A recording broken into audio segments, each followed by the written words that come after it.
Imagine the city of Ur at night, not the ruins that exist today in southern Iraq, the low mounds and excavated foundations that archaeologists have mapped and measured over the last century, the crumbled walls and silted-up harbours of a city that was already ancient when Alexander the Great was alive. The city as it was. The city at its height in the 3rd millennium BCE, when it was one of the largest and most important urban centres in the world. The population of Ur at its peak, around 2100 BCE, has been estimated at between 50 and 60,000 people. A remarkable concentration of human beings for this period, comparable to the population of a substantial medieval European city. Its streets were dense and irregular, its buildings made of mud brick that baked hard in the summer heat and dissolved slowly in the winter rains, its harbours on the Euphrates filled with the boats that carried grain and textiles and copper and lapis lazuli along the river trade networks that connected Mesopotamia to the Persian Gulf and beyond. It was a city of extraordinary noise and smell and colour during the day. The markets, the workshops, the domestic courtyards, the temple precincts with their processions and their ritual music and their constant business of priests and offerings. All of this during the hours of daylight. But at night, in the 3rd millennium BCE, Ur was dark in a way that no modern city is dark. There was fire, the cooking fires in the courtyards, the oil lamps in the temples, the torches at the city gates. But beyond the fire there was darkness. And above the darkness, rising against the sky at the center of the city, the ziggurat. The ziggurat of Ur, the great ziggurat of Ur-Nammu, built around 2100 BCE and dedicated to the moon god Nanna, was one of the most impressive structures in the ancient world. It rose in 3 stages from its massive base, each stage slightly smaller than the one below, creating the stepped profile that is one of the most recognizable forms in ancient architecture. Its base was approximately 60 meters long and 45 meters wide. Its height, in its original form, was perhaps 15 meters. A modest number by modern standards, but in a landscape as completely flat as the Mesopotamian alluvial plain, an object that would have been visible for tens of kilometers in every direction. The ziggurat was not a building in the ordinary sense. It was not designed to be entered and used.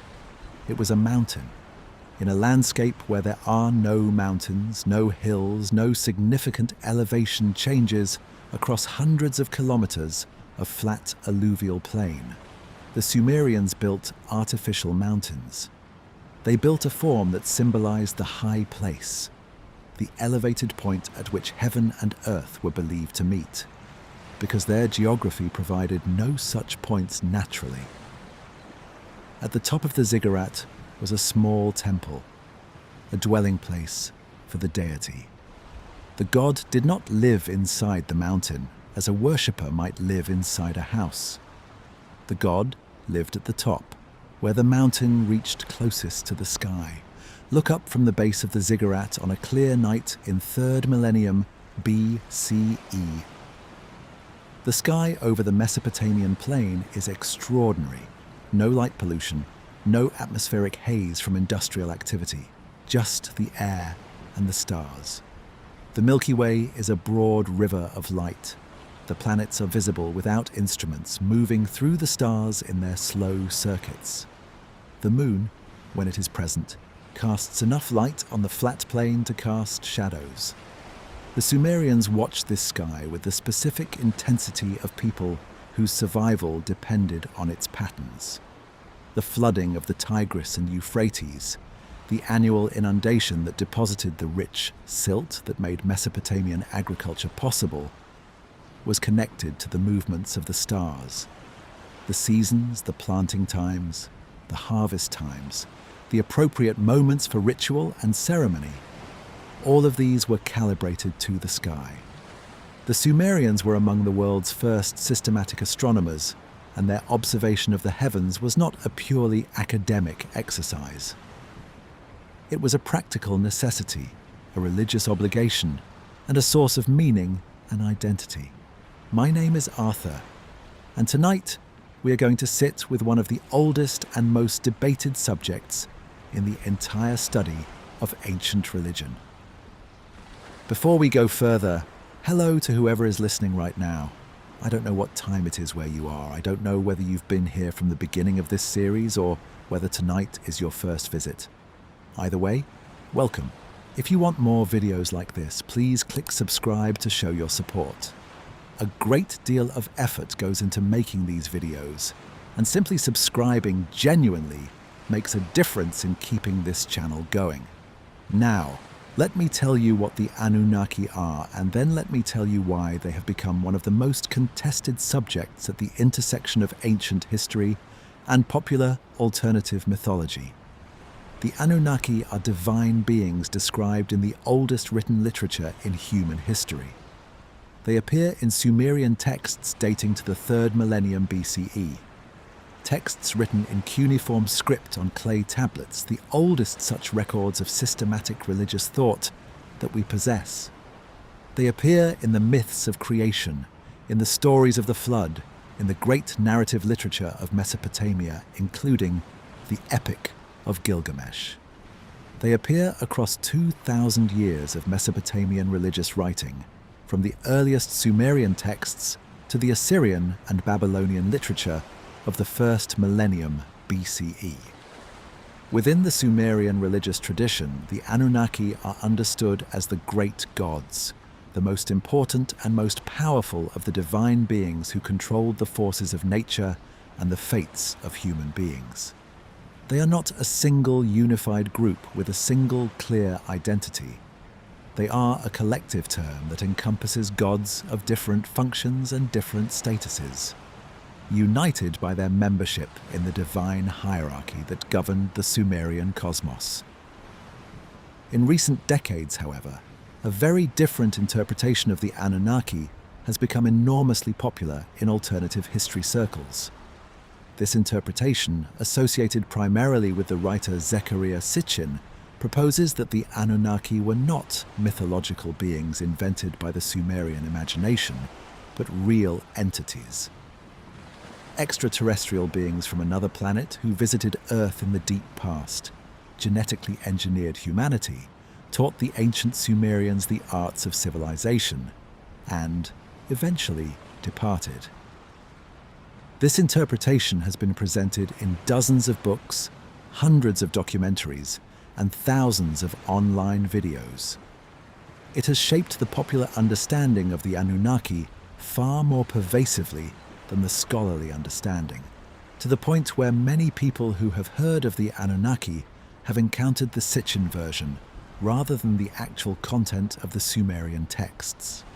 Tonight, we are going to read the actual texts. We are going to understand what the ancient Sumerians actually believed about the Anunnaki, in the context of their own religious tradition, on their own terms. And we are going to discover that the actual tradition is more interesting, more sophisticated, and more humanly meaningful than the ancient Astronaut version could ever be. The ziggurat rises above the dark city. The stars are out over the plain. The texts are waiting. Let me stay longer with the specific quality of Mesopotamia as a landscape, because the geography shaped the theology in ways that are essential to understanding the Anunnaki. The word Mesopotamia comes from the Greek for land between the rivers. Mesos, middle, potamos, river.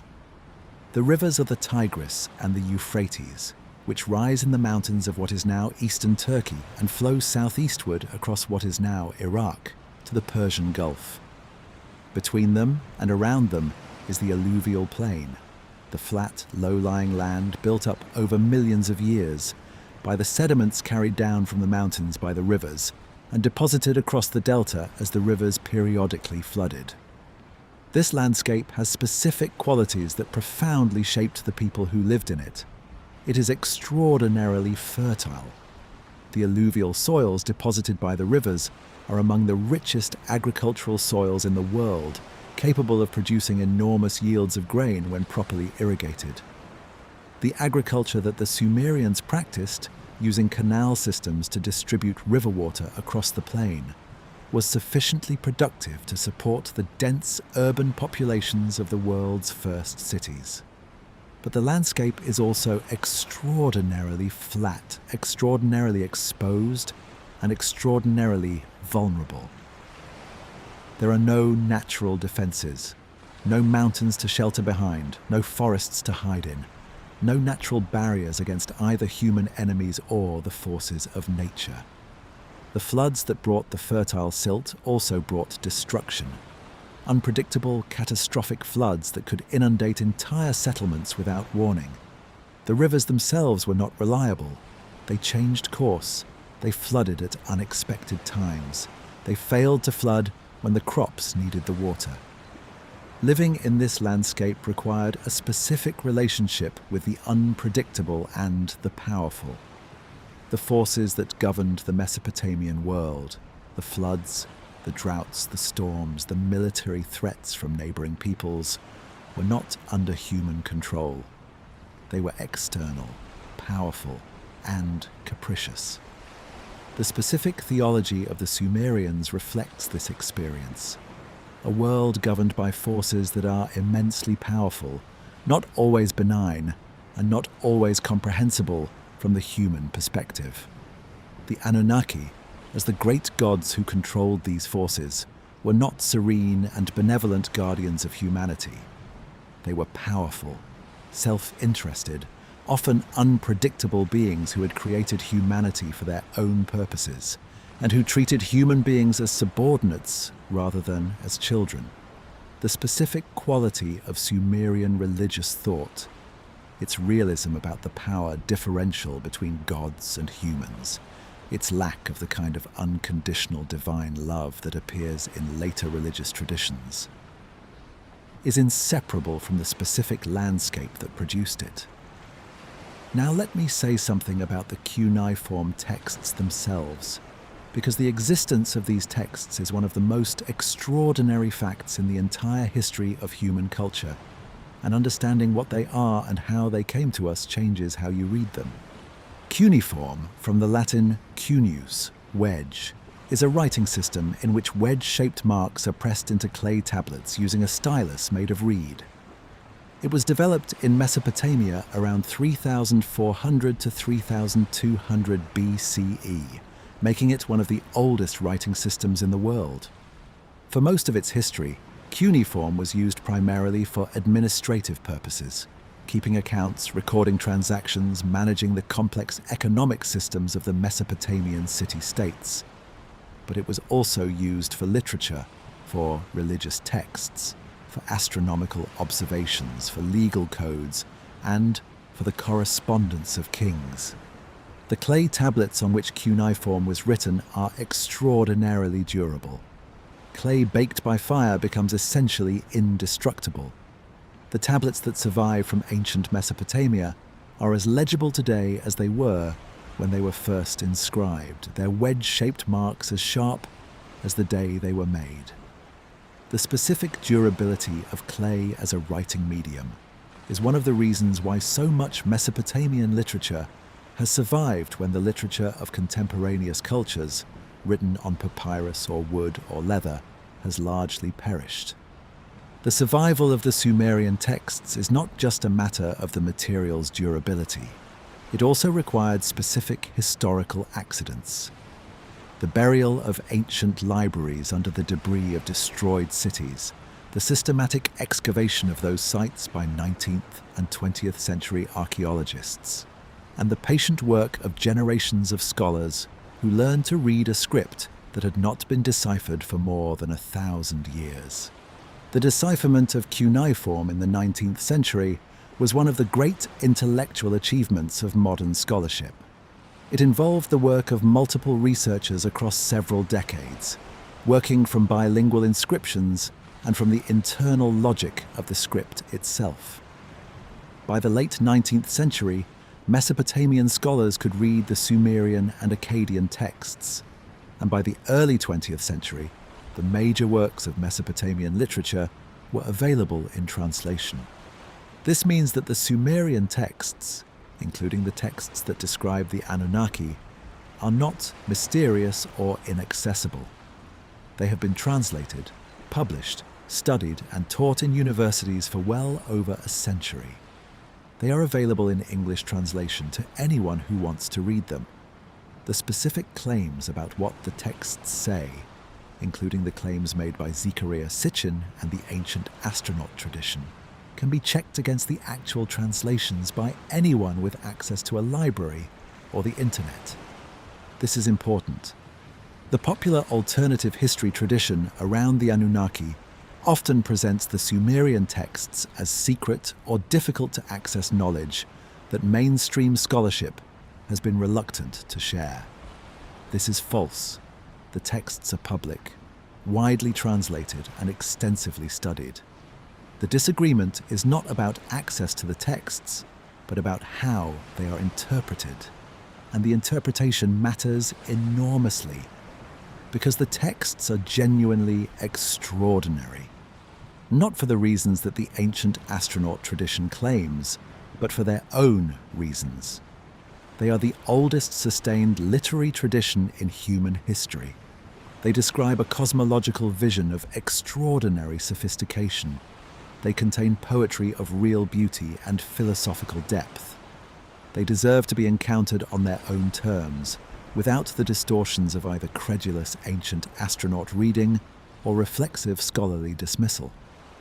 Tonight, we will try to do that, starting with the ziggurat and the stars, and the city sleeping below. Let me close this opening by saying something about what tonight's journey is and is not. Tonight is not a debunking exercise. The goal is not to arrive at the end of the evening having demolished the ancient astronaut hypothesis and declared the mainstream scholarly view triumphant. That kind of adversarial framing misses what is most interesting about the Anunnaki, which is the actual content of the Sumerian religious tradition in all its richness and strangeness. The Sumerian texts describe a world that is genuinely alien to modern sensibility, a world in which the boundary between divine and human is permeable in ways that our own traditions do not allow, in which the gods are not moral exemplars but self-interested powers, in which the purpose of human existence is explicitly to serve the needs of the gods rather than to pursue personal salvation or ethical perfection. This is a theology that is worth understanding in its own terms, not just as a foil for the alternative history tradition. Tonight is also a journey into unfamiliar territory. Some of what the Sumerian texts describe is difficult by the standards of modern ethical sensibility. The creation of human beings as slaves, the arbitrary divine decisions that led to the flood, the specific power relationships between gods and humans that the tradition takes for granted. Engaging honestly with these texts means engaging with a worldview that is genuinely different from our own, without either condemning it by modern standards or romanticizing it as ancient wisdom.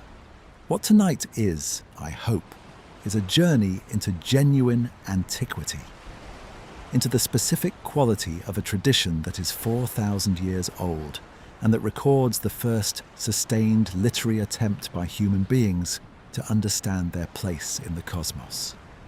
That is worth the journey, even in the dark, even at this hour. Let me tell you who the Sumerians were. They are one of the most important and most mysterious peoples in the entire history of human civilization. Important because they invented so many of the things that subsequent civilizations have taken for granted: writing, urban life, codified law, organized religion, systematic agriculture, the 60-second minute and the 60-minute hour that structure our experience of time to this day. Mysterious because we do not know with certainty where they came from or what language family their language belongs to. The Sumerian language is a language isolate. It has no known relatives, no established connection to any other language family. It is not Semitic, like the Akkadian, Aramaic, Hebrew, and Arabic that were spoken in the same region in later periods. It is not Indo-European. It is not connected to the languages of Egypt or Iran or India.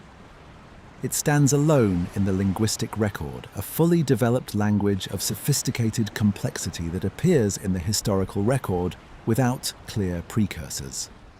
This linguistic isolation has fascinated and frustrated scholars for over a century. The most reasonable explanation is that the Sumerians were the indigenous inhabitants of southern Mesopotamia. The people who had been living in the alluvial plain of the Tigris and Euphrates for so long, and in such geographic isolation from other major population centers, that their language diverged entirely from its ancient relatives and has no surviving cousins. But this explanation, while plausible, is not established, and the question of Sumerian origins remains genuinely open. What we know of the Sumerians comes almost entirely from their own records. They left abundant written documentation of their society, administrative records, legal texts, religious literature, astronomical observations, educational texts, letters, hymns, and myths. This documentation, spread across hundreds of thousands of surviving clay tablets, gives us a detailed picture of Sumerian society from approximately 3200 BCE to approximately 1900 BCE, a span of nearly 1300 years during which Sumerian was the dominant language of written culture in Mesopotamia. The Sumerian civilization was not a unified political entity. It was a collection of independent city-states: Uruk, Lagash, Nippur, Eridu, Kish, and others, each with its own temple, its own patron deity, its own king, and its own local traditions. The city-states competed with each other, sometimes militarily, sometimes through the prestige of religious achievement or cultural production. Periods of political unification, when one city-state or one dynasty achieved dominance over the others, alternated with periods of fragmentation and conflict. The specific geography of Mesopotamia encouraged this city-state pattern. The alluvial plain was divided into agricultural zones served by different canal networks drawing from different points on the rivers. Each city-state controlled its own irrigation system, which was both the foundation of its economic power and the source of its chronic conflict with its neighbors. Water rights in a region where agriculture depended entirely on irrigation were a matter of life and death, and disputes over canal access drove many of the wars between Sumerian city-states.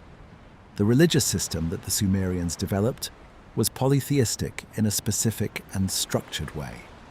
Not a vague belief in many gods, but a precisely articulated divine hierarchy with specific gods assigned to specific natural phenomena, specific cosmic domains, and specific human activities. The great gods controlled the fundamental forces of the cosmos: the sky, the earth, the freshwater underground, the storms, the sun, the moon.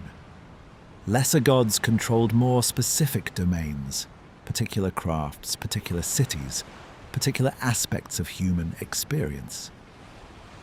Each city-state had a patron deity who was understood as the owner and ruler of the city and its surrounding agricultural land. The temple at the center of the city was the deity's household, the place where the god lived in the form of a cult statue, where the god was fed and clothed and entertained by a staff of priests and servants, and from where the god governed the affairs of the city. The specific understanding of the relationship between the deity and the city was not metaphorical. The Sumerians genuinely believed that the city belonged to the god, that Enlil owned Nippur, that Inanna owned Uruk, that Nanna owned Ur. The king was the god's steward, not the city's ultimate authority. The king's primary obligation was to the god, and his legitimacy derived from the god's favor. When a city was conquered, the theological explanation was not that the city's army was weaker, but that the city's god had withdrawn favor. That the divine owner had, for reasons that might be explained in terms of the city's ritual failings, allowed or arranged the defeat. This theology of divine ownership and human stewardship had profound implications for how the Sumerians understood human existence. Human beings were not created for their own sake or for their own fulfillment. They were created to serve the gods, to do the work that the gods found burdensome, to provide the offerings that the gods required, to maintain the divine household so that the gods could live in appropriate comfort. This creation theology, humanity as a servant class created to relieve the divine burden of labor, is one of the most distinctive features of Sumerian religious thought, and it is central to understanding the Anunnaki. The great gods of the Sumerian tradition, including the Anunnaki, are not primarily concerned with human welfare or human salvation. They are concerned with their own requirements, their own divine politics, their own relationships with each other. Human beings appear in the Sumerian myths primarily as objects of divine decision-making, beings whose fate is determined by the choices of the gods rather than by their own actions. The specific emotional register of Sumerian religion reflects this understanding, where later traditions that emerged from the Abrahamic heritage emphasize the loving relationship between the divine and the human, God's love for humanity, humanity's potential for spiritual union with the divine. Sumerian religion emphasizes the power differential. The gods are immensely powerful, and the humans are small. The best a human being can do is to attract divine favor through proper ritual performance, and to avoid divine displeasure through careful observance of religious obligations. This is not a religion of hope in the sense that later traditions would develop. The Sumerian afterlife was grim, a dark, dusty underworld where the dead ate clay and lived a diminished shadow existence. There was no paradise, no resurrection, no eternal reward for righteous living. The Sumerians faced existence with a kind of stoic realism. The gods were powerful and capricious. Life was difficult. Death was inevitable. And the best available response was to perform your ritual obligations, cultivate your relationships, and enjoy the pleasures of the present while they were available. This worldview produced a specific kind of literature that is deeply engaged with the human condition, with the experience of mortality, with the specific pleasures and pains of embodied existence, without the consolations of transcendence or afterlife salvation.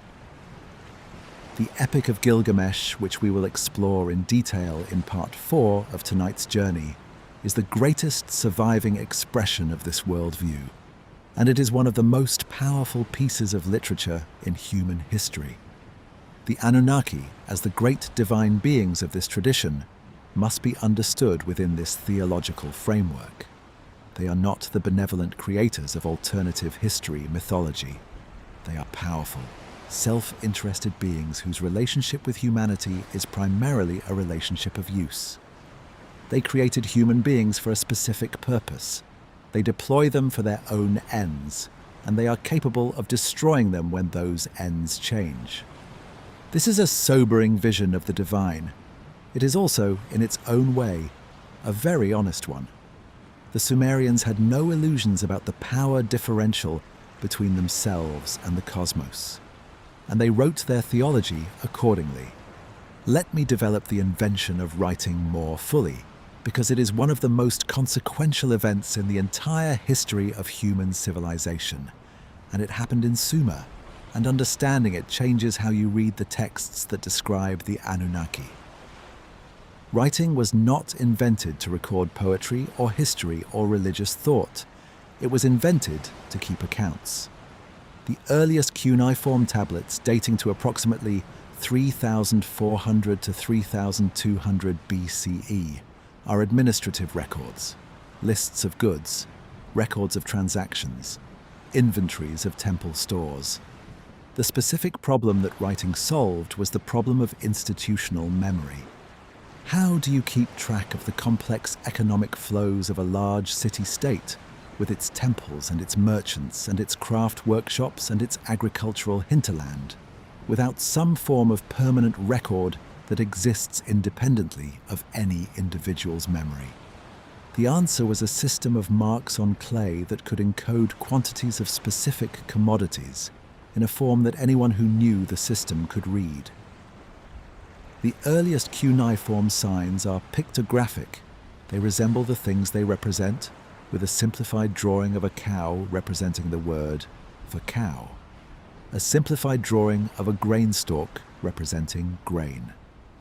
Over time, the pictograms became more abstract, the simplified drawings further stylized into the wedge-shaped marks that give the system its name.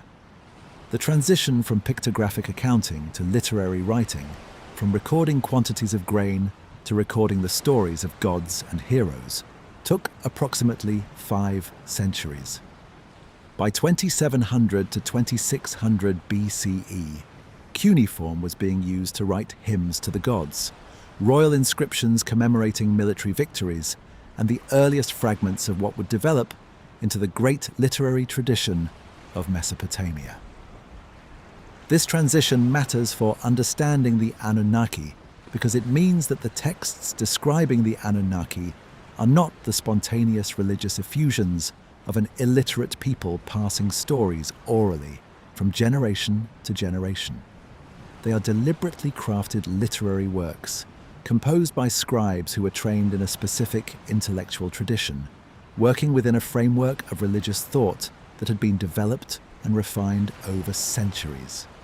The myths of the Anunnaki are literature, sophisticated, intentional, multi-layered literature, not naive cosmological speculation. The Sumerian scribal tradition was one of the most intensive educational programs in the ancient world.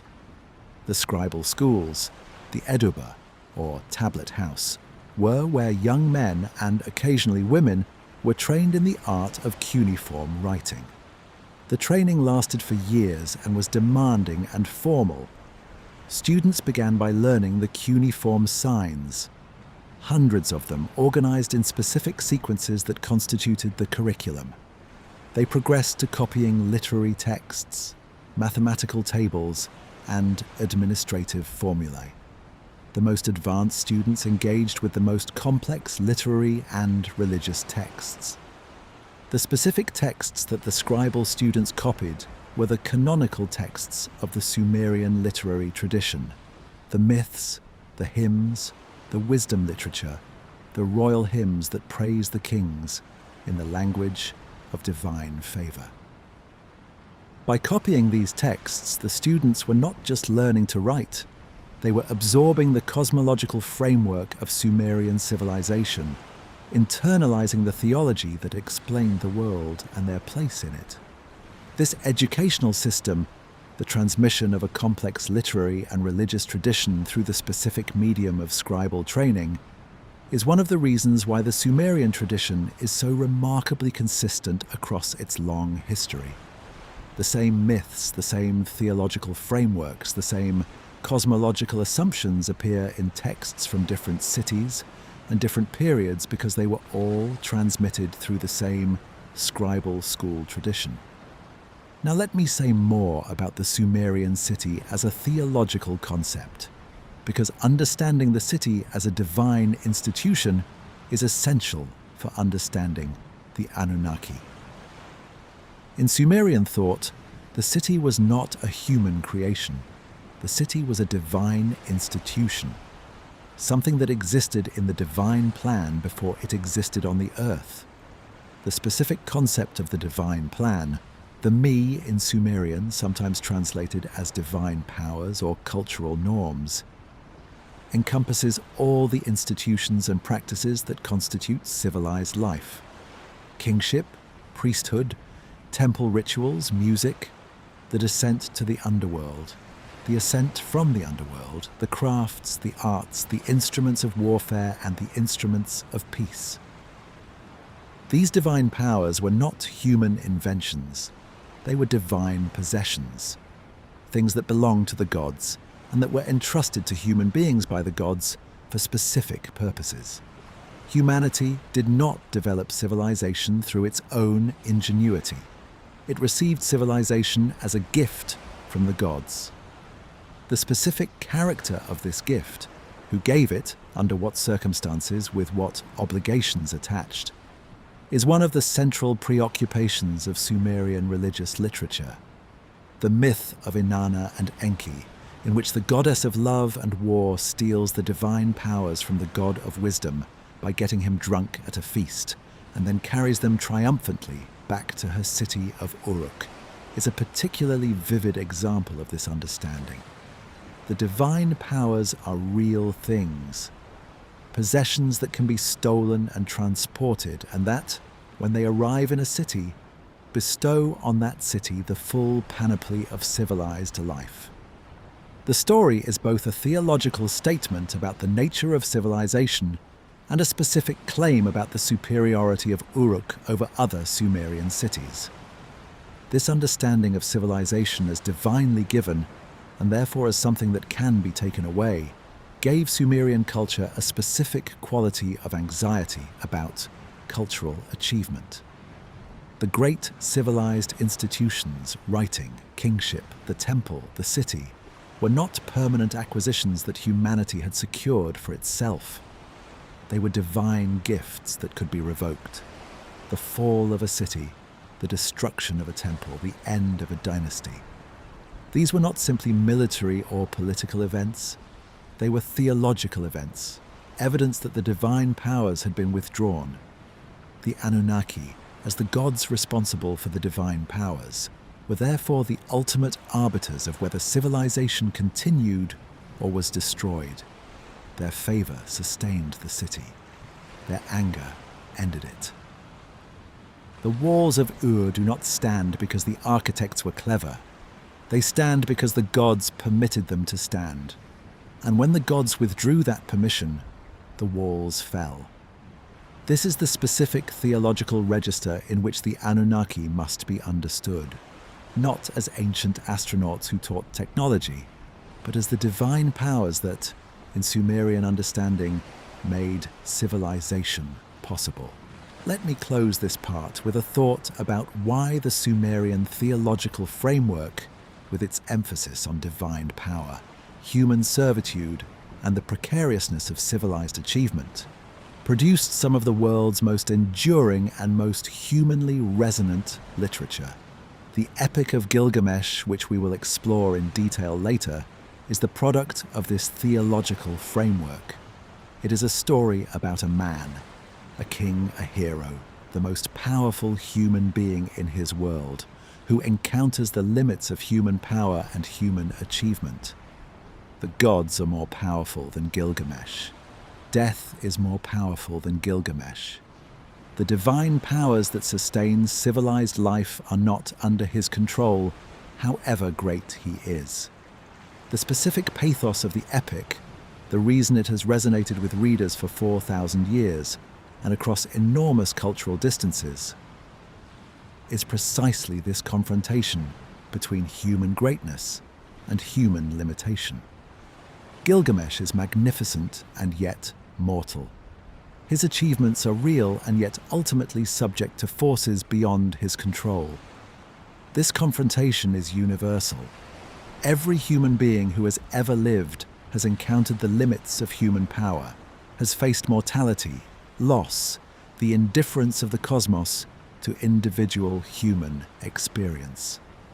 The Sumerians, living in a flat land between capricious rivers, surrounded by powerful and unpredictable forces, felt this confrontation with particular intensity. And they wrote it down in the oldest literature in the world, starting with the gods, starting with the Anunnaki. Let me tell you what the word Anunnaki actually means. This is where the alternative history tradition and the scholarly tradition diverge most sharply, not in what the texts say, but in what the word itself means. The popular claim, associated most prominently with Zecharia Sitchin, is that Anunnaki means those who came from heaven to earth, or those who from heaven to earth came. A translation that is designed to support the interpretation of the Anunnaki as extraterrestrial beings who descended from space to visit the ancient Sumerians. The actual scholarly translation is very different. The word Anunnaki is a compound of two Sumerian elements, An meaning sky or heaven, and the suffix ki meaning earth, combined with the element Nuna, which relates to the concept of princely or noble. The most widely accepted scholarly translation is something like princely offspring, offspring of An or great offspring, referring to the divine beings as the noble children of the sky, god An.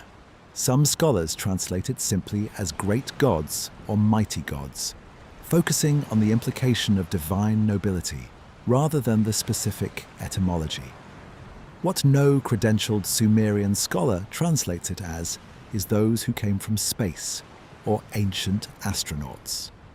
The word simply does not contain that meaning in Sumerian. This translation dispute is not a minor quibble.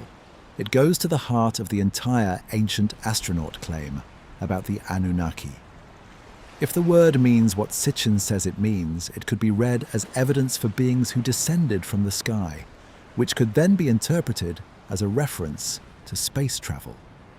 If the word means what the scholars say it means, noble children of the sky god, it is simply a standard reference to divine beings within a polytheistic religious tradition, analogous to the way the Greek gods are called children of the Titans or sons of Zeus.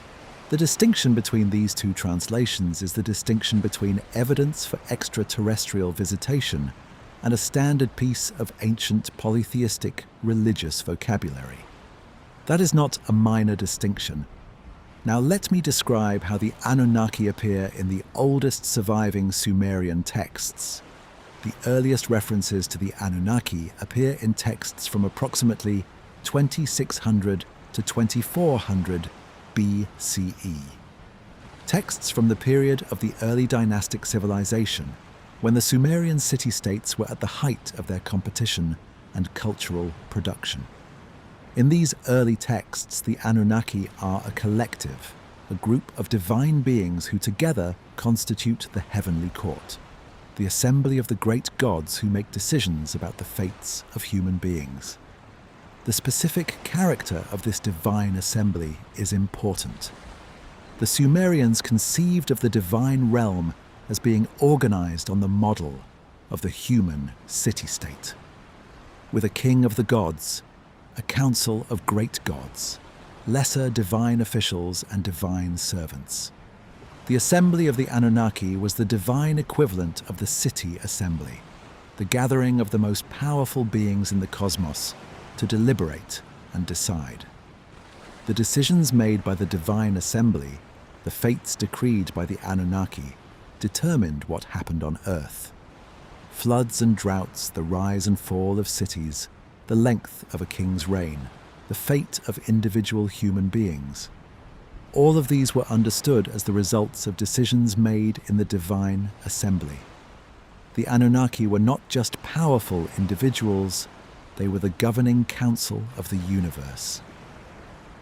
This concept of a divine assembly that meets to determine human fate appears throughout Sumerian literature. In the flood narratives, it is the assembly of the Anunnaki that decides to send the flood. In the myth of Enlil and Ninlil, the divine assembly convenes to judge Enlil's behavior. In the royal hymns, kings receive their appointments from the divine assembly's decree. The assembly is one of the most consistent and fundamental institutions of Sumerian religious thought. Let me now describe the specific Anunnaki who appear most frequently in the texts, and what their characters and roles reveal about the Sumerian theological imagination. An is the sky god, the titular head of the divine hierarchy. the father from whose name the Anunnaki derive their collective title. He is the god of the highest heaven, the most senior and most remote of the great gods. In the earliest texts, An is the supreme deity. In later Sumerian theology, his active role in the world's affairs diminishes, and he becomes more of a presiding elder, his actual power exercised by the more active gods beneath him. Enlil is the god of wind, storm, and air. And in most periods of Sumerian history, the most actively powerful of the great gods. It is Enlil who decides to send the flood in the Atrahasis myth. It is Enlil who confers kingship on human rulers. It is Enlil whose temple at Nippur was the most prestigious religious center of the Sumerian world, the city that no Sumerian king could claim to rule legitimately without the endorsement of Enlil's priests. Enlil is powerful, sometimes fearsome, and not reliably benevolent toward humanity. Enki is the god of the underground freshwater, the Abzu, the great subterranean ocean that the Sumerians believed underlay the earth and fed the springs and rivers. Enki is the god of wisdom, of crafts, of magic, of the arts of civilization. He is the trickster of the Sumerian pantheon, resourceful and clever, often working to protect humanity from the harsher decisions of the other great gods. In the flood narrative, it is Enki who finds a way to warn the flood hero, despite the divine assembly's decision that humanity should be destroyed, speaking to the wall rather than directly to the man, technically obeying the letter of the divine decision while subverting its intent. Ninhursag is the mother goddess, the goddess of the earth and of the wild hills, associated with birth and fertility. She is one of the most ancient of the Sumerian deities, and she appears in creation myths as the partner of Enki in the creation of humanity. Her specific role varies across different texts and different periods, but her presence as a major divine figure alongside the male gods reflects the importance of female divine power in the Sumerian religious imagination. Inanna, who appears in later Akkadian texts as Ishtar, is the goddess of love, sexuality, and war. She is the most complex and perhaps the most interesting of the major Sumerian deities, a being of extraordinary power and dangerous unpredictability. Her descent into the underworld and her return, the myth that forms the basis of one of the most celebrated pieces of Sumerian literature, is one of the central narratives of the Sumerian religious tradition. The descent of Inanna deserves particular attention because it is one of the texts most frequently cited in the context of the Anunnaki, and because it illustrates the specific complexity of Sumerian religious thought. In the myth, Inanna, the Queen of Heaven, the most powerful of the goddesses, the ruler of Uruk, decides to descend to the underworld, the great below, the domain of her sister Ereshkigal.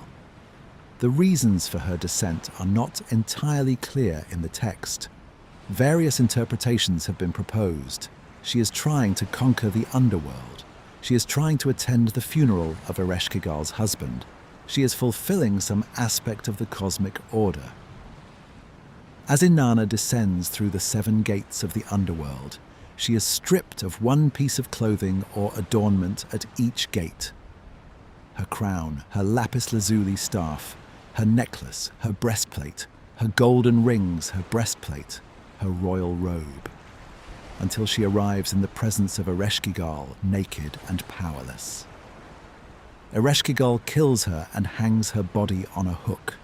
The stripping of Inanna at each gate of the underworld has been interpreted in many ways, as a description of the death process, as an allegory of seasonal change, as a symbolic account of spiritual transformation. What is notable for our purposes is the appearance of the Anunnaki in this context. The 7 judges of the underworld who witness Inanna's death and pass judgment on her. In the descent, the Anunnaki are specifically the judges of the dead, the divine beings who determine the fates of those who have descended to the great below. They are not benevolent figures here. They are the inexorable judges of a realm from which there is no ordinary return. Their judgment is final. This specific role, the Anunnaki as judges of the dead, sitting in the underworld, is very different from the role that the ancient astronaut tradition assigns to them. They are not space travelers or genetic engineers. They are the divine functionaries of the most terrifying institution in the Sumerian cosmos, the realm from which the dead do not return. The contrast between what the texts actually say and what the popular tradition claims they say is already becoming apparent. And we have barely begun. Let me continue the descent of Inanna, because the second half of the myth is as important as the first, and it illuminates something fundamental about Sumerian religious thought. After Inanna has been killed and hung on a hook, her faithful servant Ninshubur, who had been waiting at the surface with instructions to seek help if Inanna did not return, begins petitioning the gods. She goes to Enlil first, then to Nanna, pleading for Inanna's release. Both gods refuse.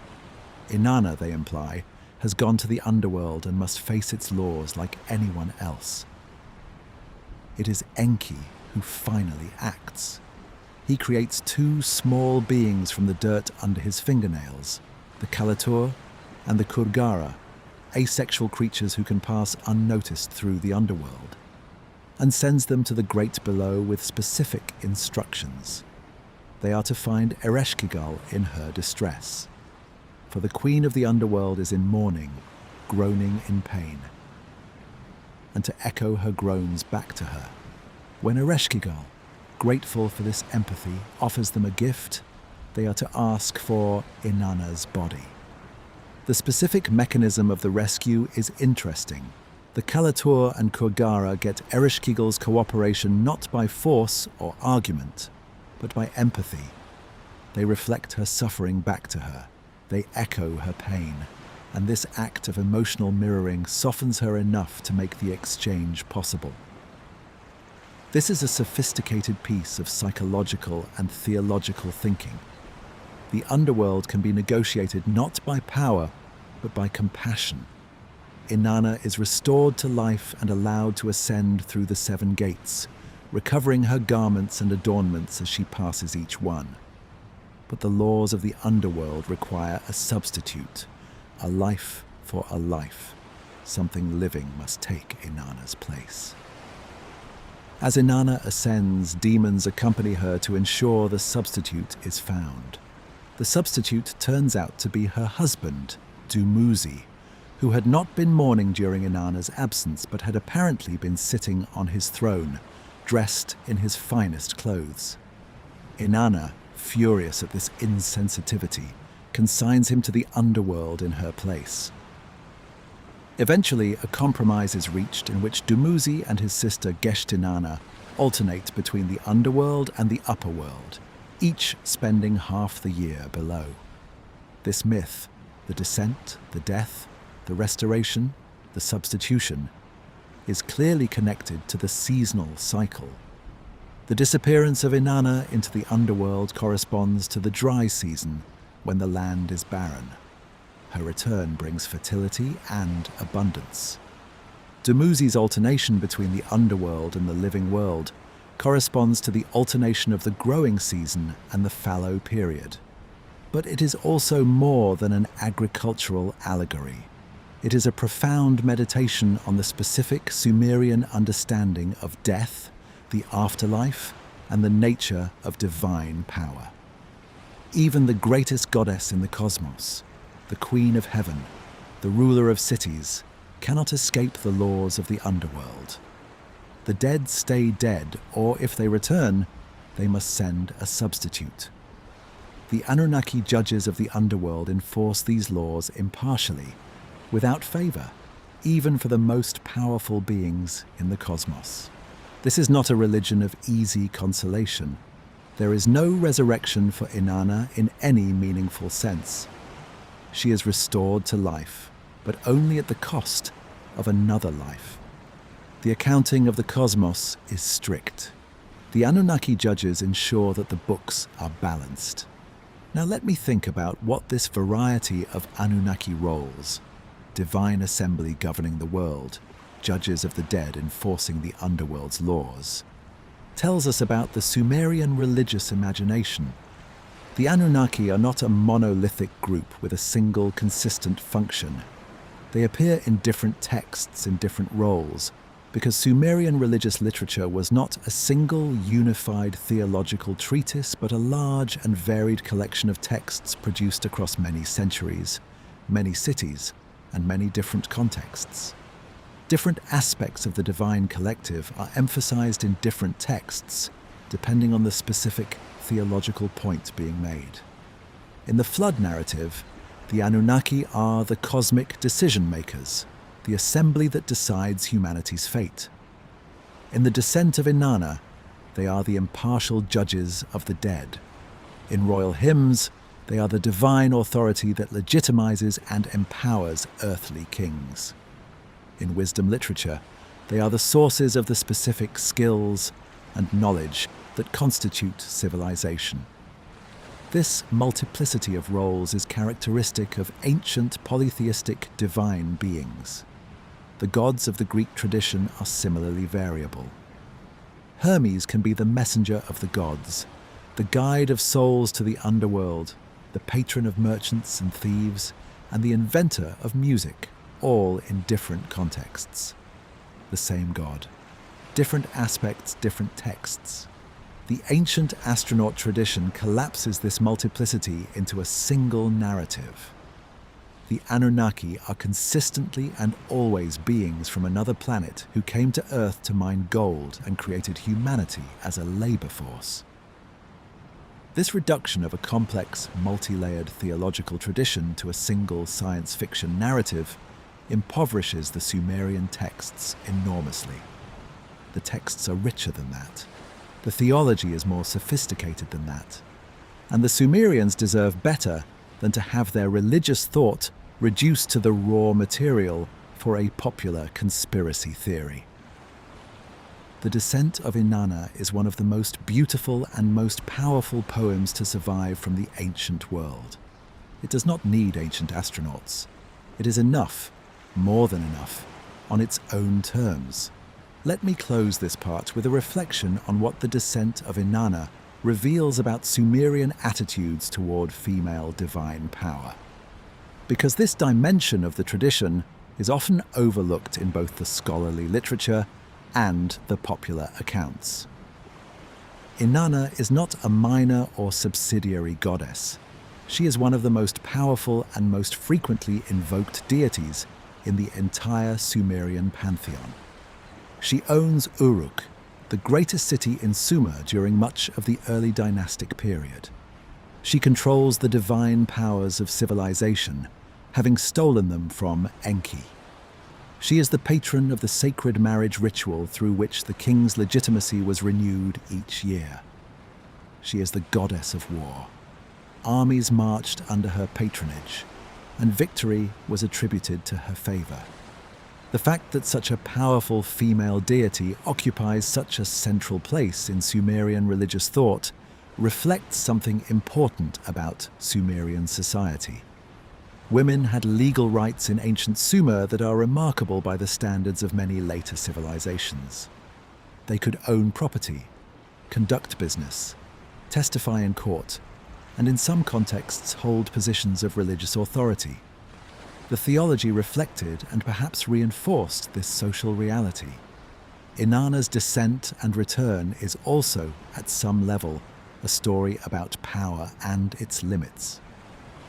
Even the most powerful being in the cosmos must submit to the laws of the underworld, must be stripped of her power at the gates and face judgment like any other being. The Anunnaki judges do not make exceptions for greatness. The law is the law. This egalitarianism of death, the idea that the underworld levels all distinctions, that the great and the small face the same fate, is one of the most persistent themes in ancient literature across many cultures.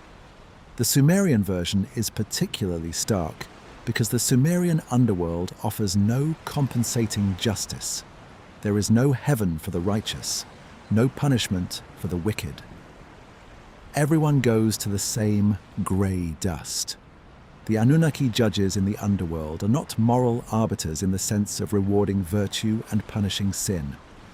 They are administrators of the fundamental cosmological law that the dead stay dead. Their judgment is not ethical but existential. This is a theology that demands a specific kind of courage.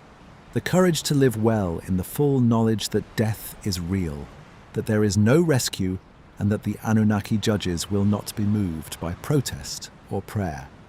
The Sumerians had that courage, and they wrote it into their gods. Let me tell you about the Epic of Gilgamesh. It is the oldest sustained narrative literature in human history. The stories that make up the epic were first composed in Sumerian probably during the 3rd dynasty of Ur, around 2100 BCE, as a series of separate poems about a legendary king of Uruk named Gilgamesh.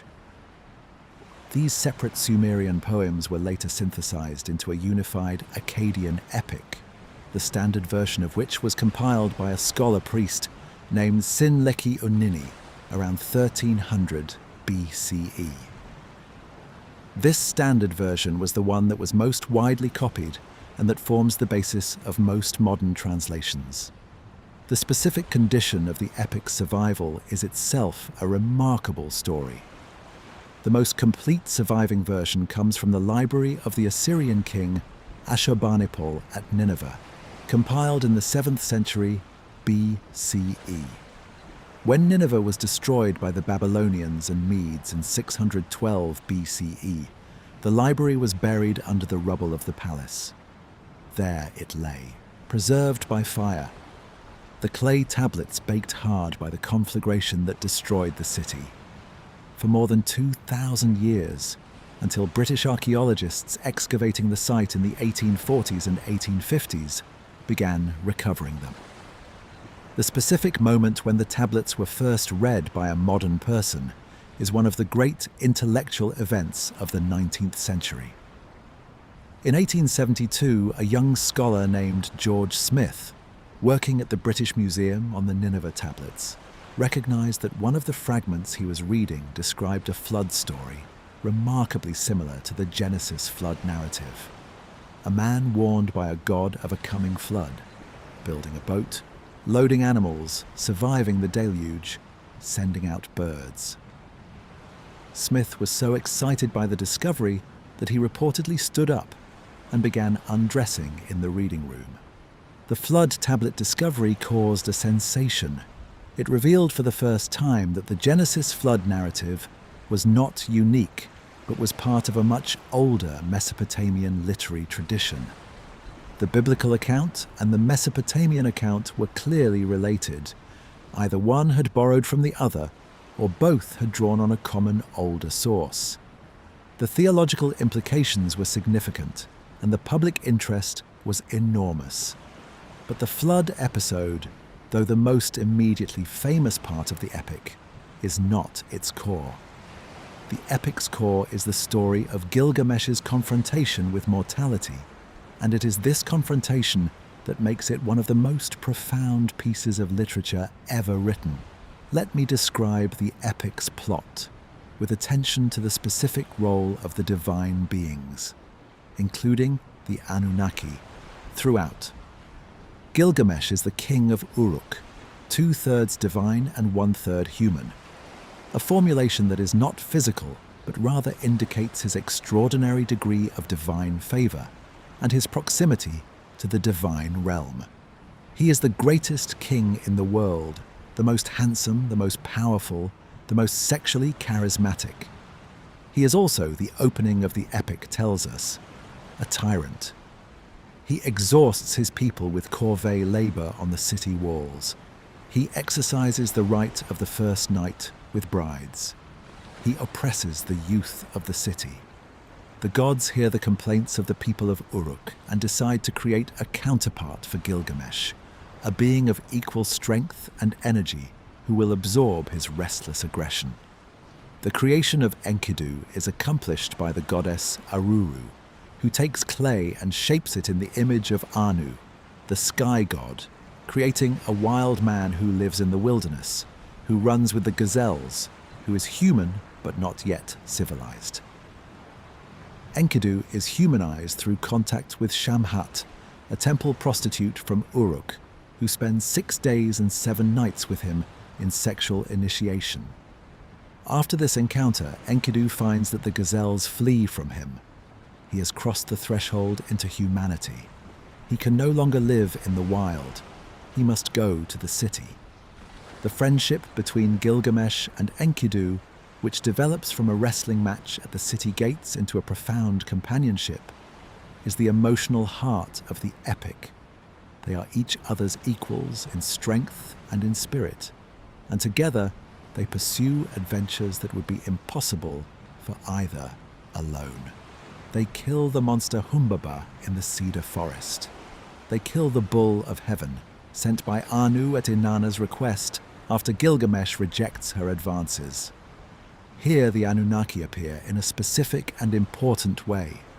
When Gilgamesh rejects Inanna, listing the various lovers she has had and abandoned, the shepherd, the horse, the gardener, Inanna appeals to her father, Anu, to send the bull of heaven to punish him. Anu warns that the bull of heaven will bring 7 years of famine. Inanna insists, threatening to break open the gates of the underworld and release the dead into the world of the living if her request is refused. Anu relents and the bull of heaven descends. Gilgamesh and Enkidu kill it.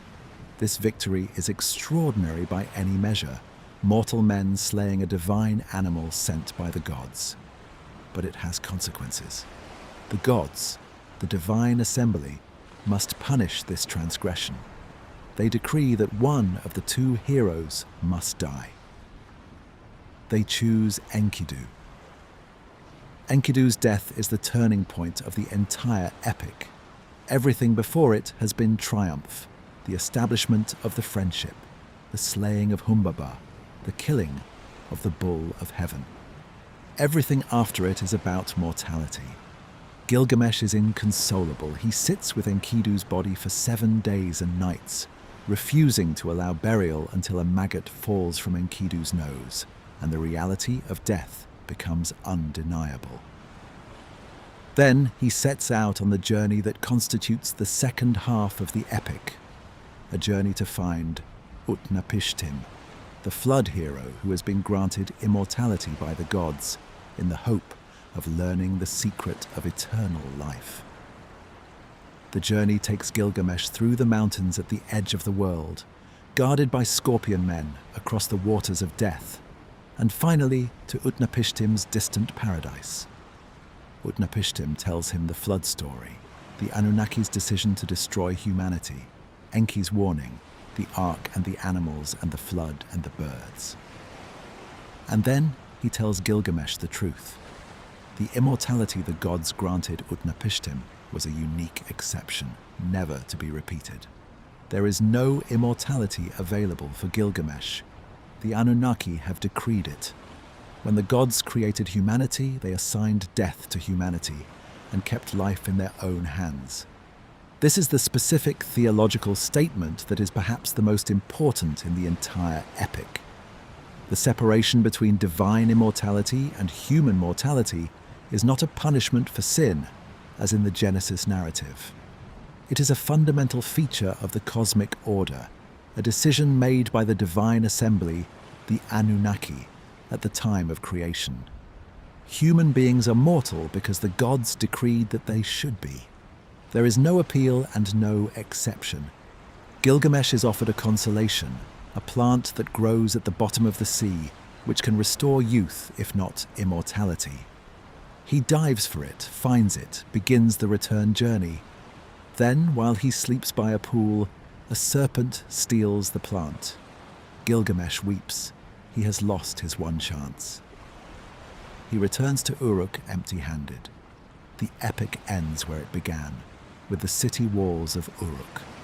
The final lines are an invitation to the reader to look at the city, to see what Gilgamesh built, to understand that this, the city, the civilization, the enduring human achievement, is what remains after the individual is gone. The answer to mortality is not immortality. It is the city. It is what you build. The Anunnaki have not been kind to Gilgamesh. They decreed his friend's death. They withheld immortality. They confirm that the human condition is bounded by death in a way that the divine condition so is not. But they also, in creating the world and its laws, created the conditions in which Gilgamesh, could be the great king, the builder of cities, the person who goes further than anyone has gone before in search of the impossible and comes back changed. The Anunnaki are not heroes of the epic, but they are the structure of the world in which the hero exists. And without that structure, without the laws that make mortality real and the divine decision that keeps immortality out of reach, Gilgamesh's journey would have no meaning. The meaning comes from the limit. The limit comes from the gods. And the gods are the Anunnaki.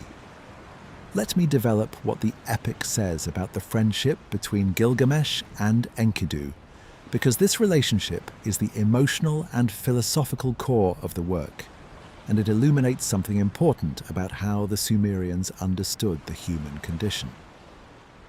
Enkidu is not simply a companion for Gilgamesh. He is his complement, his other half, the thing he has been missing without knowing it. Gilgamesh before Enkidu is a tyrant. All his extraordinary qualities, his strength, his energy, his vitality, have no worthy recipient. There is no one who can meet him as an equal, no one for whom his full nature can be deployed appropriately. He is too much for Uruk. Enkidu, coming from the wild, brings a specific gift. He is someone Gilgamesh cannot simply dominate. Their first encounter is a wrestling match at the city gate, and neither wins conclusively. For the first time in his life, Gilgamesh encounters his limit, another being of comparable strength and will. The encounter transforms both of them. From the wrestling match, genuine friendship develops. The specific quality of the friendship in the epic is one of the most moving things in ancient literature. It is described in terms that contemporary readers would recognize as romantic love. Gilgamesh loves Enkidu as a wife, as a brother, as his own soul. When Enkidu is dying, Gilgamesh sits by his bed and refuses to accept what is happening. When Enkidu dies, Gilgamesh's grief is absolute. He tears his hair and rends his clothes. He sits by the body for 7 days. The specific detail of the 7 days is significant. It mirrors the period of the ritual mourning described in Mesopotamian religious practice, but it also mirrors the 7 days of creation in various ancient cosmological traditions. Gilgamesh is mourning not just a friend, but the creation in Enkidu's person of a world that is now unmade. The loss of Enkidu is a cosmological event for Gilgamesh, as well as a personal one. After Enkidu's death, Gilgamesh's quest for immortality is not the quest of a person who is afraid of death. It is the quest of a person who has understood for the first time what death actually means. He has seen it in the body of his friend, has watched the maggot fall from the nose, has faced the physical reality of what death does to a person, and he cannot accept it. Not for himself, but because if Enkidu could die, then he too will die. And if he dies, then everything he has done and been will end.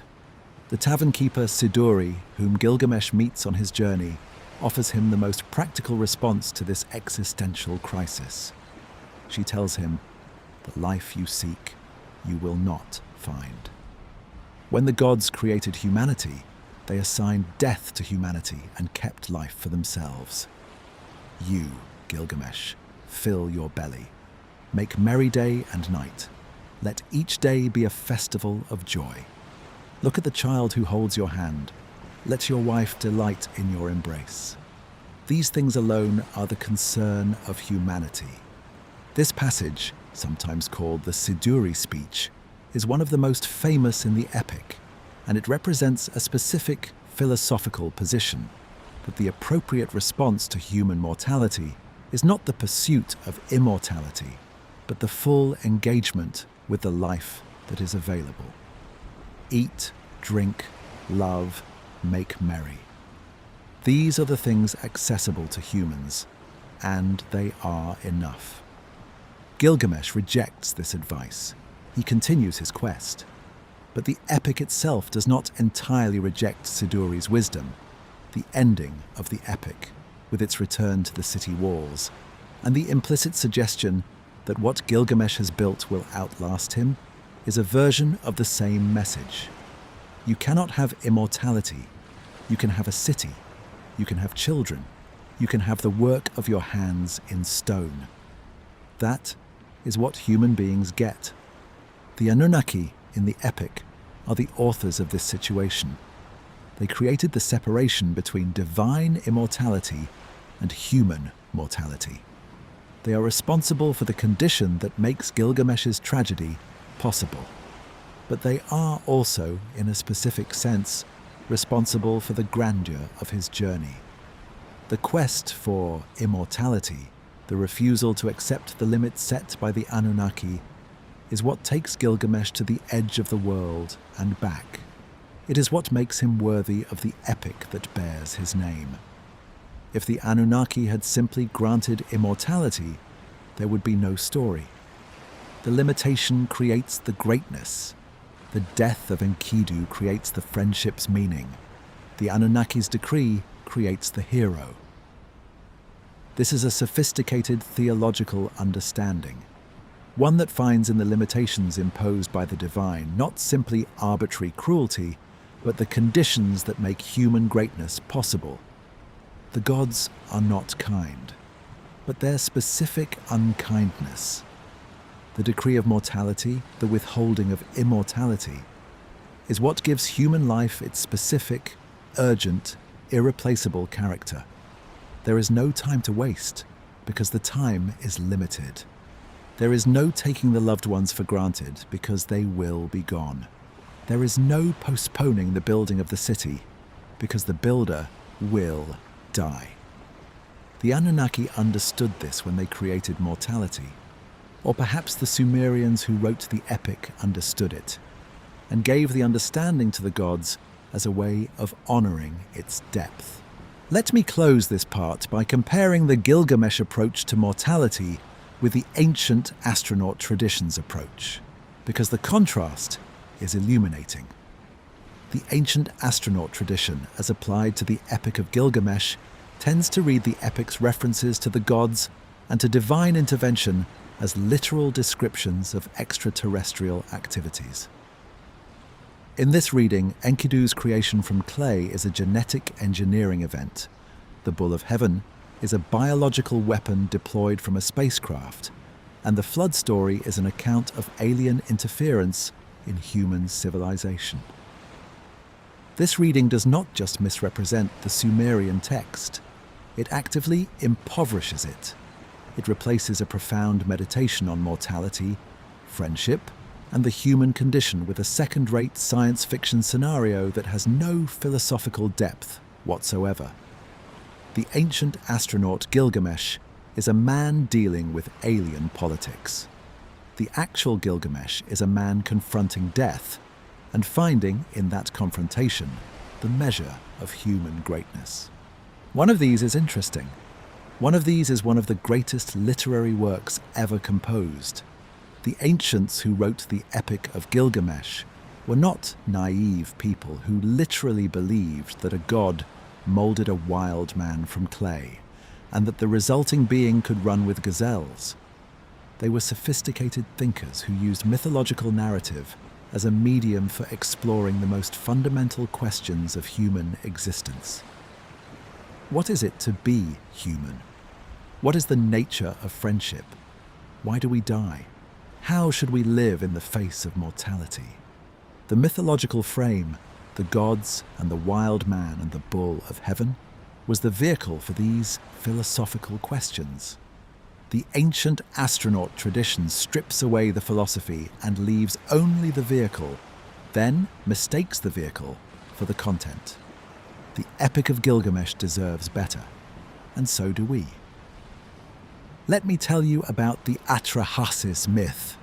The Atrahasis myth is the most complete surviving account of humanity's creation in the Mesopotamian tradition, and it is also one of the most important texts for understanding what the Anunnaki actually were and what they actually did. It was composed in Akkadian, the Semitic language that gradually replaced Sumerian as the dominant written language of Mesopotamia, probably around 1700 BCE, though it draws on older Sumerian traditions that go back several centuries further. The myth begins not with the creation of humanity, but with a labor dispute among the gods. This opening is one of the most remarkable in the entire ancient literary tradition. The great gods, the Anunnaki, have been living in the world but have not yet created humanity.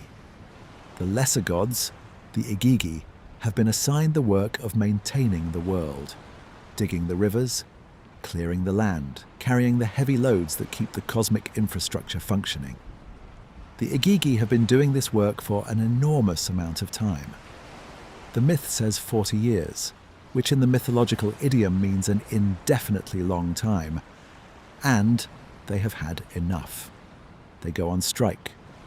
The Igigi burn their tools and surround the house of Enlil, the chief of the Anunnaki, the most powerful of the great gods. Enlil's vizier Nusku wakes him with the news. The workers are outside and they are angry. Enlil is afraid. He calls an assembly of the Anunnaki to deal with the situation. The divine assembly debates what to do. It is Enki, the god of wisdom, the trickster, the friend of humanity, who proposes the solution. Let the mother goddess Ninmah create a new being, he suggests. A being that can do the work the Igigi refuse to do. Let this new being carry the burden of the gods. The creation of humanity that follows is described in specific and striking terms. Enki and Ninmah take clay, specifically the clay of the Apsu, the underground freshwater realm, and mix it with the flesh and blood of a god who has been slaughtered for the purpose. The divine consciousness, the divine spirit, is mixed into the clay, and from this mixture, human beings are formed. The specific detail of the slaughtered god is important. Humanity is not made from clay alone. It is made from clay mixed with divine substance. This gives human beings something of the divine, a divine spirit, a capacity for thought and consciousness, while remaining fundamentally material and mortal. The human being is a hybrid, partly earth, partly divine, belonging fully to neither realm. The purpose for which human beings are created is stated explicitly: to carry the yoke of the gods, to do the work that the divine laborers refuse to do. Humanity is created as a labor force. This is a radically different creation theology from the one that most people in the modern Western world are familiar with. In the Genesis tradition, humanity is created in God's image, with dominion over the earth as the culmination of a creation described as good. The human being has inherent dignity because they bear the divine image. In the Atrahasis tradition, humanity is created because the divine workforce went on strike. The human being has instrumental value. They are useful to the gods, but no inherent dignity independent of that utility. They are created to serve, and the question of whether this service is good for the humans is largely beside the point. This is a sobering creation theology, but it is, in its own way, a remarkably honest one. It does not pretend that the creation of humanity was motivated by divine love or divine desire for relationship. It acknowledges that the powerful create the less powerful for their own purposes, and that the less powerful then have to find meaning and value within the conditions they have been given. The Atrahasis myth continues after the creation of humanity, and its continuation is equally remarkable. Humanity is created and begins to do the work of the gods, but humanity multiplies, and as humanity multiplies, it becomes noisier. The noise of humanity disturbs Enlil's sleep.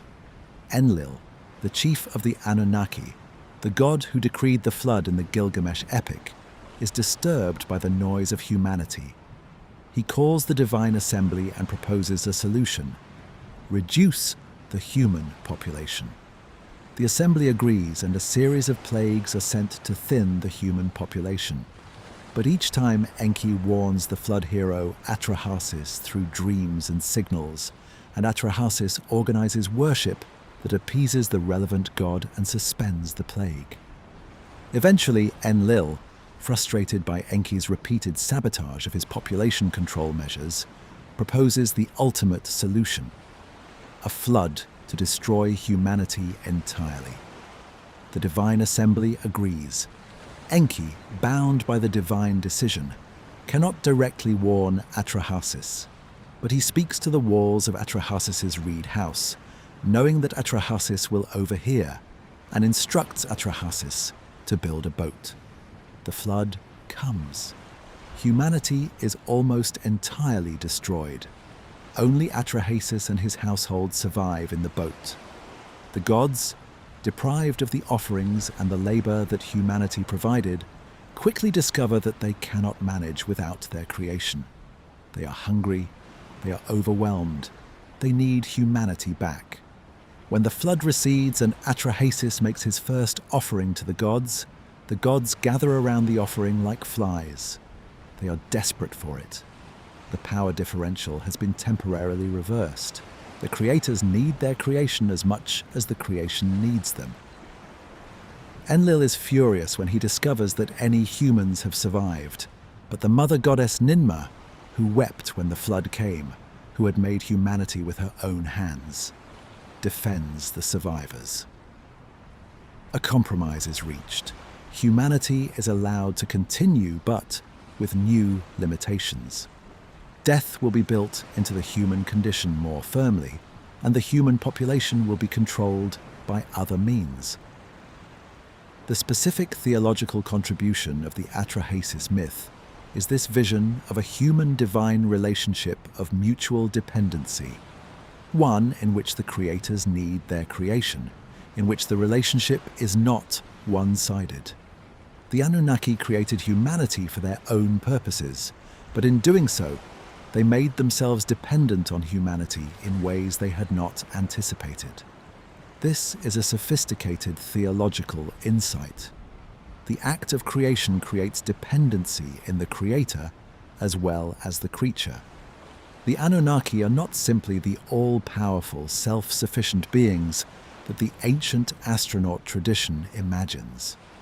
They are beings who have entangled themselves with humanity, who need the offerings and the labor that humanity provides, who are capable of making mistakes that even the greatest of them, Enlil, later regrets. The gods of the Atrahasis myth are not omniscient or perfectly wise. They make decisions that have unintended consequences. They disagree with each other. They act on impulse. They need the counsel of the wisest among them, Enki, to find solutions to the problems their own decisions have created. These are gods of enormous power, but limited wisdom, which is, in its own way, a more terrifying vision than omnipotent divinity. Power without wisdom, enormous and capricious. The Anunnaki of the Atrahasis myth. Let me develop the comparison between the Atrahasis creation theology and the Genesis creation theology more fully, because it illuminates something important about the relationship between these two traditions and the specific claims that the ancient astronaut tradition makes about their connection.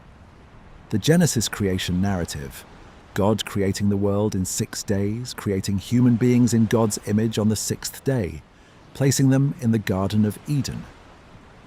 Is the creation mythology most familiar to people in the modern Western world? It presents a creation that is deliberate, orderly, and motivated by divine generosity. God creates a world and then creates beings capable of appreciating it. The humans are not servants. They are gardeners given dominion over the earth. The Atrahasis creation is deliberate and orderly in its own way, but its motivation is entirely different. The humans are not created because God desires relationship or because the world needs appreciating.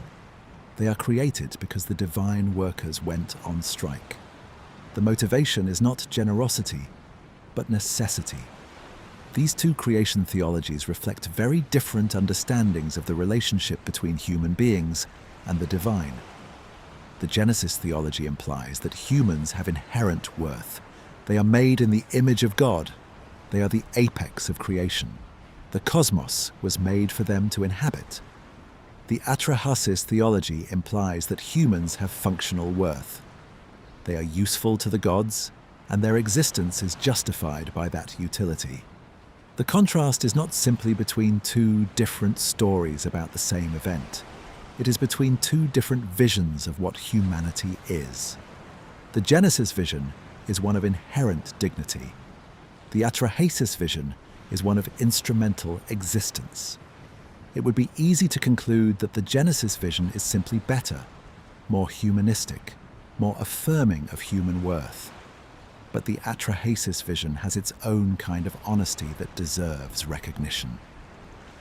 Many people in the modern world, people in exploitative labor conditions, people treated as instruments of economic or political processes that are not of their choosing, might find the Atrahasis vision of human existence more recognizable than the Genesis vision.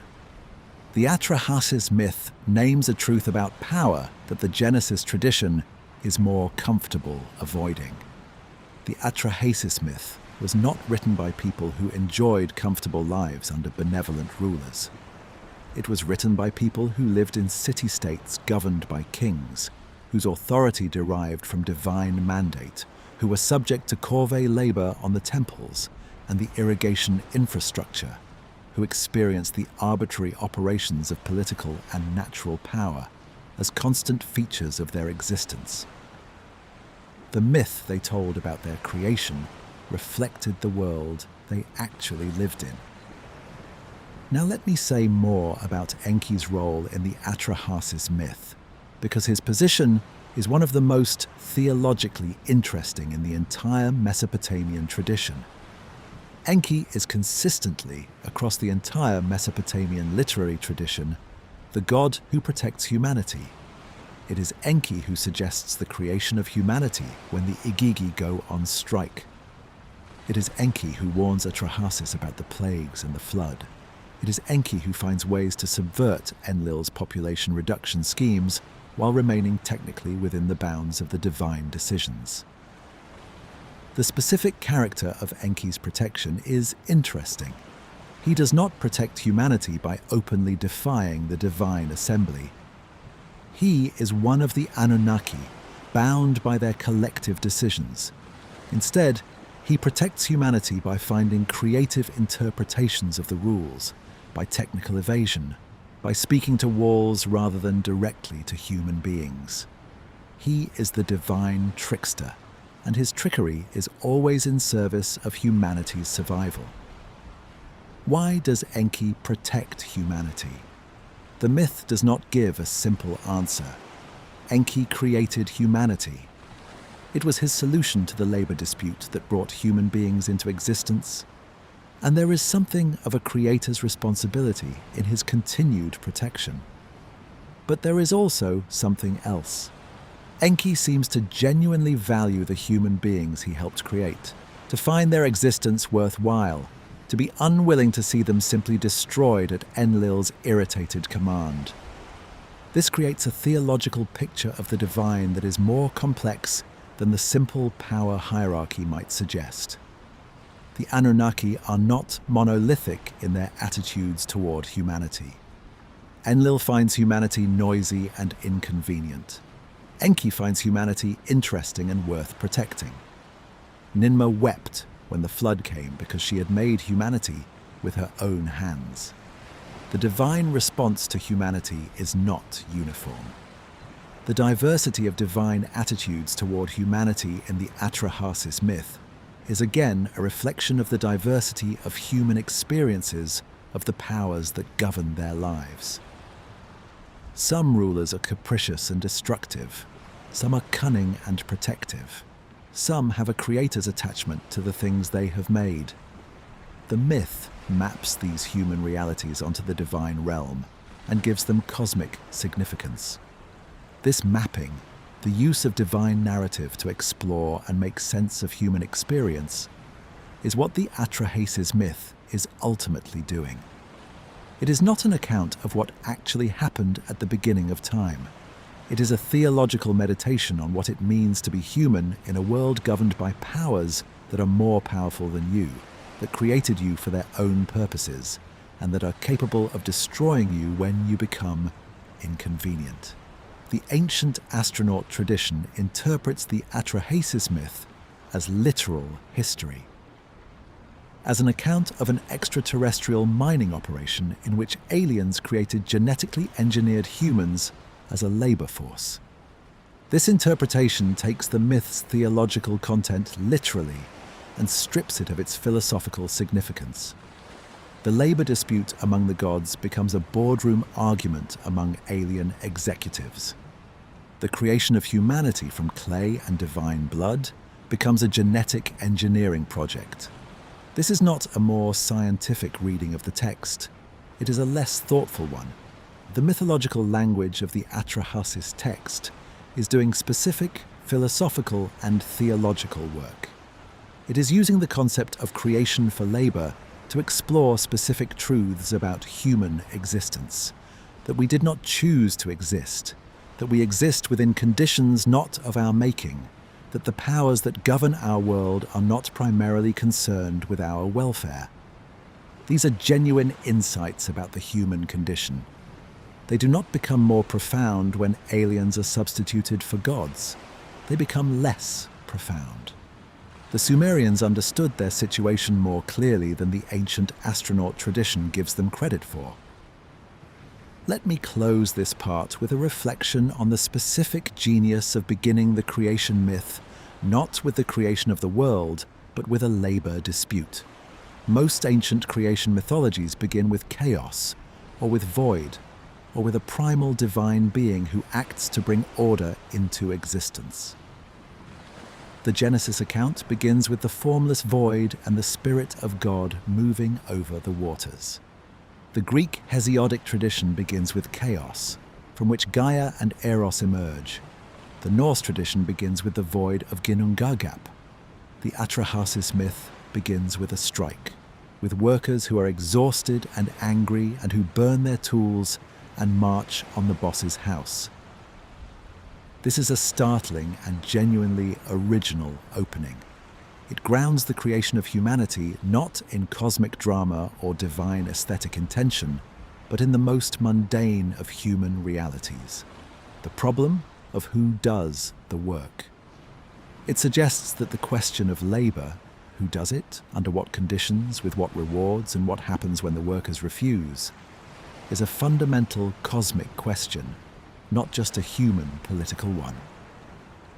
In a Sumerian context, where large populations were organized into labor forces for temple construction and irrigation maintenance, where the king's legitimacy depended on his ability to organize collective work, and where the relationship between the powerful and the workers was a constant practical and ethical concern.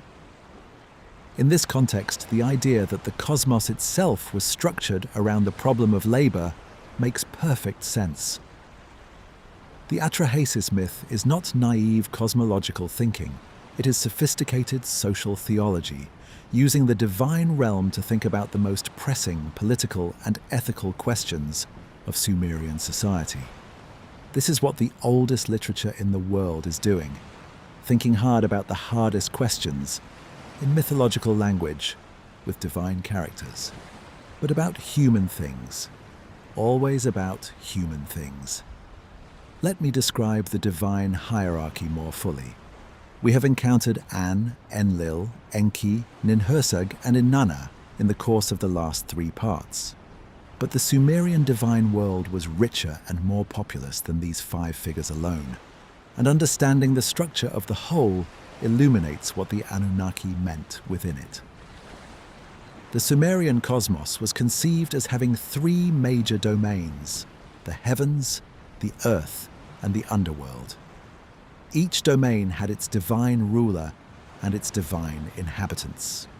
And ruled the heavens, Enlil ruled the air and the surface of the earth. Enki ruled the underground freshwater realm.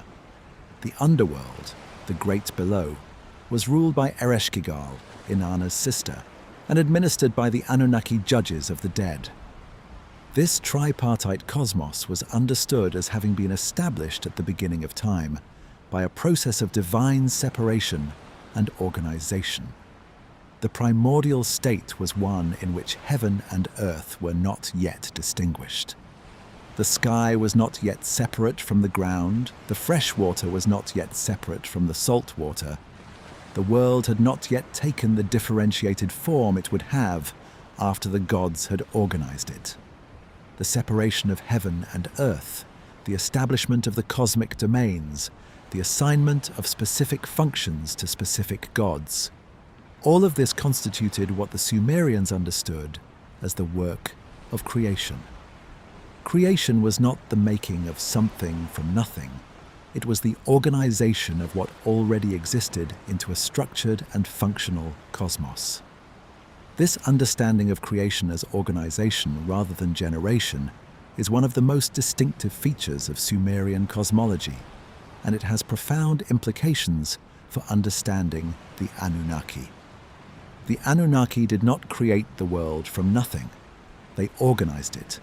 They took the raw materials of existence, the primordial water, the primordial earth, and structured them into the differentiated cosmos that human beings inhabit. The specific Sumerian text that deals most directly with this cosmological organization is the Enuma Elish, more precisely, the Babylonian version of the creation myth, which drew heavily on Sumerian traditions while reframing them within a Babylonian theological context, in which the god Marduk replaced the Sumerian Enlil as the chief deity. In the Enuma Elish, the world is created from the body of the primordial saltwater dragon Tiamat, slain by Marduk. The heavens are made from one half of her body, the earth from the other. The Enuma Elish is later than the Sumerian texts and represents a specific development of the tradition rather than its original form. But it illustrates the general Mesopotamian approach to creation. The cosmos is made from pre-existing material through an act of divine power, organization, and sometimes divine violence. Now let me focus specifically on the relationship between Enlil and Enki, because their relationship is one of the most structurally important in the entire Sumerian theological system. Enlil and Enki are brothers, both sons of An, and they are the 2 most powerful active gods in the Sumerian cosmos, but their characters and their approaches to the world are entirely different.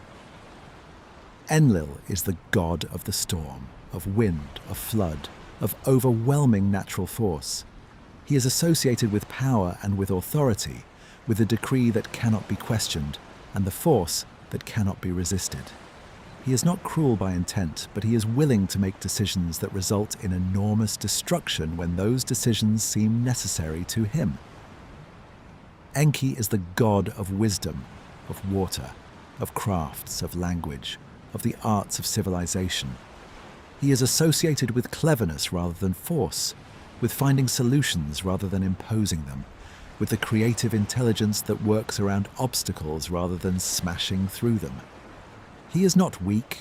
He is one of the most powerful gods in the cosmos. But his power operates differently from Enlil's. the tension between Enlil's authority and force approach and Enki's wisdom and creativity approach is one of the central structural tensions in the Sumerian mythological tradition. In the Atrahasis myth, this tension plays out across the entire course of the narrative. Enlil wants to use force to solve the problem of humanity's noise. Enki keeps finding creative solutions that preserve humanity. Neither wins completely. The outcome is a compromise that establishes the permanent conditions of human existence. This theological structure, two complementary divine powers in productive tension, one representing authority and force, the other representing wisdom and creativity, is not unique to Sumerian religion. It appears in various forms across many religious traditions. The dynamic between Apollo and Dionysus in Greek tradition, between Odin and Thor in Norse tradition, between the scholarly and the martial functions of divine power in Hindu tradition. All of these represent versions of the same fundamental tension. In the Sumerian version, this tension is specifically about the human relationship to divine power. Enlil's approach tends toward the destruction or radical reduction of humanity when they become troublesome. Enki's approach tends toward preservation and protection, using cleverness to subvert Enlil's harsh decisions. The human beings of the myth are the objects of this divine disagreement. The stakes in a cosmic debate about whether humanity is worth the trouble it causes. This gives the theological structure a specific and poignant character. The survival of humanity depends not on human virtue or human strength, but on the willingness of one God, Enki, to protect them against the decisions of another.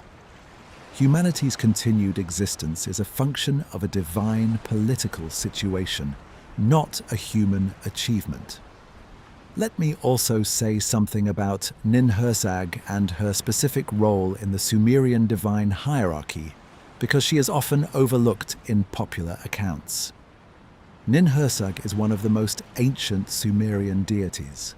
Her name means Lady of the Sacred Mountain, and she is associated with the wild hills and the untamed nature that surrounds the cultivated land of the alluvial plain.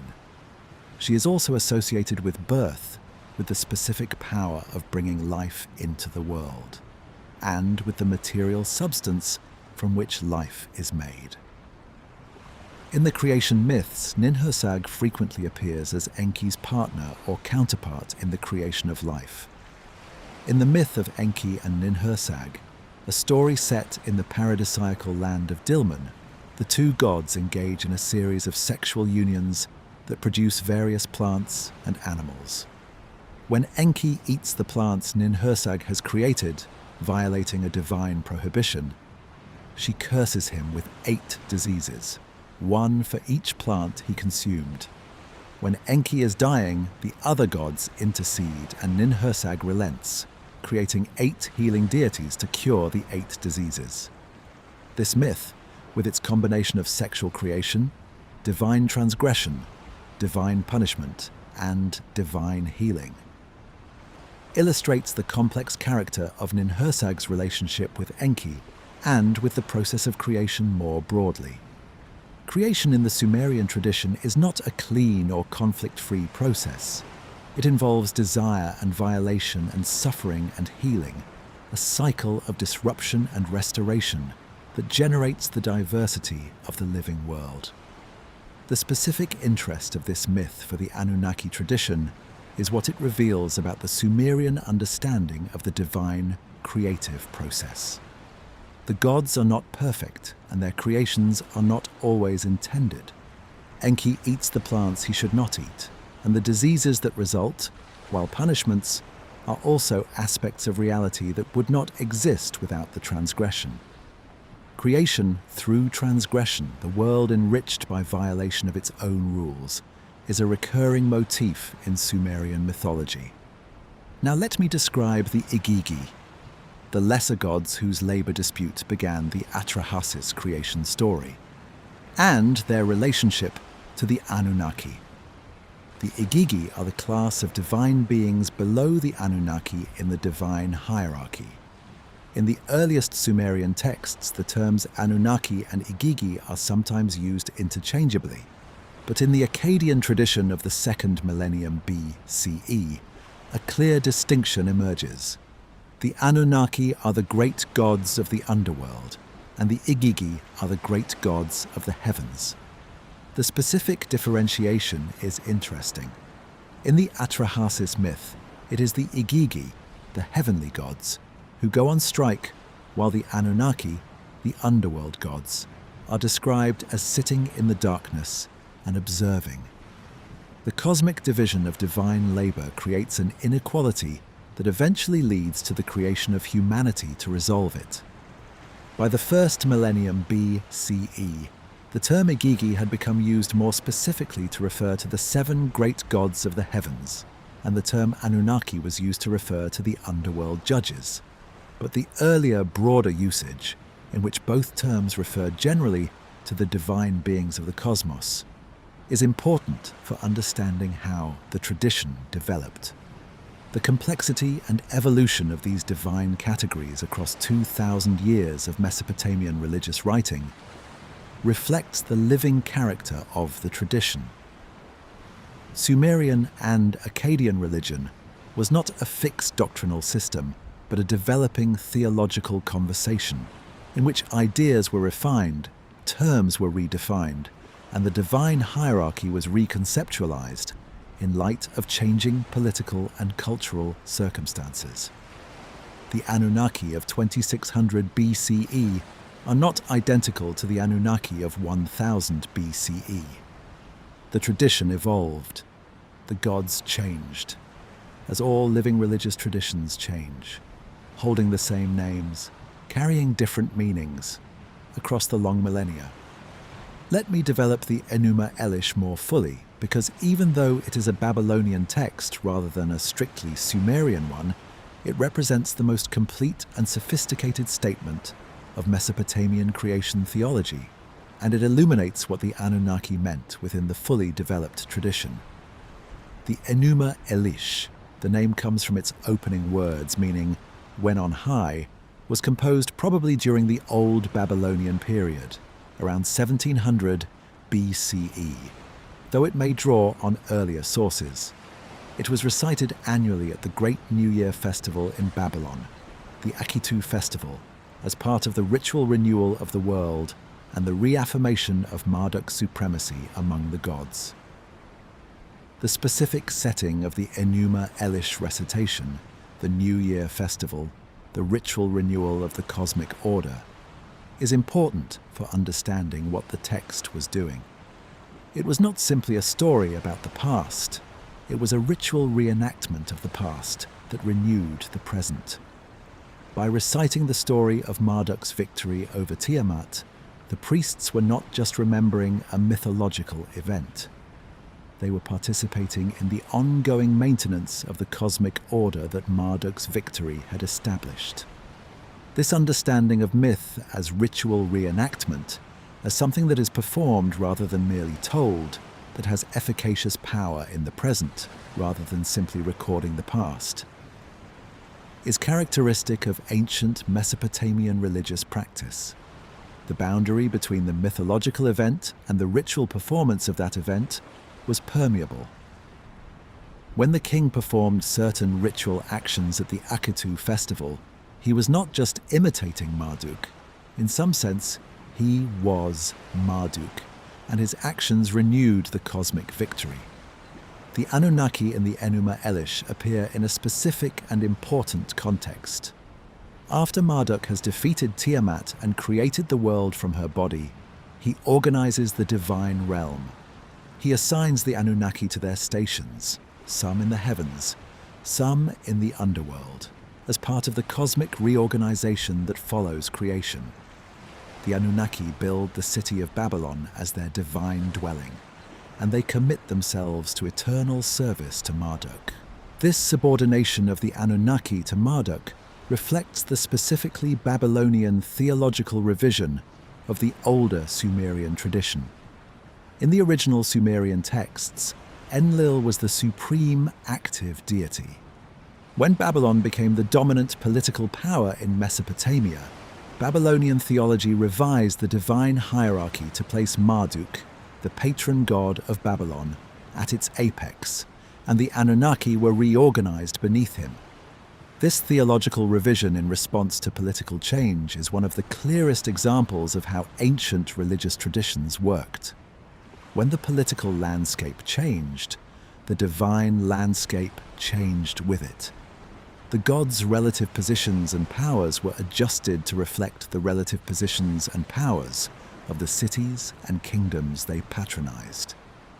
Now let me say something about the sacred marriage ritual, because it is one of the most distinctive practices of Sumerian religious life, and it illuminates the specific relationship between the human and the divine in ways that are relevant to understanding the Anunnaki.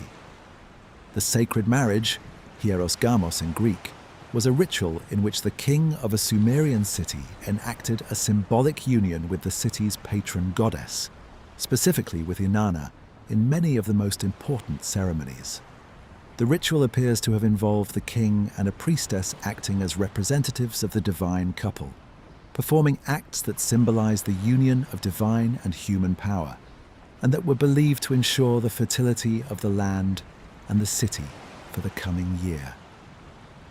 The sacred marriage ritual has been one of the most discussed and most contested aspects of Sumerian religious practice.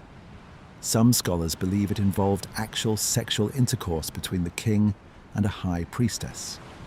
Others argue that it was primarily ceremonial and symbolic.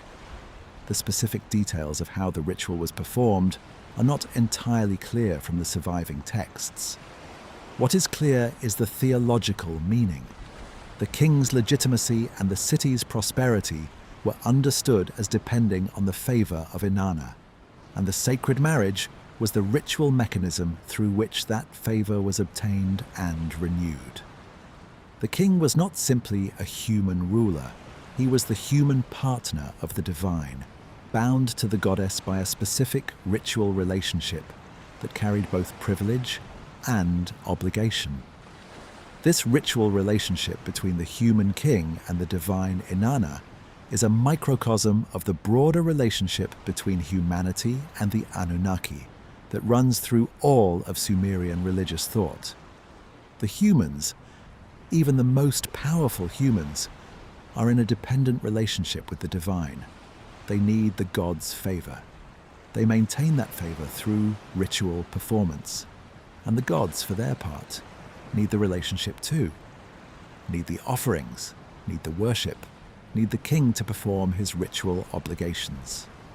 The interdependency revealed in the sacred marriage is the same interdependency revealed in the Atrahasis flood narrative. The gods made humanity and then found they needed humanity. The specific relationship between the Anunnaki and human beings is not one of simple domination, but of complicated mutual entanglement. This entanglement is what makes Sumerian religions so interesting and so humanly resonant. It is not a theology of infinite divine power and human insignificance. It is a theology of relationship.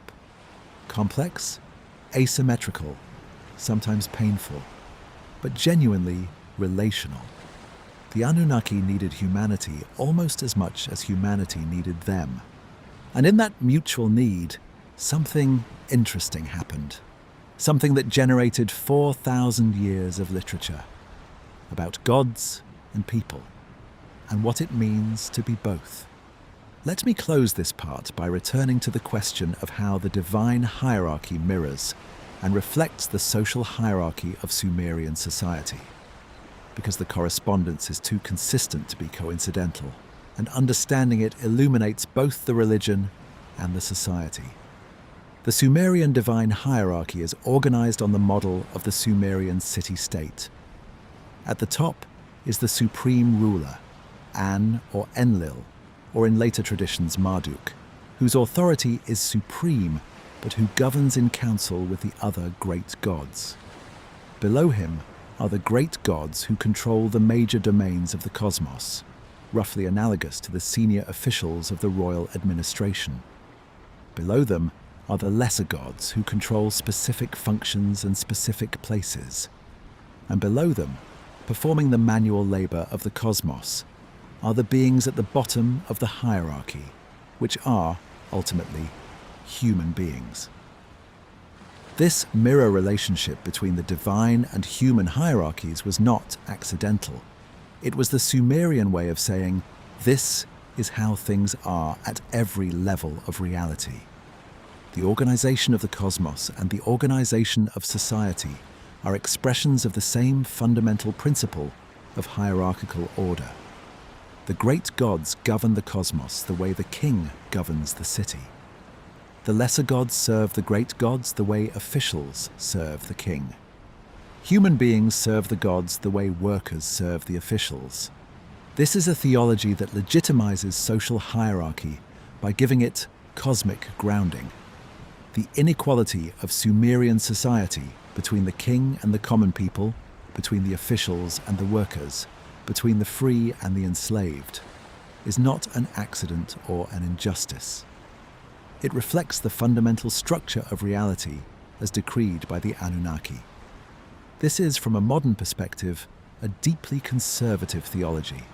It naturalizes inequality and presents existing hierarchies as cosmically ordained. The Sumerian workers who dug the irrigation canals and built the temple platforms were doing the work that the cosmos required.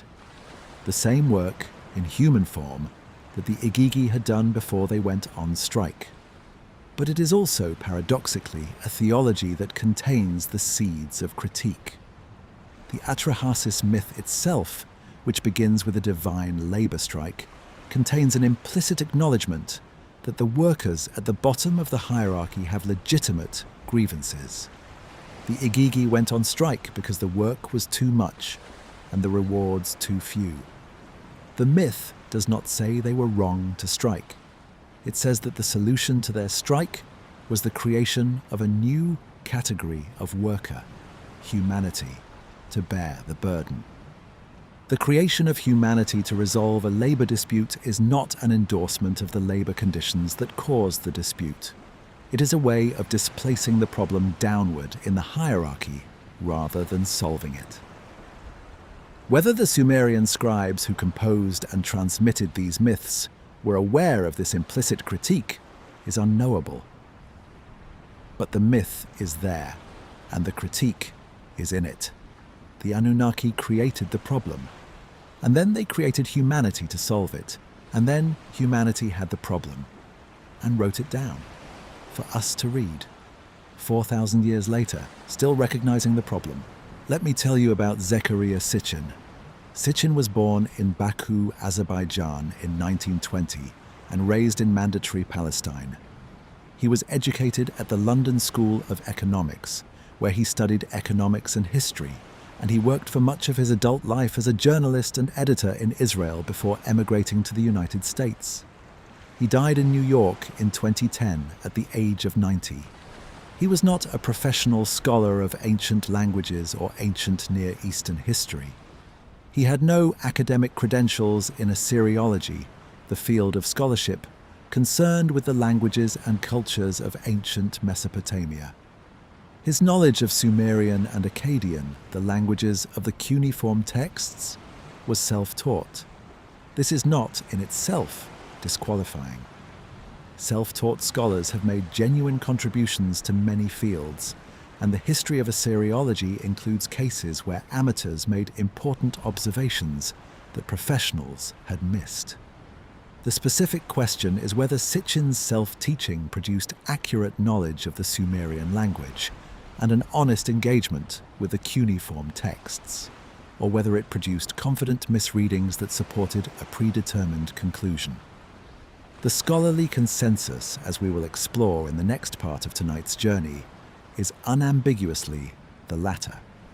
But before we examine the criticisms, let me describe Sitchin's claims as he made them, because understanding the full argument is necessary for understanding why it is wrong. Sitchin's central thesis developed across a series of 12 books, beginning with The 12th Planet in 1976. is as follows.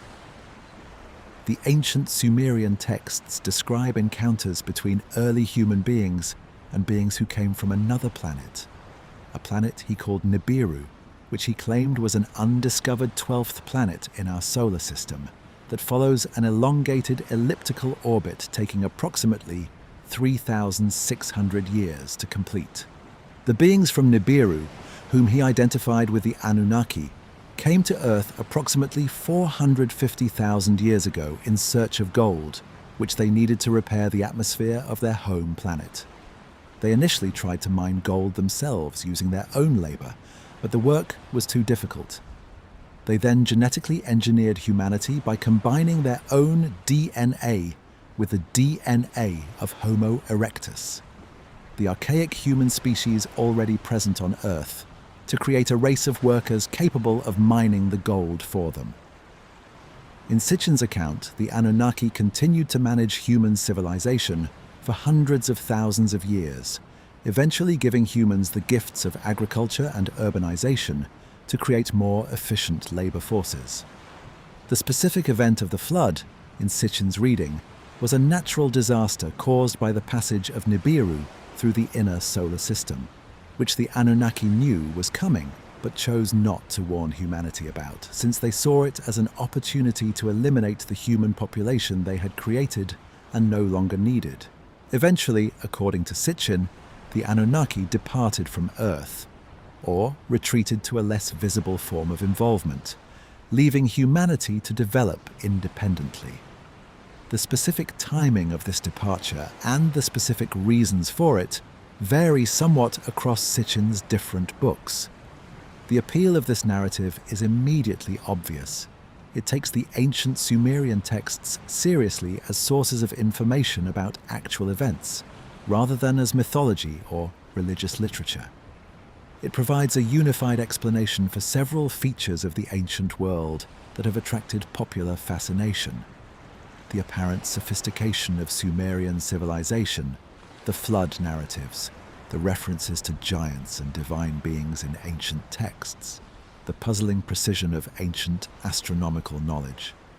It also taps into the specific cultural anxiety of the modern world about humanity's place in the cosmos. If we were created by extraterrestrial beings, then we are not alone. And we never were. The universe is populated with beings more advanced than ourselves, beings who have taken an interest in us, beings who gave us the foundations of our civilization. This is a more interesting and in some ways more comforting story than the one in which humanity developed alone on an unremarkable planet by a gradual process of evolution and cultural development. The specific books in which Sitchin developed this thesis sold millions of copies worldwide. The 12th Planet, published in 1976, has never gone out of print. The subsequent volumes in his Earth Chronicles series each sold hundreds of thousands of copies. The total sales of his books have been estimated at several million copies across dozens of languages. Sitchin was not a marginal figure in the alternative history world. He was its most prominent and most seriously engaged representative. Someone who had read widely in the academic literature on Mesopotamia and who engaged with the primary texts rather than simply making assertions. His books are footnoted. They contain detailed discussions of specific cuneiform passages. They reference the scholarly literature, even if only to disagree with it. This gives Sitchin's work a specific quality of apparent academic respectability that distinguishes it from the more obviously credulous ancient astronaut tradition. He looked like he knew what he was talking about. He sounded like he had read the texts. The problem is that he had misread them, systematically, in ways that professional Assyriologists have documented in detail. And we will examine those misreadings in the next part of tonight's journey. But first, let me say something about why Sitchin's work had the cultural impact it had, why it found an audience of millions when the actual Sumerian texts, available in translation, found a much smaller one. The answer is partly about packaging. Sitchin told a story, a good story with a clear narrative arc, with dramatic revelations, with the specific appeal of hidden knowledge that mainstream scholarship has suppressed or ignored. The actual scholarly account of the Sumerian texts is not packaged as a story. It is packaged as scholarship, careful, qualified, hedged, attentive to complexity and uncertainty, written primarily for other scholars. The appeal of Sitchin's work was not primarily intellectual. It was narrative. He gave people a way to think about the ancient world that was exciting, that made sense of puzzling features of ancient history. And that provided the specific pleasure of feeling that you knew something that most people did not know. This is a powerful package. The human appetite for narratives that explain puzzling things, while making the reader feel specially informed, is not a product of gullibility. It is a product of perfectly ordinary human cognitive needs. The need for coherent explanations, the need for a sense of significance, the need to feel connected to something larger than everyday experience. Sitchin met these needs. The question is whether he met them honestly. And the answer, as we will see, is that he did not. He met them with a narrative that was compelling and wrong, in specific, demonstrable, irreparable ways. Let me develop Sitchin's specific interpretive methodology more fully, because understanding how he built his argument helps explain both its appeal and its fundamental errors. Sitchin's method was essentially one of selective citation and creative translation. He would identify a specific Sumerian or Akkadian term or passage, propose a translation that differed from the scholarly consensus, and then use his non-standard translation as the foundation for an extraordinary claim. The process repeated across hundreds of texts, building a cumulative case in which each extraordinary translation reinforced the others. The specific example of the word Anunnaki, which we discussed in Part 3, is the clearest illustration. The scholarly translation of Anunnaki as princely offspring or noble children of An is well established in the academic literature. Sitchin's translation as those who came from heaven to earth requires ignoring the standard grammatical analysis of the word and substituting a different analysis that is not supported by the structure of the Sumerian language. When Sitchin was challenged on such translations by scholars with expertise in Sumerian and Akkadian, his standard response was to assert that his translation was the correct one, and that the scholars were either mistaken or part of a conspiracy to suppress the truth about ancient history. This is not a scholarly argument. It is an assertion without evidence against evidence. The Nibiru claim is another example of the methodology. Sitchin identified a Sumerian and Akkadian word, Nibiru, that appears in several astronomical contexts, and proposed that it referred to a previously undiscovered planet on an elongated 3,600-year orbit. The actual scholarly analysis of Nibiru identifies it as a name for the planet Jupiter in most Mesopotamian contexts, and as a name for a specific point or crossing in the sky in others. The meaning of an astronomical crossing or transit point is entirely consistent with the astronomical contexts in which the word appears. The meaning of a hidden planet is not. The 3,600-year orbital period is itself a number with a specific Sumerian significance. The Sumerians used a base 60 number system, and 3,600, which is 60 squared, was a particularly significant number in Sumerian mathematics, used as a unit for counting very large numbers. Sitchin's use of this number as the orbital period of Nibiru exploited the apparent specificity of the number to give his claim a pseudo-scientific precision, but the number has no astronomical basis. There is no planet Nibiru. No body with a 3,600-year orbit has been detected by the extremely sensitive astronomical instruments that now survey the inner and outer solar system. Sitchin's predicted close approaches of Nibiru to Earth, which he associated with major historical events in ancient Mesopotamia, have not occurred, and no planetary body consistent with his description has been observed. The genetic engineering claim is perhaps the most dramatic in Sitchin's system, and the one most obviously motivated by science fiction tropes rather than by the ancient texts. Sitchin cited the creation of humanity from clay and divine blood in the Atrahasis myth as evidence of genetic engineering. The clay representing genetic material, the divine blood representing the extraterrestrial DNA added to the indigenous human genome. This reading requires ignoring the entire mythological and theological context of the creation narrative, treating the specific language of myth as if it were a technical description of a laboratory procedure. The clay of the Atrahasis creation is not a metaphor for genetic material. It is a metaphor for the material substance of the earth from which living things are made, a usage that appears across dozens of ancient creation traditions worldwide. The divine blood is not a metaphor for DNA. It is a theological statement about the specific quality of consciousness and divine spirit that the Sumerians believed humans possessed. Reading mythological language as technical description is one of the most fundamental methodological errors in the alternative history tradition. It strips the texts of their actual meaning, their theological, philosophical, and literary meaning, and substitutes a literalism that produces conclusions as wrong as they are specific.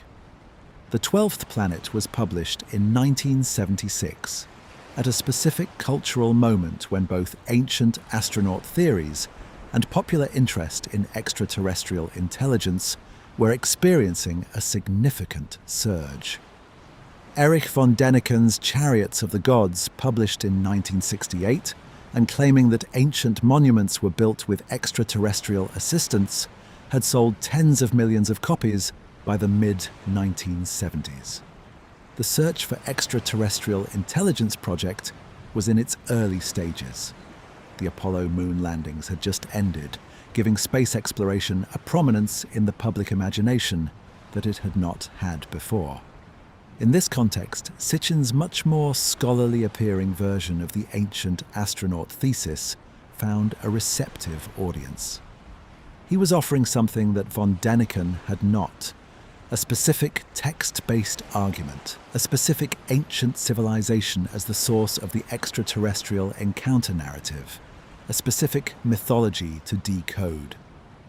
The specific contribution Sitchin made to the ancient astronaut genre was the Sumero-centric focus, the identification of the Sumerians as the civilization that had most direct knowledge of the Anunnaki, the reading of Sumerian myths as literal, historical records of the extraterrestrial presence.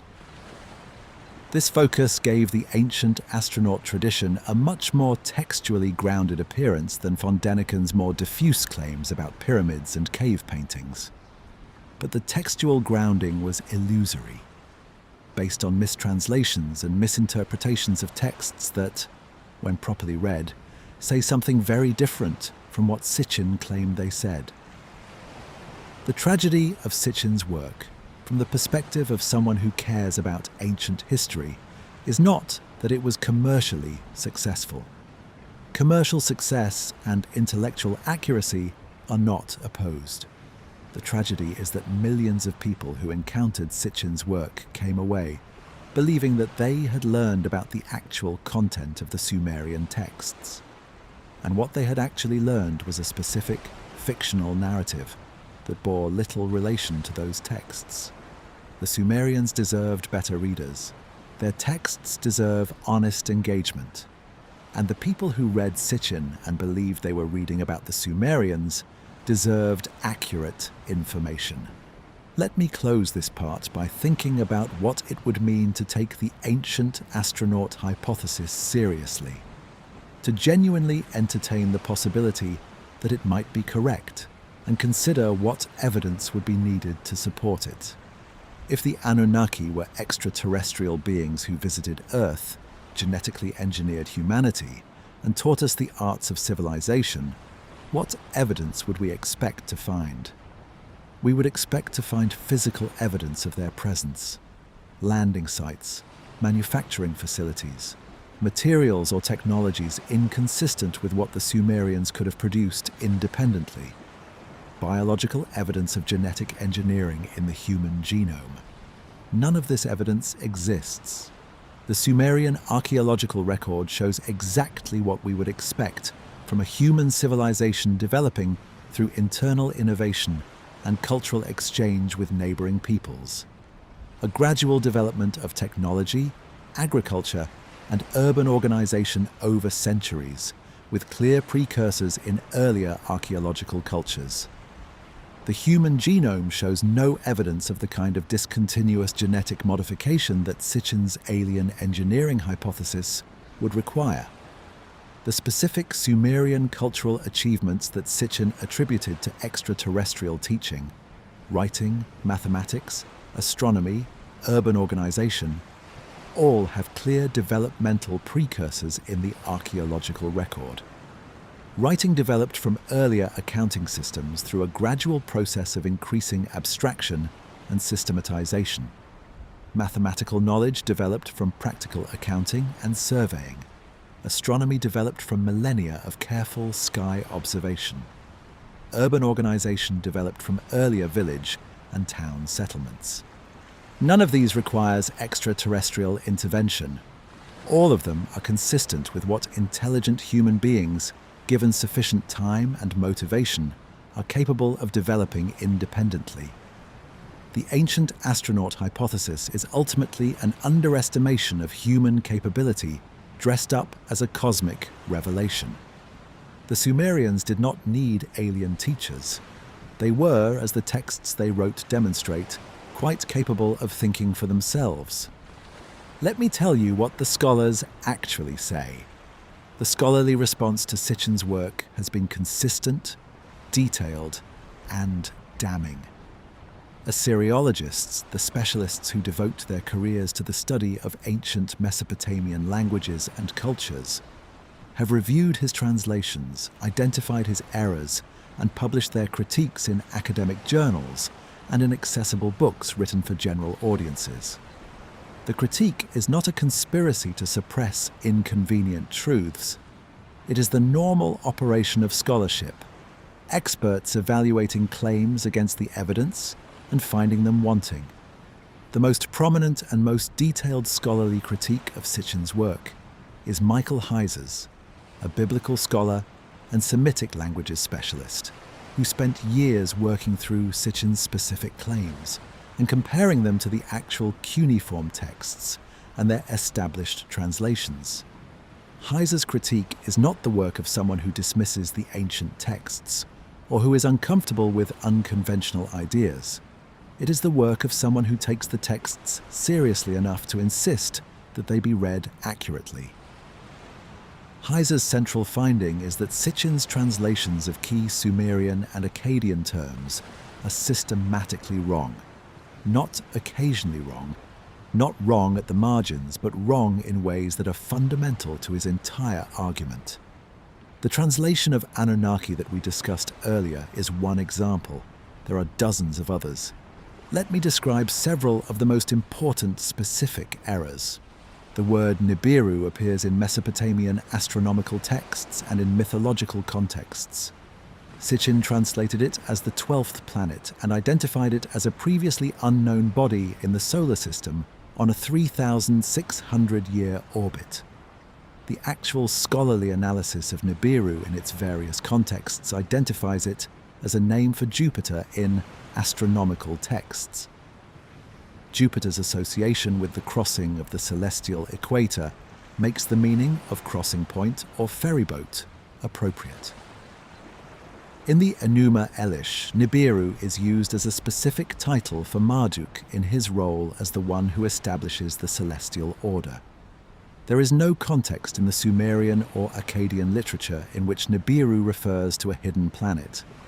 There is no ancient text that describes the orbital period of Nibiru as 3,600 years. Sitchin's identification of Nibiru as a 12th planet is a creative invention with no textual basis. The term Shem is another case. In Genesis, Shem is a proper name, one of Noah's sons. In Akkadian, Shem is a word meaning name, fame, or reputation. Sitchin proposed that in various ancient contexts, Shem actually referred to a rocket ship or spacecraft. He argued that ancient depictions of tall, conical objects, including the cylindrical seals that are common artifacts in Mesopotamian archaeology, represented rockets, and that certain ancient texts described flights in these rockets. The actual Akkadian and Sumerian evidence for Shem, meaning a rocket ship, is non-existent.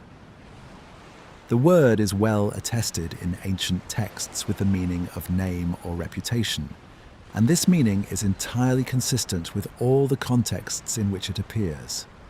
The conical objects depicted on Mesopotamian cylinder seals are cult symbols, architectural features, or ritual objects, not spacecraft, consistent with what is known about Mesopotamian religious iconography. Sitchin's reading of specific Sumerian texts describing the gods' activities is similarly problematic. He interpreted passages describing the gods flying through the air, riding in divine chariots, moving between the heavens and the earth, as descriptions of spacecraft and space travel. The actual Sumerian and Akkadian texts use conventional mythological language for the movement of divine beings. The gods fly because they are gods, not because they have spacecraft. Divine beings in ancient Near Eastern mythology regularly fly, travel to remote places, and move between different cosmic domains. This is what divine beings do. The mythological motif of divine flight does not require spacecraft to explain. It requires only a conception of the divine as capable of things that human beings cannot do, which is a universal feature of polytheistic religious traditions worldwide. One of the specific texts that Sitchin used most extensively as evidence for his thesis is the Sumerian text known as the Descent of Inanna, which we discussed in part 3 of tonight's journey. He argued that the 7 gates of the underworld through which Inanna passes, each associated with the removal of a garment or ornament, were actually descriptions of the layers of the Earth's atmosphere or of some kind of radiation protection that an astronaut would need to remove as they descended toward the planetary surface. This reading requires ignoring everything we know about the Sumerian understanding of the afterlife and the specific meaning of the underworld in Sumerian religion. The 7 gates of the underworld are a theological concept. They represent the progressive stripping of power that occurs in the transition from the living to the dead.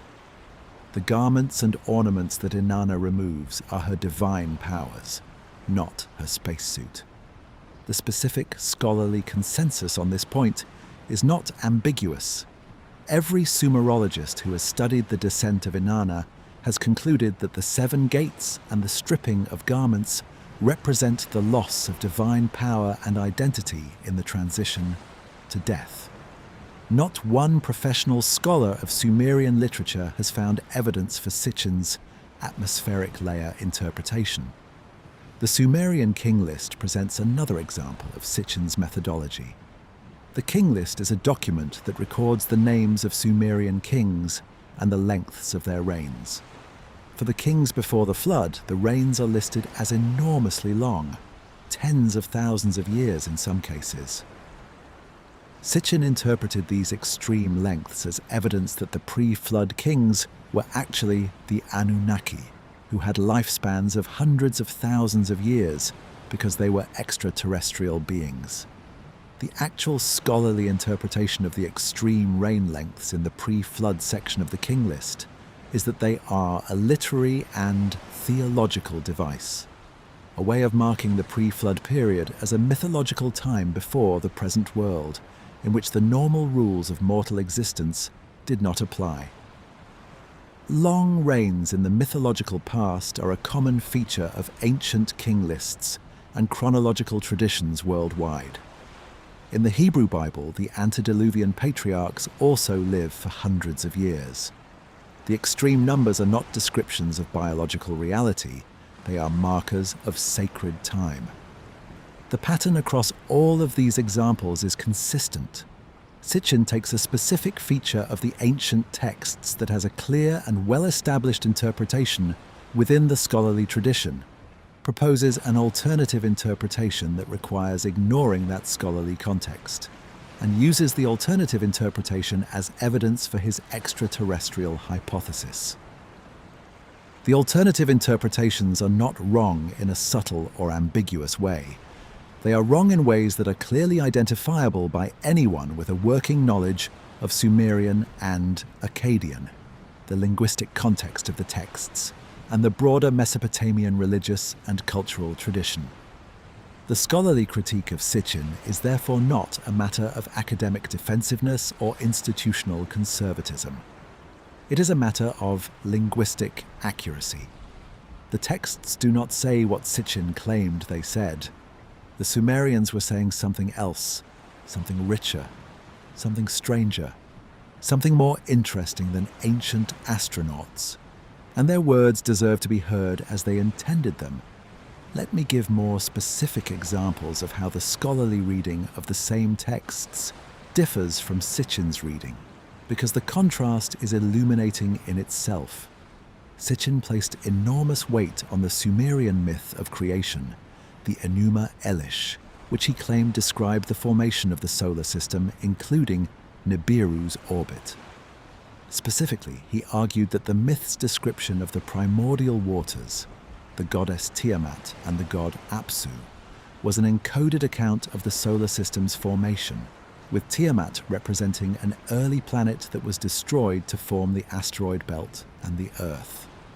The scholarly reading of the Enuma Elish understands Tiamat as the primordial saltwater ocean, consistent with the Mesopotamian cosmological understanding of the world as surrounded by water, and Apsu as the fresh water that lies beneath the earth. The conflict between Tiamat and the younger gods and Marduk's eventual victory represents the establishment of cosmic order from primordial chaos, a narrative motif that appears in creation traditions worldwide. There is nothing in the Enuma Elish that requires or implies a planetary collision. The specific astronomical interpretation Sitchin proposed requires reading the text as if it were a technical document about planetary formation rather than a mythological account of the establishment of cosmic order. The two readings are simply not compatible with the same text. Sitchin also made extensive use of Sumerian cylinder seal images, the small rolled stone objects used to imprint designs on clay as signatures or ownership marks. He argued that specific images on these seals depicted spacecraft, astronauts, and the solar system. The scholarly analysis of Sumerian cylinder seal imagery identifies the objects Sitchin called spacecraft as standard elements of Sumerian religious iconography, cult symbols associated with specific deities, architectural features of temples, and ritual objects with well-documented functions. The figure that Sitchin identified as an astronaut in a spacesuit is, in the standard iconographic analysis, a depiction of a priest or worshipper in ceremonial dress. The figures he identified as depicting orbital patterns or the solar system are standard Mesopotamian astronomical symbols. The sun, the moon, and the planets as they appear across hundreds of years of Mesopotamian astronomical imagery, with no special significance as a map of the solar system. The problem with Sitchin's use of images is the same as his problem with texts. he approached them with a predetermined conclusion and found in them what he was looking for. The visual pareidolia is as systematic as the linguistic misreading. Now let me describe what scholars who have engaged seriously with Sitchin's specific claims have concluded about his knowledge of Sumerian and Akkadian. Michael Heiser, whom I mentioned earlier as the most detailed scholarly critic, made an invitation to Sitchin at some point in the early 2000s to discuss specific Sumerian and Akkadian passages and their translations in a scholarly forum with other experts in the relevant languages present. Sitchin declined. He never engaged with Heiser's specific linguistic critiques in print. This refusal to engage is characteristic of the alternative history tradition's relationship to scholarly critique. The standard response to expert criticism is not to rebut it with additional evidence or linguistic argument. It is to claim that the experts are part of a suppression campaign, or to simply continue asserting the original position without addressing the specific objections. Several professional Assyriologists have reviewed Sitchin's specific translations and found them incompatible with the established understanding of Sumerian and Akkadian grammar and vocabulary. The responses were published in academic journals where other scholars could check the analysis. The conclusion was consistent. Sitchin's translations were not alternative interpretations of ambiguous texts. They were errors, products of insufficient knowledge of the languages and a willingness to substitute preferred meanings for established ones. The specific tragedy of Sitchin's influence on popular understanding of Mesopotamia is that he directed enormous public attention towards Sumerian civilization at a time when that civilization needed and deserved more attention. The Sumerians are one of the most important and most underappreciated peoples in human history. Their literary achievements, their astronomical observations, their legal innovations, their cosmological thinking, all of these deserve a much larger popular audience than they typically receive. Sitchin gave many people their first encounter with Sumerian civilization. If those people had then gone to read the actual scholarly translations of the Sumerian texts, to encounter Inanna's descent or Gilgamesh's grief or the Atrahasis labor dispute on their own terms, the initial encounter, however distorted, might have led somewhere valuable, but in many cases it did not. The Sitchin narrative was the beginning and the end. The actual texts remained unread, replaced by the narrative about what they allegedly contained. The tragedy is not Sitchin's popularity. The tragedy is what his popularity displaced. The actual texts are there, still, waiting to be read, by anyone willing to set aside the alternative narrative long enough to encounter them honestly. Let me close this part with a thought about what the scholarly critique of Sitchin reveals about how intellectual authority works in the modern world. Sitchin's work succeeded in part because it mimicked the appearance of scholarship without having the substance of scholarship. The footnotes, the references to academic sources, the detailed engagement with specific texts. All of these gave the work an air of academic respectability that von Däniken's more openly speculative claims had lacked. Many readers of Sitchin's books came away feeling that they had engaged with serious academic material. The problem is that footnotes are not evidence of accuracy. References to academic sources are not evidence of correct interpretation of those sources.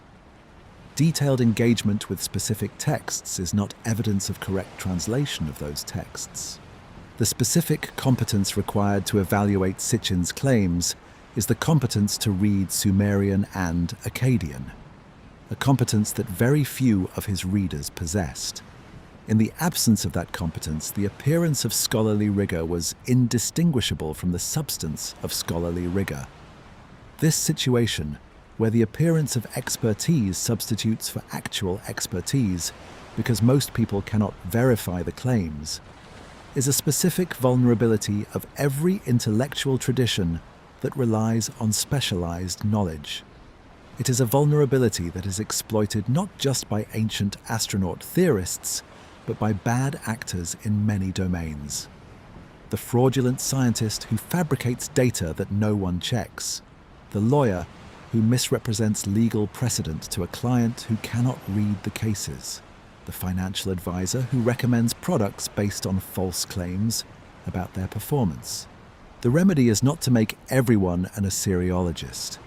The remedy is to develop the habit of asking, what do the people with actual expertise in this specific domain say about these specific claims?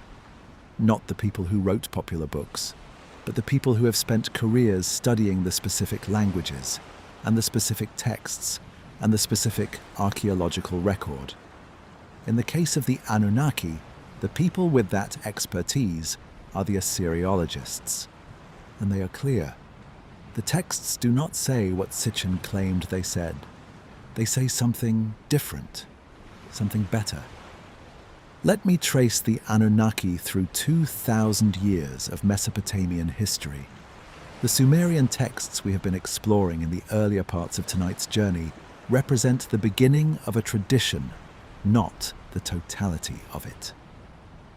Sumerian was the prestige language of religious and literary writing in Mesopotamia for approximately 1,000 years, from about 3000 BCE to about 2000 BCE. But Sumerian was gradually displaced as a spoken language by Akkadian, the Semitic language that was probably always the vernacular of much of the Mesopotamian population.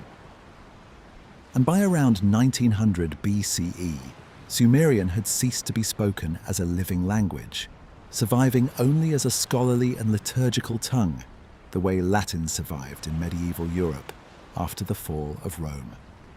The transition from Sumerian to Akkadian as the dominant written language of Mesopotamia was not a replacement of one culture by another. It was a synthesis.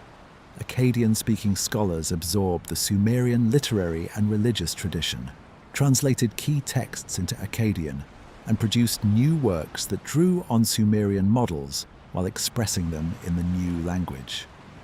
The result was a remarkable cultural continuity. The Mesopotamian religious tradition persisted across the linguistic transition, adapting and evolving but maintaining its fundamental character. The Anunnaki persisted through this transition, carrying their identity and their functions into the Akkadian period, while undergoing specific changes that reflected the new cultural and political contexts. In the Akkadian texts of the 2nd millennium BCE, the period of the Old Babylonian civilization, roughly 2000 to 1600 BCE, the Anunnaki appear in contexts that are largely continuous with the Sumerian tradition.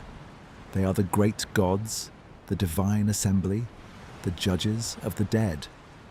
The specific theological framework we have been exploring, the divine hierarchy, the creation of humanity for labor, the flood narrative, is present in Akkadian in forms that closely parallel the Sumerian originals. But specific shifts are visible. One of the most significant is the increasing differentiation between the Anunnaki as underworld gods and the Igigi as heavenly gods. In the earliest Sumerian texts, as we discussed, Anunnaki and Igigi were sometimes interchangeable terms for the great divine beings generally. In the Akkadian tradition, a clear distinction develops. The Anunnaki become specifically associated with the underworld, while the Igigi are the gods of the heavens. This differentiation has theological implications. The Anunnaki, now specifically underworld beings, are increasingly associated with death, judgment, and the maintenance of the cosmic boundary between the living and the dead. Their role as judges, the 7 Anunnaki judges of the underworld who appear in the Descent of Inanna, becomes one of their defining characteristics. They are the administrators of death. The Babylonian period, the period when Babylon was the dominant city of Mesopotamia, roughly 1900 to 600 BCE with various interruptions, saw the most significant theological revision of the earlier Mesopotamian tradition. The promotion of Marduk, Babylon's patron deity, to the supreme position in the divine hierarchy, which we discussed in the context of the Enuma Elish, reorganized the entire structure of the divine world. In the Babylonian theological revision, the Anunnaki appear as the great gods who are subordinate to Marduk, who build Babylon as their dwelling at Marduk's direction, who serve in the cosmic administrative structure he has established. The specific character of the Anunnaki in this context is that of the former powers who have been incorporated into the new divine order under Marduk's supremacy. This kind of theological reorganization, in which the ascendancy of a new city's patron deity reshapes the entire divine hierarchy, is characteristic of Mesopotamian religious history. The theology was always in dialogue with the politics. When Babylon was supreme, Marduk was supreme, and the Anunnaki served him. When Assyria was the dominant power in the first millennium BCE, Ashur, the Assyrian national deity, was elevated to similar supremacy, and the Anunnaki appeared in Assyrian texts in a corresponding subordinate role. The Assyrian period, roughly 900 to 600 BCE, is when the tradition that most English-speaking people encounter through the Bible took its classical form. The Assyrian Empire was the dominant power in the Near East for several centuries, controlling territories that stretched from Egypt to the Persian Gulf. The specific cultural products of the Assyrian period, the enormous carved reliefs depicting the king's military campaigns, the elaborate palace complexes at Nineveh and Nimrud, the royal libraries with their thousands of cuneiform tablets, are among the most impressive achievements of ancient Mesopotamian civilization. It was in the Assyrian libraries that the most complete versions of the Mesopotamian literary canon were preserved. The Ashurbanipal library at Nineveh, the source of the most complete Gilgamesh tablets that we have, was a systematic effort to collect and preserve the entire tradition, including copies of texts going back to the Sumerian period.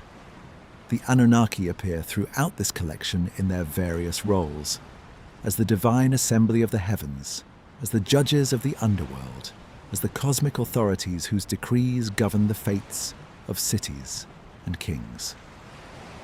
One of the most interesting developments in the Assyrian religious tradition is the increased emphasis on the personal relationship between the individual worshipper and their personal deity. Earlier, Mesopotamian religion had focused primarily on the relationship between communities and their patron deities, and on the cosmic functions of the great gods. In the Assyrian period, texts concerned with individual piety, with what the individual should do to attract divine favor, and how to interpret divine displeasure, become more prominent. The Anunnaki in this personal piety context are primarily background figures. The great cosmic powers whose decisions govern the overall framework of the world, but whose individual attention the ordinary worshipper could not normally expect to attract. The personal relationship was typically with the worshipper's personal deity, a lesser divine being understood as the individual's specific divine patron, rather than with the great Anunnaki directly. This contrast between the cosmic gods and the personal gods is a feature of Mesopotamian religion that has received less popular attention than the dramatic narratives of creation and flood.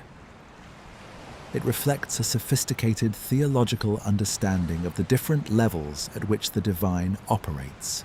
The cosmic level, where the great Anunnaki decree the fundamental conditions of existence, and the personal level, where individual divine beings mediate between the cosmic powers and the specific needs of individual human lives. The tradition ended, or more precisely, was transformed beyond recognition, with the fall of the Assyrian Empire in 612 BCE and the subsequent Babylonian Empire, followed by the Persian conquest in 539 BCE. Under Persian rule and then under Hellenistic and later Parthian and Sassanid rule, the Mesopotamian religious tradition gradually faded. The temples were maintained for a time, but the tradition of scribal education that had transmitted the literary and religious canon was disrupted. The last cuneiform text was written in approximately 75 CE, more than 1,000 years after the fall of Assyria, by which point Mesopotamian religion had been effectively replaced by other traditions. The Anunnaki, who had governed the Mesopotamian cosmos for nearly 3,000 years of written history, became the gods of a dead tradition, known only through the tablets buried in the ruins of the ancient cities, until the archaeologists came, and the tablets were read again, and the Anunnaki re-emerged from the clay into a world they could not have imagined, and were misread by a man with his own translation of their story. Let me develop the Babylonian period more fully, because the specific theological innovations of the Babylonian tradition represent some of the most sophisticated religious thinking in the ancient world, and they illuminate what the Anunnaki had become by the middle of the 2nd millennium BCE. The Old Babylonian period, roughly 2000 to 1600 BCE, was one of the most intellectually productive eras in the history of Mesopotamia. It was the period when the most complete and most literary versions of the Gilgamesh epic were compiled, when the law code of Hammurabi was inscribed on its famous stele, when the sophisticated mathematical texts that demonstrate Babylonian mastery of algebra and geometry were produced, and when the Enuma Elish creation epic was composed in its canonical form. The specific theological contribution of the Old Babylonian period was the systematization of the Sumerian tradition, the bringing together of diverse local traditions into a more coherent theological framework. The divine hierarchy was clarified and codified. The relationships between the major deities were worked out in detail. The ritual obligations of the various temples and priesthoods were systematized. This systematization produced a theological world that was, by ancient standards, remarkably well organized.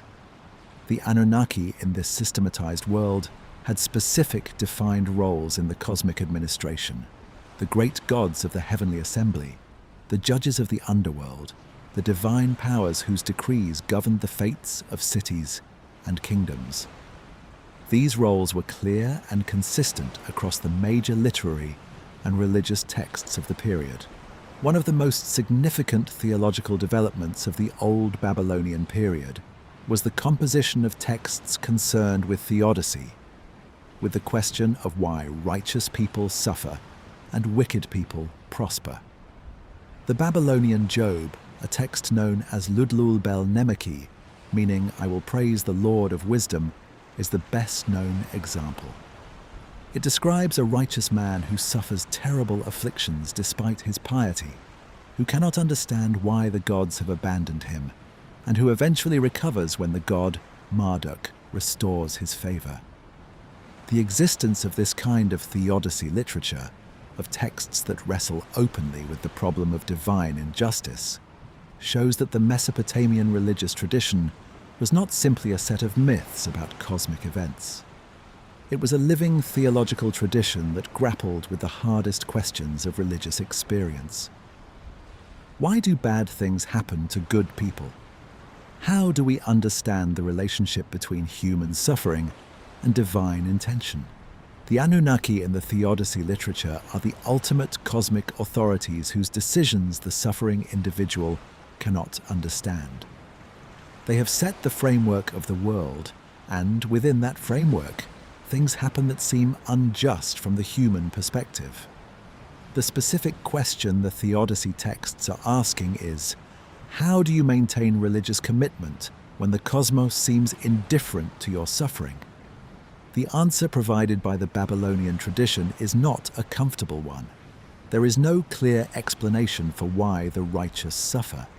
The gods' ways are inscrutable.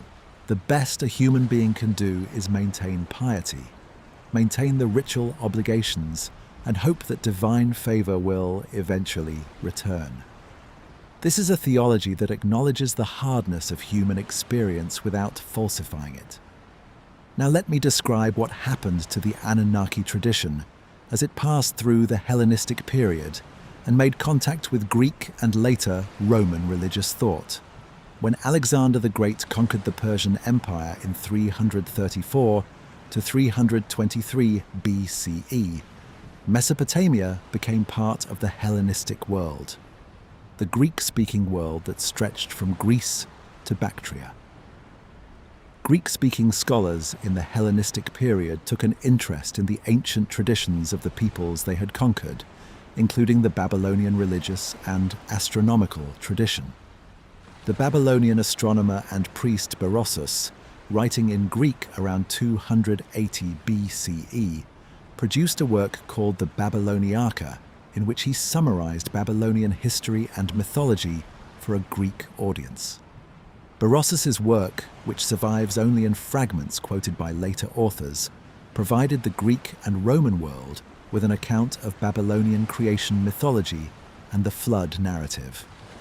This account was the basis on which later writers made comparisons between Babylonian and Hebrew traditions.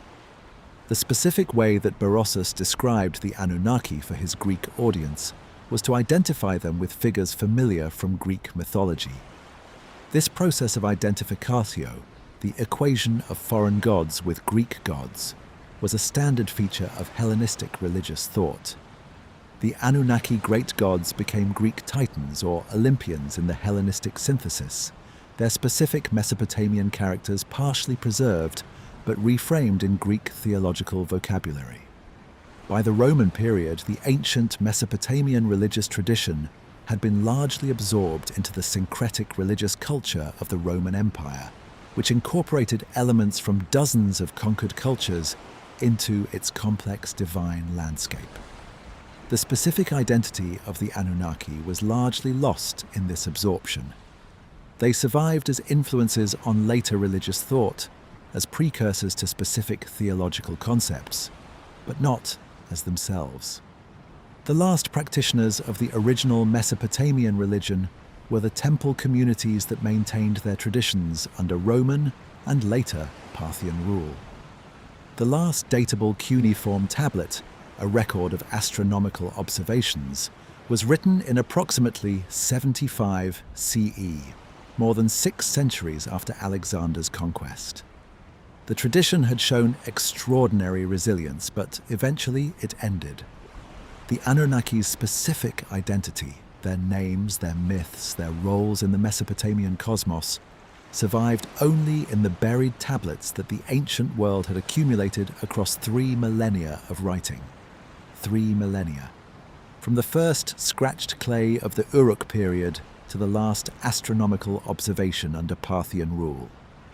The Anunnaki governed the Mesopotamian cosmos for longer than the interval between the Roman Empire and the present day. That is the scale of the tradition. That is what was buried under the sand. That is what the archaeologists found, and what the scholars, patiently and carefully, have been reading ever since. Let me close this part with a reflection on what the 3,000-year persistence of the Anunnaki tradition tells us about the human need for cosmic governance, for the idea that the world is run by powers that are more powerful and more permanent than human beings. Every civilization in human history has had some version of this idea. The specific beings vary. The Anunnaki of Mesopotamia, the Olympians of Greece, the Aesir of the Norse world, the Devas of the Hindu tradition, the angels and archangels of the Abrahamic traditions. But the underlying structure is remarkably consistent. There are powers above us. They govern the cosmos. And the relationship between human beings and those powers is one of the fundamental concerns of human religious thought. The specific character of the Anunnaki, the labor dispute creation, the flood narrative, the underworld judges, the sacred marriage, reflects the specific conditions of Mesopotamian civilization. The gods were made in the image of the world their worshippers knew, a world of cities and corvée labor, and capricious floods and hierarchical authority, and the ever-present threat of military conquest. As the Mesopotamian world changed over 3,000 years, as the city-states gave way to empires, as Sumerian gave way to Akkadian, as Babylon rose and fell and rose again, the Anunnaki changed with it.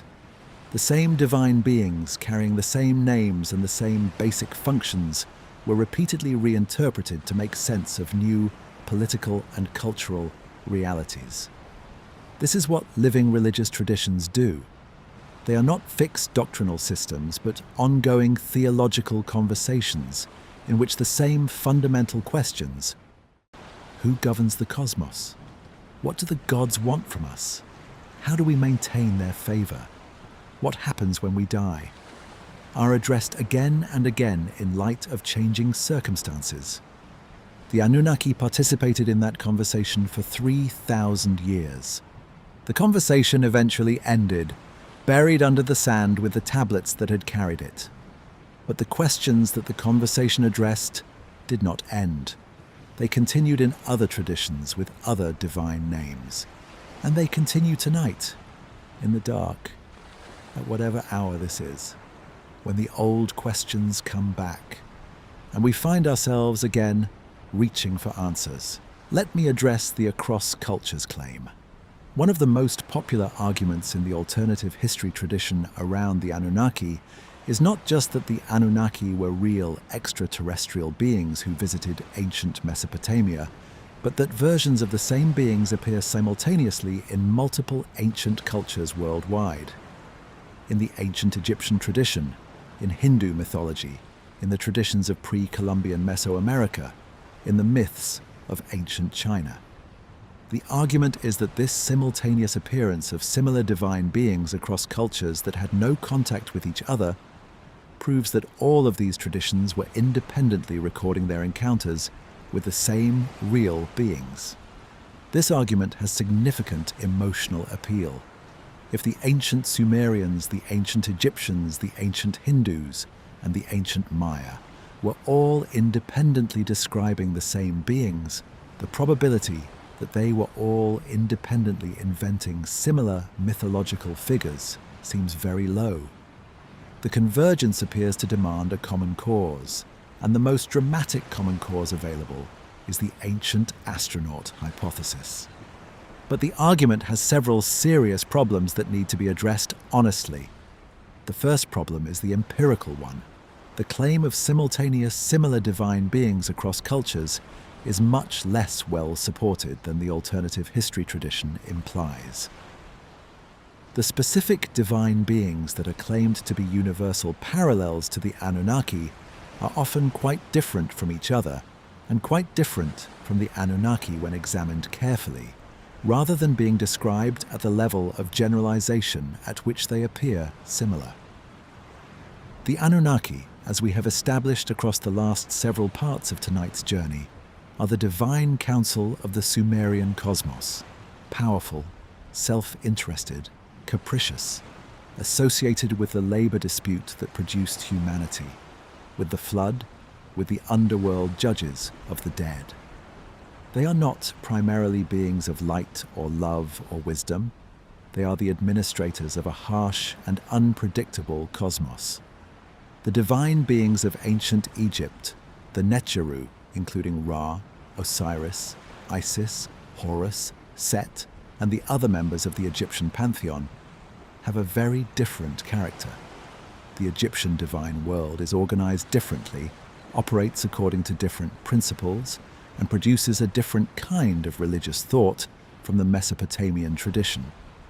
The Egyptian emphasis on Ma'at, on cosmic order, justice, and the specific ethical obligations that maintain the world's balance, is quite different from the Mesopotamian emphasis on divine power and human servitude. The gods of the Hindu tradition, Brahma, Vishnu, Shiva, and the vast and complex pantheon that surrounds them, are embedded in a cosmological framework of extraordinary sophistication and scope that is quite different from the Mesopotamian framework. The specific understanding of time in the Hindu tradition, the vast cycles of cosmic ages, the yugas, the periodic destruction and recreation of the cosmos, has no close parallel in Mesopotamian thought. The claim that these different divine traditions are all versions of the same Anunnaki requires ignoring the specific content of each tradition and retaining only the most general structural similarities. Beings more powerful than humans, beings associated with the sky or the cosmos, beings who interact with humanity. These similarities are genuine, but they are also trivially expected. Any divine being in any polytheistic tradition will have these characteristics by definition. The second problem with the across cultures argument is that it ignores the most parsimonious explanation for genuine cultural similarities: cultural contact and diffusion.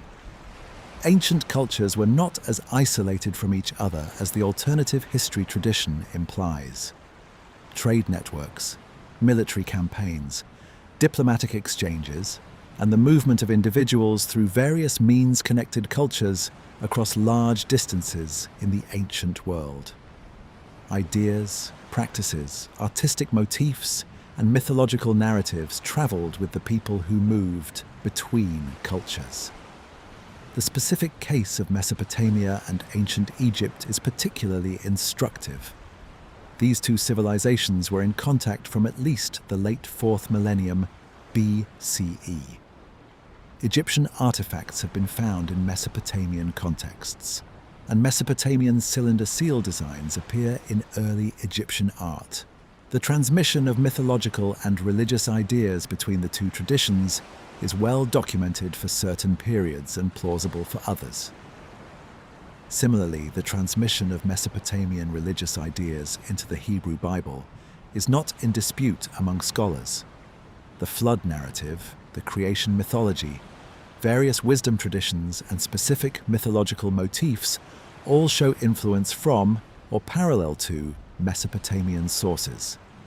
The Book of Job parallels the Babylonian theodicy tradition. The Genesis flood narrative parallels the Atrahasis and Gilgamesh flood stories. These parallels reflect the specific historical fact that the ancient Hebrews were in contact with Mesopotamian culture. They were, at various points, subjects of Babylonian and Assyrian empires.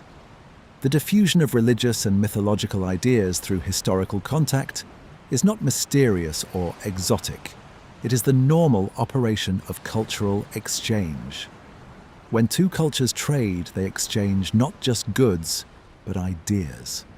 When one culture conquers another, it imposes some of its practices and absorbs some of the practices of the conquered. When individuals move between cultures, they carry with them the beliefs and stories of their home tradition. The third problem with the across cultures argument is the specific selection of examples. The alternative history tradition tends to cite only the cultural similarities that support the ancient astronaut hypothesis while ignoring the enormous diversity of religious traditions worldwide that do not show the claimed parallels. There are approximately 4,200 distinct religions in the world today, and an unknown but much larger number of religious traditions that have existed in the past. The divine beings of these traditions are staggeringly diverse in their number, their character, their relationships with humanity, their cosmic functions, their moral qualities. Some traditions have one god, some have thousands. Some traditions have benevolent gods who care for humanity. Some have indifferent or hostile gods. Some have both. Some traditions have gods who created humanity. Some have no creation story at all.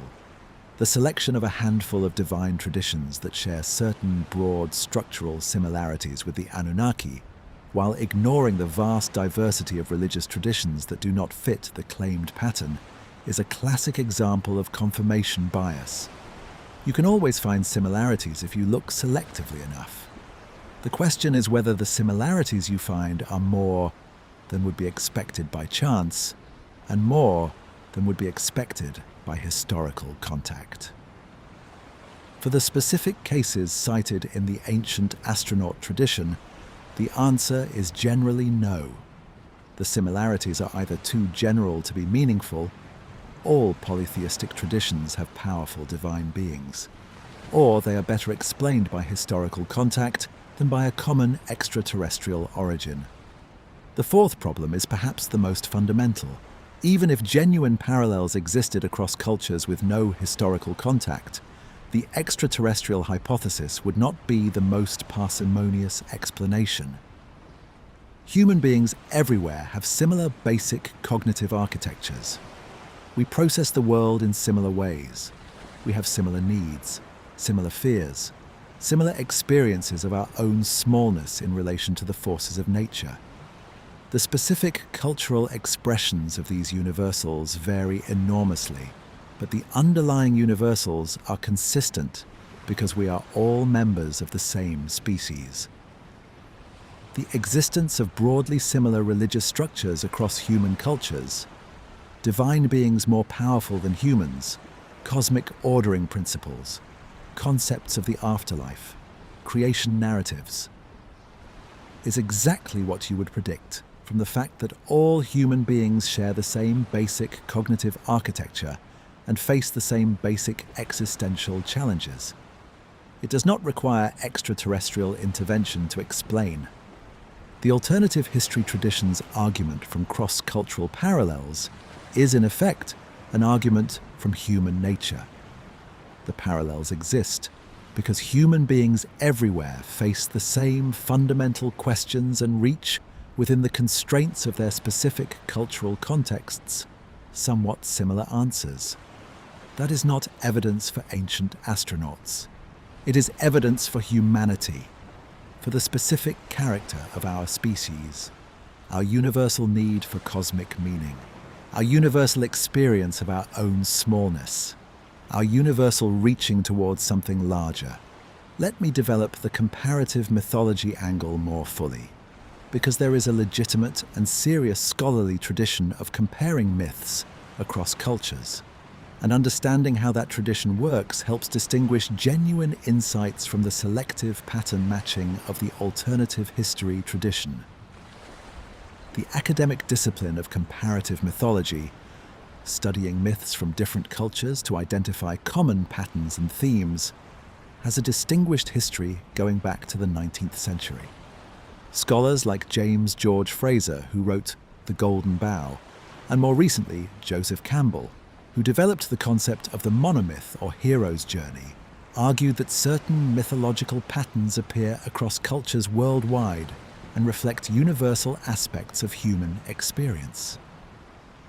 Campbell's monomyth, the hero who leaves the ordinary world, undergoes a series of trials, achieves a transformative experience, and returns changed to benefit their community, does appear in a wide range of cultural traditions, from the Odyssey to the Epic of Gilgamesh to Hamlet to Star Wars. The pattern is real. The scholarly question is what to make of it. Campbell's own interpretation was psychological. He argued that the monomyth reflects universal features of human psychology, the specific structure of how human beings experience transformation and growth. Other scholars have proposed that the pattern reflects common human experiences of initiation rites, seasonal cycles, or the structure of the human life course. None of these explanations requires extraterrestrial intervention. The alternative history tradition takes the existence of cross-cultural parallels and jumps immediately to the extraterrestrial explanation, skipping over the much more parsimonious explanations that comparative mythology has developed. The jump is not justified by the evidence. Let me give a specific example that illustrates the difference between legitimate comparative mythology and the ancient astronaut misuse of it. The flood narrative appears in multiple ancient cultures: the Mesopotamian tradition, Atrahasis, Gilgamesh; the Hebrew Bible, Noah; the Hindu tradition, Manu; the Greek tradition, Deucalion; and dozens of other traditions worldwide. The ancient astronaut tradition uses this widespread distribution of flood narratives as evidence for a global extraterrestrial event, a planetary catastrophe engineered or caused by the Anunnaki that affected all of these cultures simultaneously. The scholarly explanation for the widespread distribution of flood narratives begins with the observation that catastrophic floods are a genuine human experience. Most ancient civilizations were riverine. They developed in the valleys and deltas of major rivers precisely because those rivers provided the water and the fertile silt that made agriculture possible. The same rivers periodically flooded catastrophically, destroying settlements and killing populations. The specific memory of such floods, transmitted through oral tradition and eventually recorded in writing, is exactly what you would expect in cultures that depended on major rivers. The specific parallels between the Mesopotamian flood narrative and the Genesis flood narrative are better explained by the historical contact between Hebrew and Mesopotamian cultures than by common descent from a global extraterrestrial flood. The Hebrews were in close contact with Mesopotamian civilization throughout the first millennium BCE. They were subjects of the Assyrian and Babylonian empires. Significant numbers of their population were deported to Babylon, and the specific period of the Babylonian exile, 597 to 538 BCE, brought intense contact with Babylonian religious and literary traditions. The scholarly consensus that the Genesis flood narrative shows influence from, or parallel development with, the Mesopotamian flood traditions does not require any exotic explanation. It follows naturally from the documented historical contact between the two cultures. Now, let me say something about the Hindu tradition and the specific claims that are made about parallels between the Hindu devas and asuras and the Anunnaki. The Hindu tradition does have divine beings who engage in cosmic warfare, who create humanity, and who govern the forces of nature. The devas and asuras, the divine beings who are in perpetual conflict in various Hindu texts, do superficially resemble the warring factions of gods that appear in Mesopotamian mythology. The ancient astronaut tradition sometimes uses this parallel as evidence for a common extraterrestrial origin. But the specific character of the devas and asuras and their role in the Hindu cosmological system is quite different from the specific character of the Anunnaki. The Hindu tradition operates within a cosmological framework of cyclical time, the vast yugas, the periodic destruction and recreation of the cosmos, that is fundamentally different from the Mesopotamian framework of linear historical time. The specific relationship between the devas and asuras is not about labor disputes and population control. It is about the cosmic balance between order and chaos, between divine and anti-divine forces that sustains the world through their opposition. To identify the devas and asuras with the Anunnaki requires ignoring the enormous philosophical, cosmological, and theological differences between the two traditions, and retaining only the most superficial structural similarity. Both have multiple divine beings who are more powerful than humans.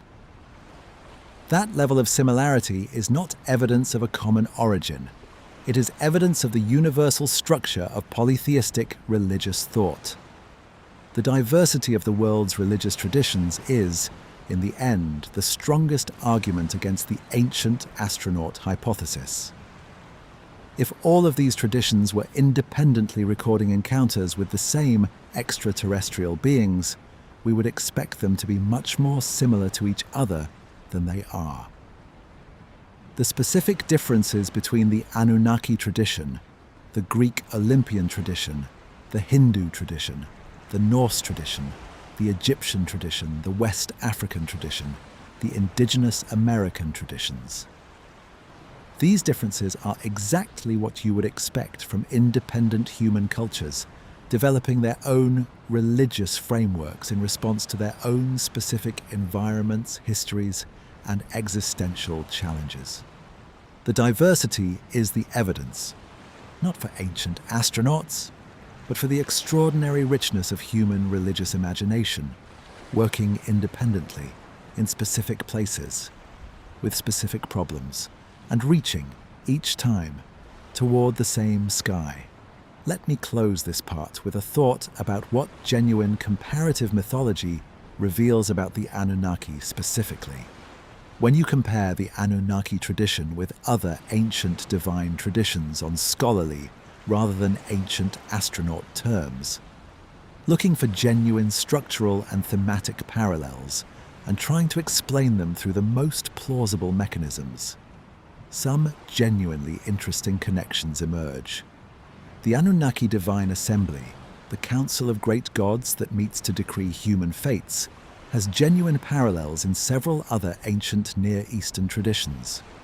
The Ugaritic tradition of Canaan, which is closely related historically and geographically to the Mesopotamian tradition, has a council of divine beings called the Assembly of El that functions similarly to the Sumerian Anunnaki Assembly. The Hebrew Bible preserves echoes of this divine council concept in passages where God consults with the members of a heavenly assembly. These parallels reflect genuine historical connections between the ancient cultures of the Near East, connections through trade, military contact, population movement, and shared cultural heritage. They are the normal products of the rich cultural exchange that characterized the ancient Near East for millennia. The parallel between the Anunnaki flood narrative and the Genesis flood narrative, as we discussed, reflects the same historical contact. The parallel between the Atrahasis creation story and aspects of the Genesis creation story, the creation of humanity from earth and divine breath, the distinction between human and divine nature, similarly reflects the long historical contact between Mesopotamian and Hebrew cultures. None of these parallels requires extraterrestrial intervention. All of them are illuminated by understanding the specific historical connections between the cultures involved. That is how comparative mythology, properly done, works. Not as a search for a hidden common source in the stars, but as a map of the connections between human communities across time and space. The Anunnaki are part of that map, a specific and remarkable part. Let me try to describe the Sumerian cosmos as the Sumerians understood it, not through the lens of the ancient astronaut tradition, and not through the lens of modern scholarly analysis alone, but as a vision of reality, as the specific way that the people who built the ziggurats and wrote the first literature conceived of the world they inhabited. The Sumerian cosmos had a specific structure. At the top was the sky, the great dome of the heavens, which was itself a solid substance, not an empty void. Below the sky was the atmosphere, the air and wind governed by Enlil, the domain in which birds flew and storms formed. Below the atmosphere was the surface of the earth, the land and the sea, where human beings and animals and plants lived out their brief existences. Below the surface of the earth was the Abzu, the underground freshwater, the subterranean ocean that fed the springs and rivers and was governed by Enki. And below, even the Abzu, was the underworld, the great below, the land of no return, where the dead lived their diminished afterlives. This cosmos was not infinite. It had specific boundaries. The sky dome was a limit beyond which nothing existed. The underworld was a specific, bounded place, not an infinite void. The world was comprehensible, mappable in principle, governed by specific beings with specific functions. The earth itself the world surface on which human beings lived, was understood as a flat disk floating on the primordial waters. The specific image of the Earth as a disk on water is consistent with the Mesopotamian geographical experience. The flat alluvial plain of Mesopotamia, surrounded on its western and eastern margins by vast deserts and mountains, and accessible to the south through the Persian Gulf to the open sea, is more easily imagined as a disk than as the globe that modern people know it to be. The sky above this disk was not empty. It was populated with the heavenly bodies, the sun, the moon, the planets, the stars, understood as divine beings or as the specific manifestations of divine power. The sun was the god Utu, who crossed the sky each day from east to west and spent the night traveling through the underworld before rising again in the east. The moon was Nanna, whose waxing and waning marked the months of the year and whose movement through the stars was tracked by the astronomer priests. The specific relationship between the heavenly bodies and the divine beings they represented was not merely symbolic. Utu was the sun. His daily journey across the sky was his actual movement. His descent into the underworld was his actual nightly experience. When the Sumerians watched the sunrise, they were watching their god emerge from the underworld. When they watched the sunset, they were watching their god descend into death. This conception of the cosmos, in which the natural phenomena of the world are the direct embodiments of divine beings rather than the products of divine creation, gives Sumerian religion a specific intimacy with the natural world that later theological traditions sometimes lack.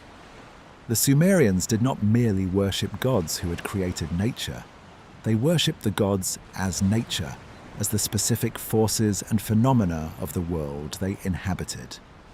The divine assembly, the Anunnaki, met in a specific place, the highest heavens, a divine realm above the visible sky, where the great gods convened to deliberate on the fates of human beings and the cosmos. This divine realm was not accessible to ordinary human beings, only heroes of extraordinary status. Gilgamesh seeking immortality, the flood hero Utnapishtim, transported to the ends of the earth, could approach its margins. The underworld, by contrast, was accessible to everyone, not in life, but in death. The path to the underworld was a downward journey through the earth, passing through 7 gates, each guarded by a specific divine gatekeeper. As we described in the context of the descent of Inanna, each gate stripped the traveller of something, a garment, an ornament, a power, until the traveller arrived at the realm of Ereshkigal, naked and powerless. The specific character of the Sumerian underworld is one of the most revealing aspects of Sumerian religion. It is not a place of punishment or reward. It is simply the place where the dead live. A grim, dusty realm in which the dead eat clay and drink dirty water and live diminished versions of their earthly existences. There is no judgment in the underworld in the sense of a moral evaluation of the deceased's life. The Anunnaki judges do not evaluate whether the dead person was good or wicked and assign them accordingly to different fates. They simply confirm that the dead are dead and belong in the underworld. This is a profoundly discomforting afterlife theology for people who have been raised in traditions that promise justice after death. There is no heaven for the righteous, no hell for the wicked, no cosmic balancing of the ledger. The dead go to the same grey place regardless of how they lived. The specific response that this theology demands is not hope for posthumous justice, but engagement with the present life. If there is no reward after death for living well, the motivation for living well must come from within life itself, from the specific pleasures and meanings that life can offer, from the relationships and the work and the specific goodness that is available in the living world. This is the specific existential challenge that the Gilgamesh epic addresses. Faced with the reality of a grim underworld that makes no distinctions, Gilgamesh must find in the living world, in friendship, in the building of Uruk, in the human achievements that outlast the individual, the significance that the afterlife cannot provide. Let me now describe the Sumerian understanding of the human soul, because it is quite different from the understandings most modern people are familiar with. The Sumerian understanding of the human person did not involve a single soul. The Sumerians distinguished between several different aspects of the human person that had different fates after death. The etemu, often translated as ghost or spirit, was the part of the person that continued after death and descended to the underworld. The Melamu was the divine radiance that certain especially powerful people, kings and great heroes, possessed in life, which dissipated at death. The Ilu, the personal god, was a divine being that was specifically attached to an individual, providing them with divine patronage in life. The etemu of the dead required specific treatment from the living. Proper burial rituals, the provision of food and water at the grave, the performance of memorial ceremonies at specified times. All of these maintained the etemu in an appropriate condition in the underworld. An etemu that was not properly cared for by the living could become a troublesome ghost, wandering the earth and causing harm to the living. This concept of reciprocal obligation between the living and the living care for the dead, and the dead are thereby prevented from troubling the living, is another expression of the broader Sumerian theological principle of mutual dependency that we have traced throughout tonight's journey. The cosmos, the gods, and the human dead all require maintenance from the living. The living are responsible for the ongoing good order of the world.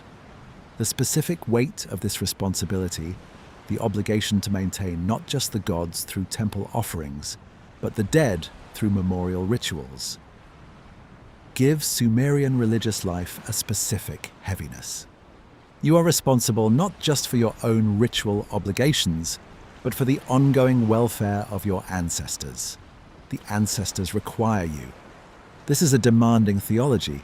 It is also, in its own way, a generous one. It insists that the dead are not gone, that they continue to matter, that they have claims on the attention of the living that must be honored. The Anunnaki judges of the underworld are the divine administrators of this system, ensuring that the dead stay dead, ensuring that the living do their duty, maintaining the boundary between the two worlds, on which everything depends. Let me describe the Sumerian wisdom literature tradition more fully, because it is in this tradition that the specific philosophical implications of the Sumerian cosmology are most directly explored. Wisdom literature is one of the oldest genres of Mesopotamian writing. It encompasses proverbs, instructions for living, dialogues exploring ethical questions, and the theodicy texts we touched on in Part 9.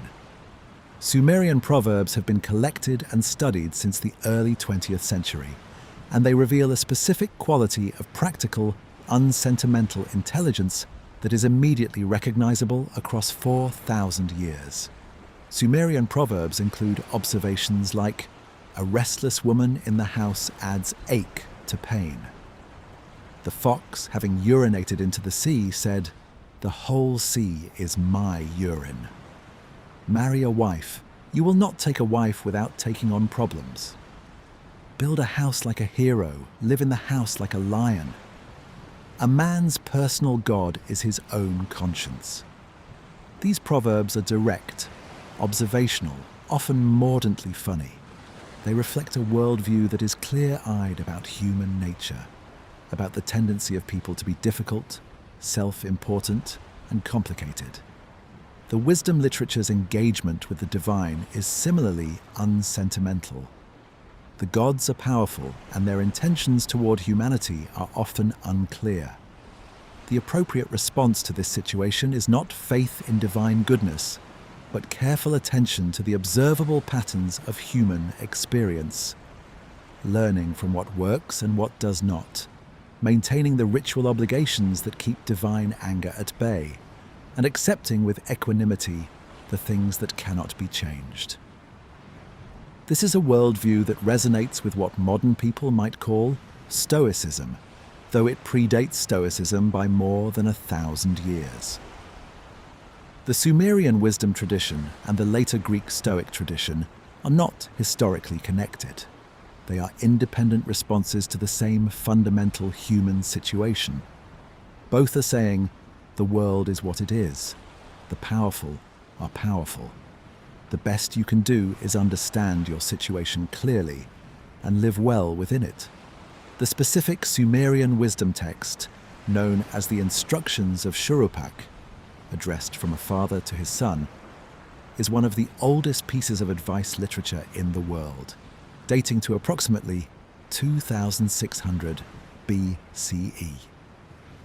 It contains specific practical advice about how to behave in a range of social situations, how to treat friends and enemies, how to manage your household, how to deal with the powerful, how to avoid the pitfalls that destroy foolish people. Some of the advice is remarkably durable. Do not vouch for someone. That man will have a hold on you. You should not boast in beer halls. Then your words will be devalued. Do not bind yourself to a slave girl. She will take control of you. Not all of it translates comfortably to modern sensibilities, but the underlying recognition that human social life is complicated and that wisdom involves knowing when to act and when to restrain yourself is as relevant now as it was 4,000 years ago. The wisdom literature tradition also includes texts that engage with specifically metaphysical questions, with the nature of divine justice, the meaning of suffering, and the relationship between human virtue and divine reward. We touched on the Babylonian Job in Part 9. There is also the Dialogue of Pessimism, a remarkable text in which a master and his servant engage in a series of exchanges in which every possible course of action is shown to be both advisable and inadvisable. Helping the poor is good, but helping the poor is also foolish. Making sacrifices to the gods is good, but the gods do not reliably reward sacrifice. The Dialogue of Pessimism reaches a conclusion that is either nihilistic or profoundly honest, depending on how you read it. Everything has its value and its disvalue. No course of action is unambiguously good, and the only consistent wisdom is the recognition of this ambiguity. The master asks near the end of the text, "What then is good?" The servant replies, "To have my neck and your neck broken and to be thrown into the river." This is dark humor, but it is also a genuine philosophical position that the question, "What is good?"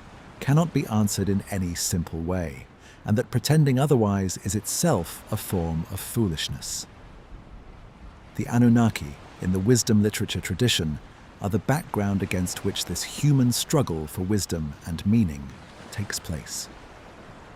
They have set the conditions of human existence, the mortality, the uncertainty, the capriciousness of fortune. And within those conditions, human beings must find their way. The wisdom tradition is the literature of that finding. Now let me reflect on what it means to encounter this tradition honestly. To read these 4,000-year-old proverbs and philosophical dialogues as the products of specific human minds grappling with specific human problems. There is a specific quality of recognition that comes from reading ancient wisdom literature. The problems are the same problems. The difficult people are the same kinds of difficult people. The uncertainties about whether virtue will be rewarded are the same uncertainties. The mordant humor in the face of life's absurdities is the same mordant humor. 4,000 years separate us from the scribes who wrote the instructions of Shurupak.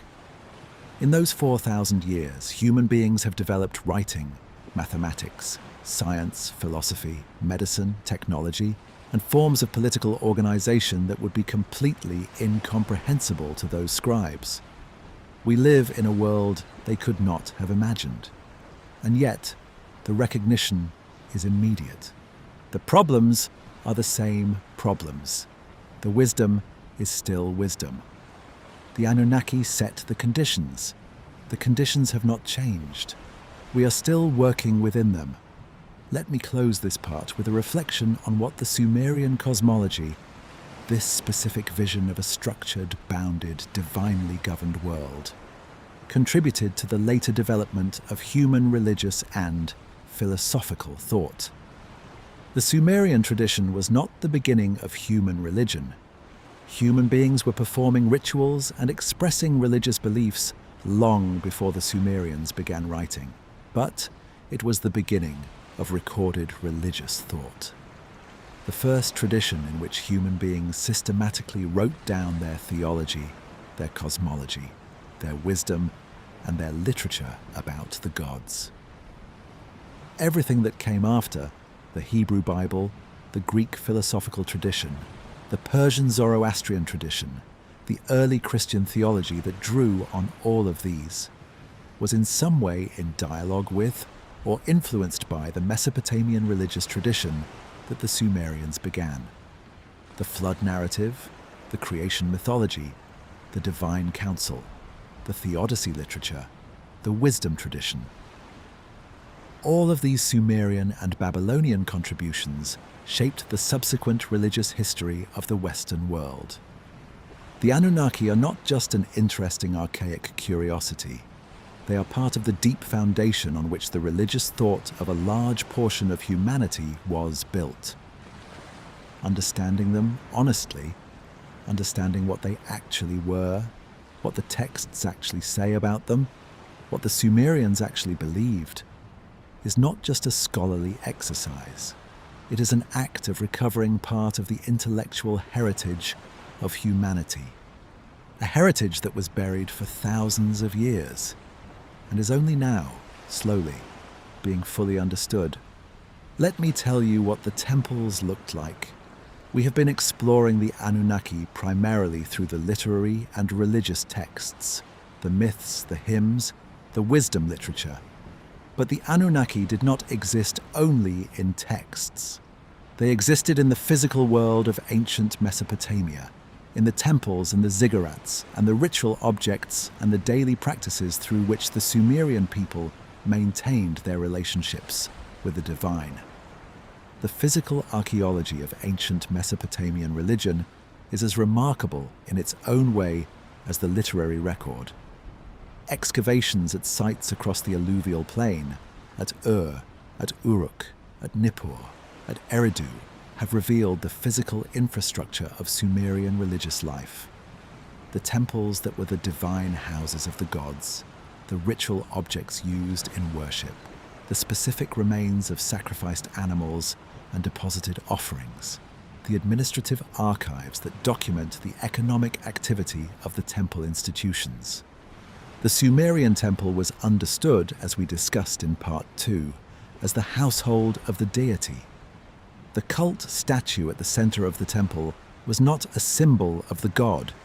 It was the god, or more precisely, it was the physical body in which the god was present in the human world. The statue was treated accordingly. It was fed, clothed, anointed, entertained with music, and provided with servants.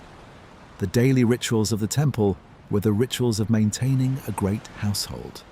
The specific daily ritual schedule of a major Sumerian temple was elaborate. Multiple times each day, priests would bring offerings of food and drink to the cult statue. Bread, beer, meat, fish, fruits, dairy products. The offerings were not destroyed. After being presented to the deity, they were redistributed to the temple staff and to other officials. The god ate symbolically, and the humans ate actually. but the ritual structure maintained the fiction that the offering was for the deity's nourishment. The scale of the temple economy was significant. A major temple at Ur or Nippur was not just a religious institution. It was one of the largest economic enterprises in the city.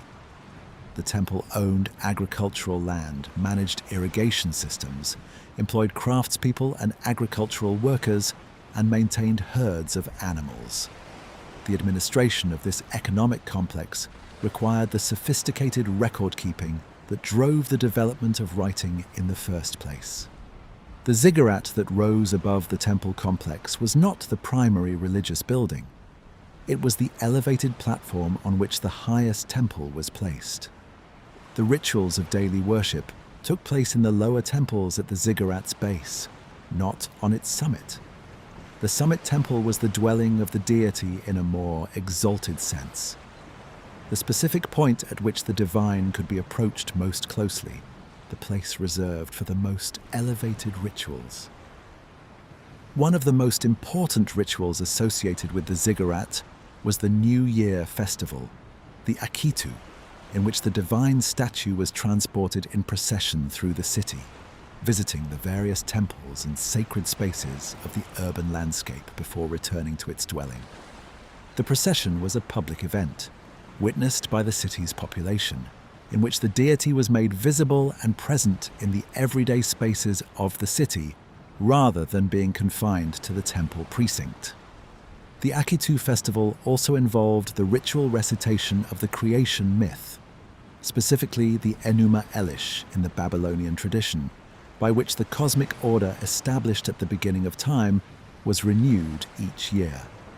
The king participated in specific ritual actions that affirmed his status as the deity's earthly representative, including, in some periods and at some sites, a ritual humiliation in which the king's royal insignia were removed, and he was struck by the high priest before being restored to his throne.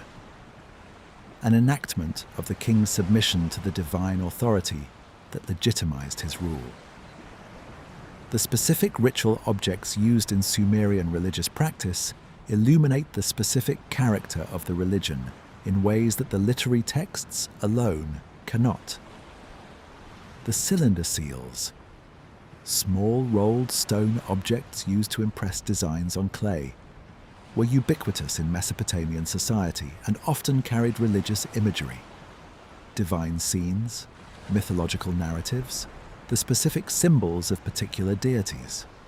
They were personal objects carried by individuals as expressions of their religious identity and their patronage by specific deities.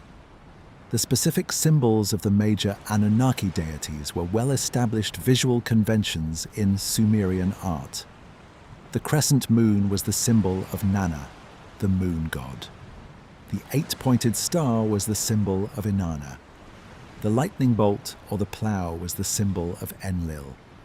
The goatfish, a hybrid creature with the body of a fish and the head and forelegs of a goat, was the symbol of Enki. These symbols appeared on seals, on temple decorations, on votive objects, on the personal ornaments of wealthy Sumerians. The votive deposits found in temples, objects placed by worshippers as offerings to the deity, provide a specific and personal window into Sumerian religious practice at the level of the individual rather than the institution. Votive figurines, small standing figures with clasped hands and wide eyes, representing the worshipper in a permanent attitude of prayer, have been found in enormous numbers at Sumerian temples. They were placed in the temple's inner sanctuary, where they could maintain a constant attitude of worship in the presence of the deity on behalf of the specific person they represented. The expression on the votive figurines is striking. The wide eyes, the clasped hands, the specific posture of attentive reverence. These are representations of a person in the presence of something overwhelming, something that demands complete attention and complete submission. Whatever the theological content of Sumerian religion, the physical record of the votive figurines suggests that the actual experience of approaching the divine was genuinely awe-inspiring. The burial evidence also illuminates Sumerian religious life in ways that are difficult to access through the literary texts alone. The royal tombs of excavated by Leonard Woolley in the 1920s and 1930s, revealed burial practices of extraordinary wealth and, in several cases, extraordinary violence. The so-called death pits associated with some of the royal burials contained the remains of dozens of attendants who had apparently died in the burial ritual, killed or perhaps voluntarily taking poison to accompany their master or mistress into the afterlife. The specific theology that motivated this practice, the idea that the dead ruler needed attendants in the underworld, that the loyalty of courtiers extended beyond death, is consistent with the Sumerian understanding of the underworld as a continuation of earthly existence in diminished form.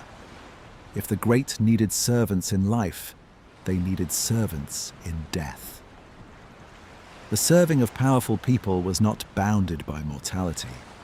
The physical evidence of the royal tombs is, in its own way, as revelatory as the literary texts. It shows us a society that took its theological commitments with absolute seriousness, that was willing to sacrifice human lives in service of the beliefs about the afterlife that the literary tradition describes. Whatever the Anunnaki meant to the Sumerians, they meant it enough to die for. The archaeology of divine worship does not reveal ancient astronauts. It reveals something more interesting and more human. A people who lived with the full weight of the divine pressing on them from every direction, in their temples and their tombs, in their seals and their statues, in the specific daily rituals that maintained the relationship between the human and the divine. The Anunnaki were not distant beings who had departed.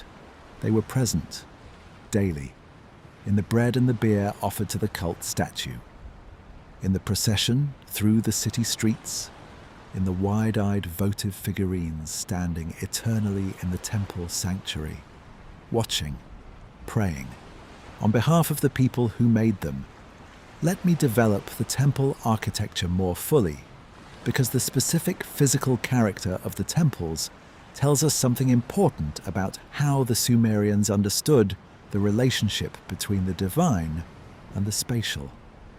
The earliest Sumerian temples, dating to the Ubaid period before the development of writing, approximately 5,500 to 4,000 BCE, were relatively simple structures, rectangular buildings with an altar and a specific spatial sequence leading from the entrance to the inner sanctuary. But even these early temples show the specific architectural principle that would define Mesopotamian temple design for 3,000 years. The progressive approach to the holy, the sequence of spaces through which the worshipper passed, in moving from the profane world outside to the divine presence inside. This architectural sequence, entrance, courtyard, antechamber, inner sanctuary, mirrors the cosmological structure of the world. Moving through the temple was moving toward the center of sacred space, the point at which the divine was most concentrated and most present. The architecture embodied the theology. By the 3rd millennium BCE, the major temples had become elaborate complexes, multiple buildings, interconnected courts, a staff of hundreds of people, surrounding the central sanctuary in which the cult statue resided. The specific arrangement of these complexes varied by city and by deity, but the underlying principle remained constant: concentric spaces of increasing sacredness leading to the divine presence at the center. The White Temple at Uruk, one of the oldest surviving temple structures in the world, dating to approximately 3,200 BCE, gives us a vivid sense of what the earliest Sumerian sacred architecture looked like. It was a large rectangular building standing on a raised platform about 12 meters high, with whitewashed exterior walls that would have gleamed in the Mesopotamian sun. The white plaster covering the walls gave the temple a visual presence that was distinct from the mud brick buildings of the surrounding city. It was visually differentiated from the secular world, marked as something different by the specific quality of its surface. The experience of approaching the white temple, climbing the ramp to the platform, approaching the whitewashed walls, entering through the specific gate, would have been a carefully managed transition from the ordinary to the sacred. Every element of the architecture was designed to produce a specific effect on the approaching worshipper. The elevation, the whiteness, the specific sequence of spaces leading to the inner sanctuary. This architectural management of religious experience is not unique to Mesopotamia. It appears in the great temples and cathedrals of many cultures, which use spatial sequence, light, scale, and decoration to produce specific states in the visiting worshipper. But the Sumerian tradition is one of the earliest documented examples of this architectural theology, and its continuity across 3,000 years of Mesopotamian building suggests that the specific spatial experience of approaching the divine was considered important and worth the extraordinary investment of the temple complexes. Now let me say more about the role of music in Sumerian religious practice, because it is one of the dimensions of the tradition that is least accessible through the archaeological record, but that the literary record suggests was central. The hymns addressed to the Anunnaki, the ritual songs performed in the temples, are one of the most extensive bodies of Sumerian literary production. Hymns to Inanna, hymns to Enlil, hymns to Nanna, hymns to Enki.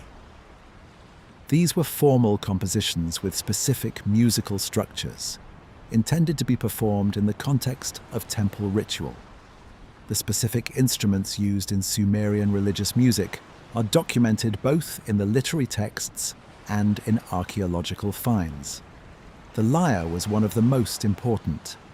Several remarkable examples were found in the royal tombs of including the famous bull's head lyre, whose gold bull's head and inlaid panels are among the most celebrated artifacts of Sumerian art. The lyre was clearly a prestige instrument associated with divine worship and with royal ceremony. Drums, flutes, and various wind instruments were also used in ritual contexts. The Sumerian literary texts describe the performance of hymns as accompanied by specific instrumental combinations, with specific tonal modes considered appropriate for different ritual occasions. The music of the temple was not incidental accompaniment. It was an integral part of the ritual itself, a means of creating the specific atmosphere in which the divine presence could be appropriately invoked and honored. The loss of this musical dimension of Sumerian religion is one of the most complete losses in the entire history of ancient culture. We have the words of the hymns, we have the instruments, we do not have the music. The specific sound that filled the temples when the priests sang the hymns to Inanna or Enlil, the specific melody, the specific rhythm, the specific quality of the ritual sound, is entirely gone. This loss is a reminder of how incomplete even the most well-preserved ancient traditions are. The clay tablets preserve the words because clay is durable. The music existed only in the air, in the specific vibrations that passed through the space of the temple, and then were gone. It was the most transient part of the ritual, and it has left no trace. The worshippers who gathered in the courtyard of the temple, who heard the priests singing and the lyres playing, who brought their offerings and their prayers to the cult statue of the Anunnaki they worshipped. Their specific experience of that moment is also entirely gone. We can reconstruct the architecture and the ritual sequence. We can read the hymns. We can hold the replica of the bull's head lyre. But we cannot hear what they heard. We cannot feel what they felt, standing in the shadow of the ziggurat, with the stars overhead, and the gods receiving their offerings, in the heart of the city, in the heart of the ancient world. Let me close this part with a thought about what the physical remains of Sumerian religious practice tell us about the specific quality of Sumerian faith. The votive figurines, the wide-eyed figures with clasped hands placed in temples to pray permanently on behalf of their owners, are perhaps the most intimate objects in all of Sumerian archaeology. They are small, often roughly made, sometimes crudely executed. They were not elite objects meant to impress. They were personal objects made by or for ordinary people. The farmers, the craftspeople, the minor officials of the city-state who wanted a permanent presence in the divine household. The wide eyes of the votive figurines have been much discussed.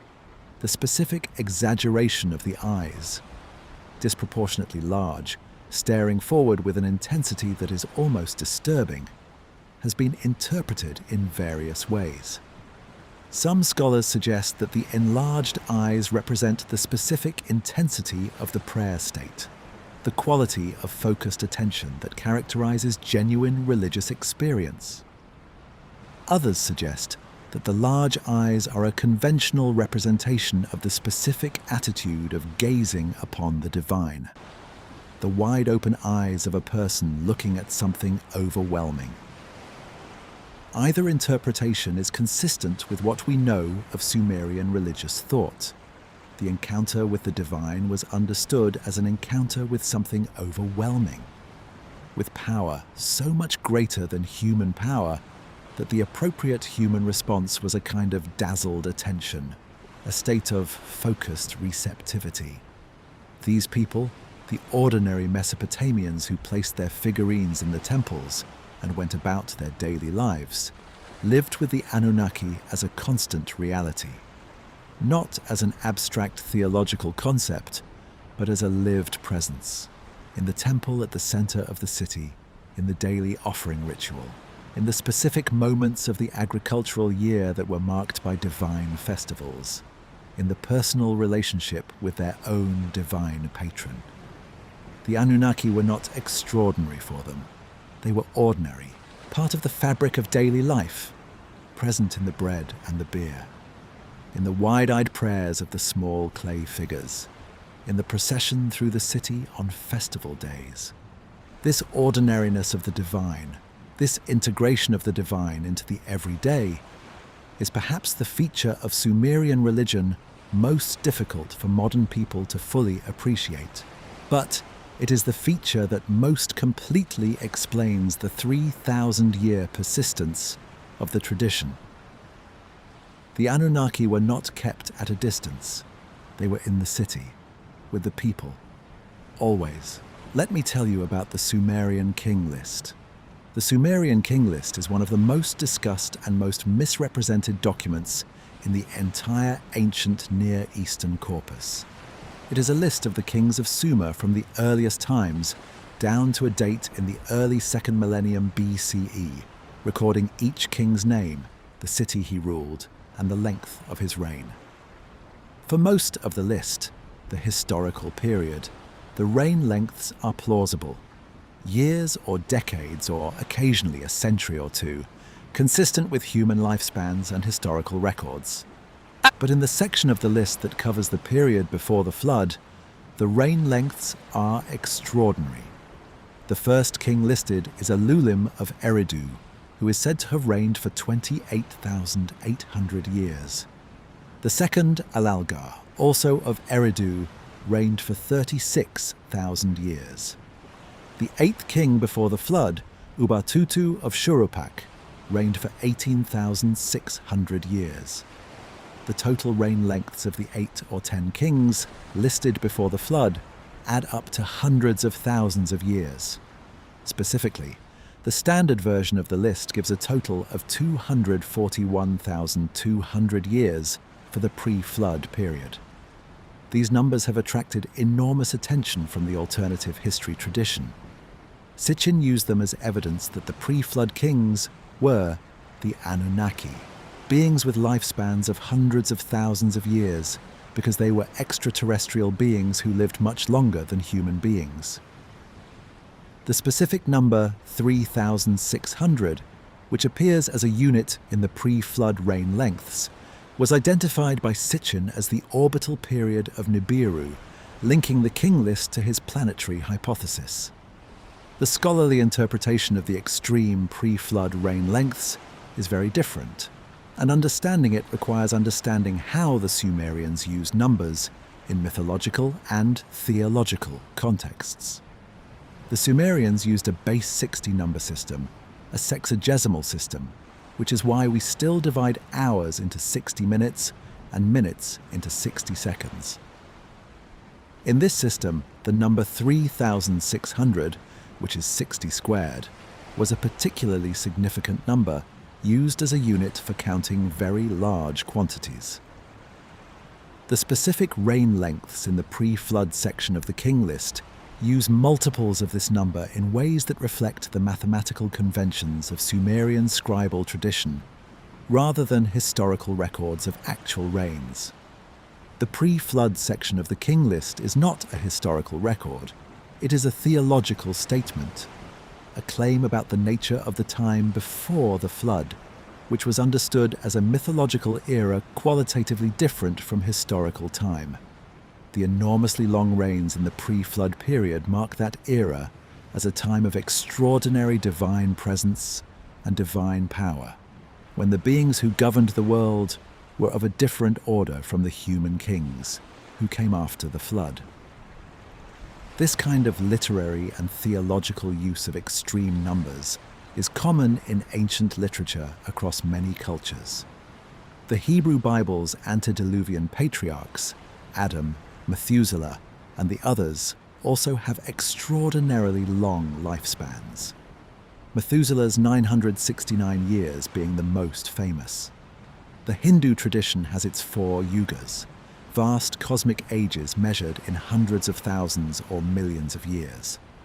The Egyptian tradition had its divine and semi-divine kings, who preceded the historical pharaohs, ruling for tens of thousands of years. In all of these cases, the extreme numbers serve the same function. They mark the mythological past as qualitatively different from the historical present. They assert that the era before the current world order was one of greater divine proximity and greater cosmological significance, and they provide a temporal buffer between the living present and the sacred origins that the current world inherits.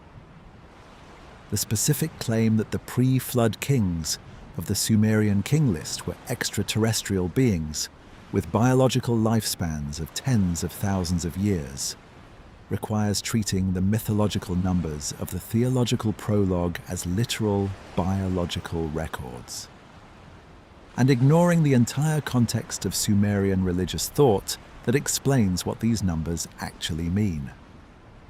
Let me now describe the structure of the king list more fully, because it is a remarkable document even when its extreme pre-flood numbers are understood in their proper theological context. The king list begins with the famous statement, "When kingship descended from heaven, kingship was in Eridu." This opening establishes the theological premise of the entire document. Kingship, the institution of royal authority, is a divine institution, descended from the heavens to the earth, not invented by human beings. The legitimacy of all subsequent kings derives from this divine origin. The specific city given as the first location of kingship, Eridu, is significant. Eridu is the oldest city in Mesopotamia and was associated in Sumerian religious thought with Enki, the god of wisdom. It was also traditionally identified as the first city, the place where human civilization began. The choice of Eridu as the site where kingship first descended from heaven reflects the Sumerian understanding of Eridu as the founding city of human civilization. After the pre-flood section, the king list continues, "The flood swept over, then kingship descended from heaven again." This statement treats the flood as a cosmic reset, a break in the continuity of human history after which civilization had to begin again. The first post-flood king, Jusha of Kish, is also given an extraordinarily long reign, 1,200 years. But the numbers decrease as the list approaches the historical period, the mythological inflations of the early post-flood period, giving way to the more plausible numbers of documented history. The structure of the king list, from enormous mythological reigns through decreasing numbers to historically plausible figures, traces a theological arc. The world has been moving away from the time of divine proximity since the flood. The direct presence of the divine in the human world has been diminishing, and the current historical period is one of reduced divine involvement compared to the mythological past. This theological arc is one of the most consistent features of ancient Mesopotamian thought. The present is less than the past. The current world is a diminishment of the original divine order. The golden age is behind us rather than ahead of us. This is quite different from the progressive understanding of history that characterizes much modern thought. The idea that things improve over time, that the present is better than the past, that the future will be better than the present. The Sumerian understanding is closer to what is sometimes called a myth of decline. The past was better, the divine was closer, and human beings are living in an era of diminished cosmic significance compared to the primordial time. The king list embodies this understanding in its decreasing numbers. The political function of the king list is also important. The document was not purely theological, it was also a political claim about the continuity of legitimate authority in Sumer. By establishing a lineage of kingship stretching back to the divine origins of the institution, the king list provided the ideological foundation for the claims of whatever king controlled the list's production and circulation. Specifically, the king list was produced and revised at various points in Sumerian history to include or exclude specific cities and dynasties, reflecting the changing political landscape of Mesopotamia. A city whose king was in the list was a city with legitimate royal authority. A city absent from the list lacked that legitimacy.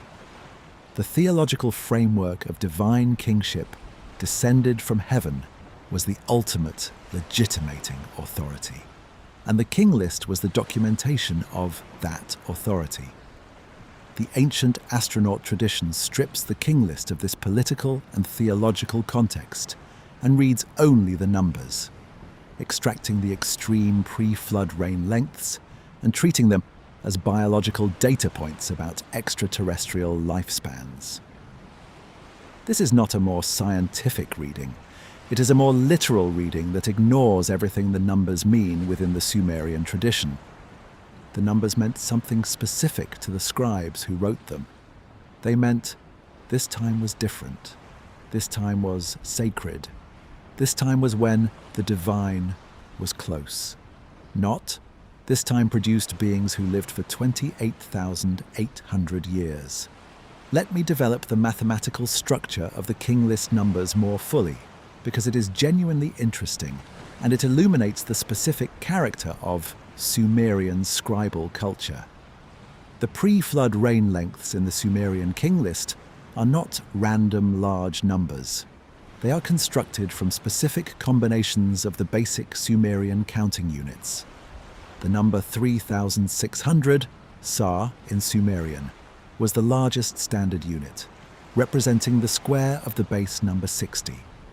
The number 600, Enir in Sumerian, represented the product of 60 and 10. The number 60 itself, Shu'ushi, was the fundamental counting unit of the sexagesimal system. The pre-flood reign lengths are multiples and combinations of these units. Alulim's 28,800 years is 8 Sa. Alalgar's 36,000 years is 10 Sa. The regularity of the numbers, their construction from specific mathematical units rather than from arbitrary large numbers, is one of the strongest pieces of evidence that these figures are scribal constructions rather than records of actual events. A genuine record of a being who lived for 28,800 years would not produce a number that is exactly 8 times the squared sexagesimal base. It would produce a more irregular number, reflecting the actual messiness of biological life. The clean mathematical regularity of the king list numbers reveals them as theological constructions, deliberate uses of numerologically significant numbers to mark the mythological quality of the pre-flood era. The specific scholar who has done the most to clarify this mathematical structure is Thorkild Jacobsen, the Danish-American Assyriologist, whose work on Sumerian religion and literature in the mid-20th century remains foundational. Jacobsen argued that the king list was composed from multiple sources with different theological and political purposes, and that the pre-flood section was a theological prologue designed to give the subsequent historical sections cosmic legitimacy. Jacobsen's analysis of the king list demonstrates the kind of careful, patient, philologically grounded scholarship that lies behind the scholarly understanding of Sumerian texts. It is not glamorous work. It involves analyzing number systems, comparing variants of the text across multiple tablet copies, and understanding the specific administrative and theological context in which the list was produced. But it produces reliable knowledge, and the knowledge it has produced about the king list is substantial. Now let me say more about the political uses of the king list, because they are fascinating in their own right, and they illuminate the relationship between theology and politics in ancient Mesopotamia. The king list exists in multiple versions produced at different times and in different political contexts, each version slightly different from the others in ways that reflect the specific political circumstances of its production. Some versions include cities that other versions omit. Some versions give different reign lengths. Some versions include or exclude specific dynasties based on which city or which dynasty controlled the scribal institution that produced the list. The most famous version, the standard version that is most widely studied, was produced in the city of Isin during the period of the Isin-Lhasa kingdoms, approximately 2000 to 1800 BCE, when Isin was one of the dominant political powers in Mesopotamia.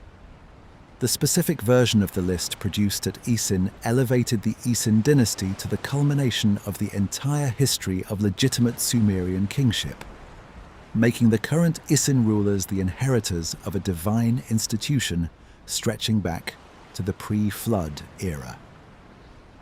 This is theology in the service of politics, and it is very common in ancient Mesopotamia. The divine legitimacy of the current ruler was demonstrated by connecting them to the divine origins of kingship, and the specific document that made this connection, the king list, was produced and revised with the interests of the current regime in mind. The parallel with later traditions is striking. The Hebrew genealogies of the Hebrew Bible, the long lists of patriarchal ancestors stretching back to Adam, serve a similar function, connecting the current people and the current political and religious order to the divine origins described in the creation narratives. The extreme lifespans of the Hebrew patriarchs serve the same function as the extreme reign lengths of the Sumerian pre-flood kings, marking the primordial time as a qualitatively different era in which the divine and human were more closely intertwined. The specific influence of the Sumerian king list tradition on the Hebrew genealogical tradition is debated by scholars, but the structural parallel is clear. Both traditions use extreme longevity as a marker of mythological time. Both connect current institutions to sacred origins through long genealogical chains, and both serve political as well as theological purposes. Understanding these parallels, and understanding that both traditions are using numbers in similar literary and theological ways, rather than as biological records, is the beginning of reading these texts honestly. The Sumerians were not describing biological beings. They were mapping sacred time, using the only tools they had for such a task: numbers. And the specific numbers they chose were chosen for their theological and mathematical resonance, not for their accuracy as records of actual lifespans. That is what the scholars say. And on this point, the scholars are right. Let me close this part with a reflection on what the myth of decline, the theological arc from divine proximity to divine distance that the king list embodies, reveals about the Sumerian experience of history. The Sumerian understanding of history as decline, as a movement away from a golden age of divine proximity, is one of the most common structures of historical consciousness in the ancient world. It appears in Hesiod's Greek tradition, in the Hindu tradition of the four yugas, in the Zoroastrian tradition of the cosmic ages. The sense that the present is less than the past, that something important has been lost, that the current world is a diminishment of an original, more perfect order. This is a remarkably widespread human response to the experience of living in the world as it actually is. The world as it actually is includes suffering, loss, the death of those we love, the failure of our plans, the indifference of the universe to our individual fates.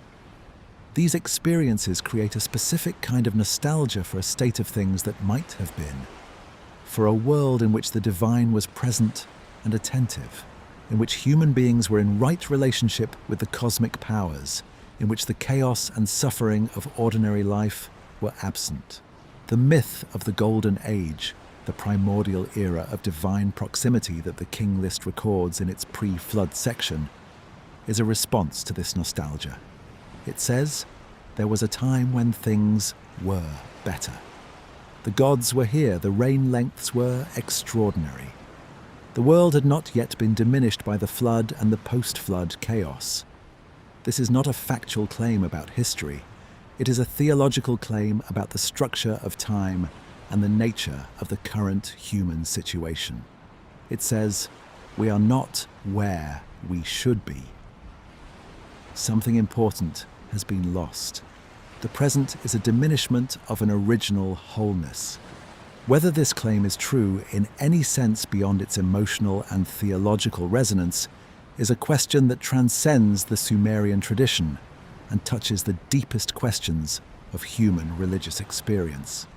But the Sumerians asked it, and they answered it in the numbers of the King List, in the specific mathematical construction of mythological time, in the claim that there was a before, when the divine and the human were closer than they are now, and will perhaps be again, if the gods are willing.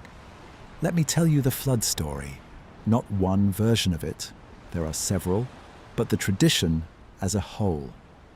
The Mesopotamian flood tradition is one of the most significant bodies of narrative literature in the ancient world, and it illuminates what the Anunnaki were and how they related to humanity more directly than almost any other ancient text.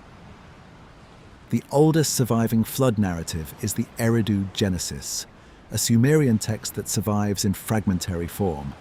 It was written in approximately 1600 BCE, though the tradition it records is almost certainly older.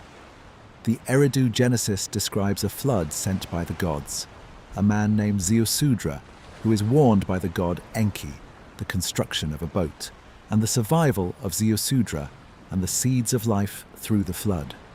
After the flood, Ziusudra is granted immortality by the gods, given eternal life as a reward for his survival and his preservation of life through the disaster. The fuller and more famous version of the flood narrative appears in the Atrahasis myth, which we discussed in part 5 of tonight's journey. In the Atrahasis account, the flood is the culmination of a series of attempts by Enlil to reduce the human population whose noise was disturbing his sleep. Plagues and drought failed because Enki kept warning the flood hero Atrahasis. enabling him to organize rituals that appeased the responsible deity. The flood was Enlil's ultimate solution, an attempt to destroy the entire human population. The Atrahasis version is philosophically rich in ways that go beyond the simple narrative of flood and survival. The flood is not a punishment for human wickedness. It is a consequence of human nuisance. The gods are annoyed by the noise, not offended by human sin. The moral framework of the Atrahasis flood is not one of divine justice, but of divine convenience. The gods want quiet, and they are willing to destroy their creation to get it. This is a profoundly different theological framework from the Genesis flood narrative, in which the flood is explicitly motivated by God's horror at human wickedness and corruption. The Genesis flood is a moral event. God judges human behavior and finds it wanting. The Atrahasis flood is a management event. Enlil finds humanity inconvenient and decides to eliminate the inconvenience. The most complete and most literary version of the Mesopotamian flood narrative is the one embedded in the Epic of Gilgamesh. When Gilgamesh finally reaches Utnapishtim, the Mesopotamian flood hero, at the ends of the earth, Utnapishtim tells him the story of the flood as a way of explaining the specific circumstances that led to his unique immortality. In the Gilgamesh version, the flood is decreed by the divine assembly, the Anunnaki. The oath of secrecy is sworn by all the gods. They will not warn humanity of the coming disaster. Enki, bound by the oath, finds a way around it by speaking to the walls of Utnapishtim's reed house, rather than to Utnapishtim directly. He tells the walls, "Wall, listen to me. Build a boat, abandon your possessions, save life." Utnapishtim builds the boat according to specific dimensions, a great cube with equal height and width and length. He loads it with all the seed of all living creatures, with his family, with craftspeople, and animals. He seals the boat, and the flood comes. The flood in the Gilgamesh version is described in vivid and terrifying terms. The storm god Adad roars and the skies darken. Even the gods are terrified. They retreat to the highest heavens, cowering like dogs against the walls of the sky. Inanna, the great goddess who had participated in the decision to flood the earth, weeps and cries out, "I spoke evil in the assembly of the gods. I gave the order for evil when I agreed to the destruction of my people. I am their mother. I gave birth to them, and now they fill the sea like fish." This passage is one of the most remarkable in the entire Mesopotamian literary tradition. The goddess who agreed to the flood now weeps for those who died in it. Her regret is immediate and genuine. She acknowledges that she made a moral error. She calls the dead her people, her children. This is not the behavior of a cold and indifferent cosmic administrator. This is the behavior of a being who made a terrible decision, knew it was terrible in some part of herself, and now faces the full consequences of that decision. The gods of the Mesopotamian flood tradition are not omniscient or morally perfect. They make mistakes. They regret. They suffer the consequences of their own decisions in ways they did not anticipate. After the flood recedes and Utnapishtim makes his first offering, the gods gather around it eagerly. Like flies, the text says. They are desperately hungry for the offerings that humanity provided and that they destroyed when they destroyed humanity. Enlil arrives and is furious that anyone survived. He confronts the other gods and demands to know who warned the humans against his decree. Enki admits that he was responsible but defends his action. He points out that it was irrational to destroy all of humanity for the noise that some humans made. The punishment was disproportionate. He suggests that in the future, rather than mass destruction, The gods should use targeted punishment. Let the lion or the wolf prey on the individual sinner. Let famine or plague reduce excess population more selectively.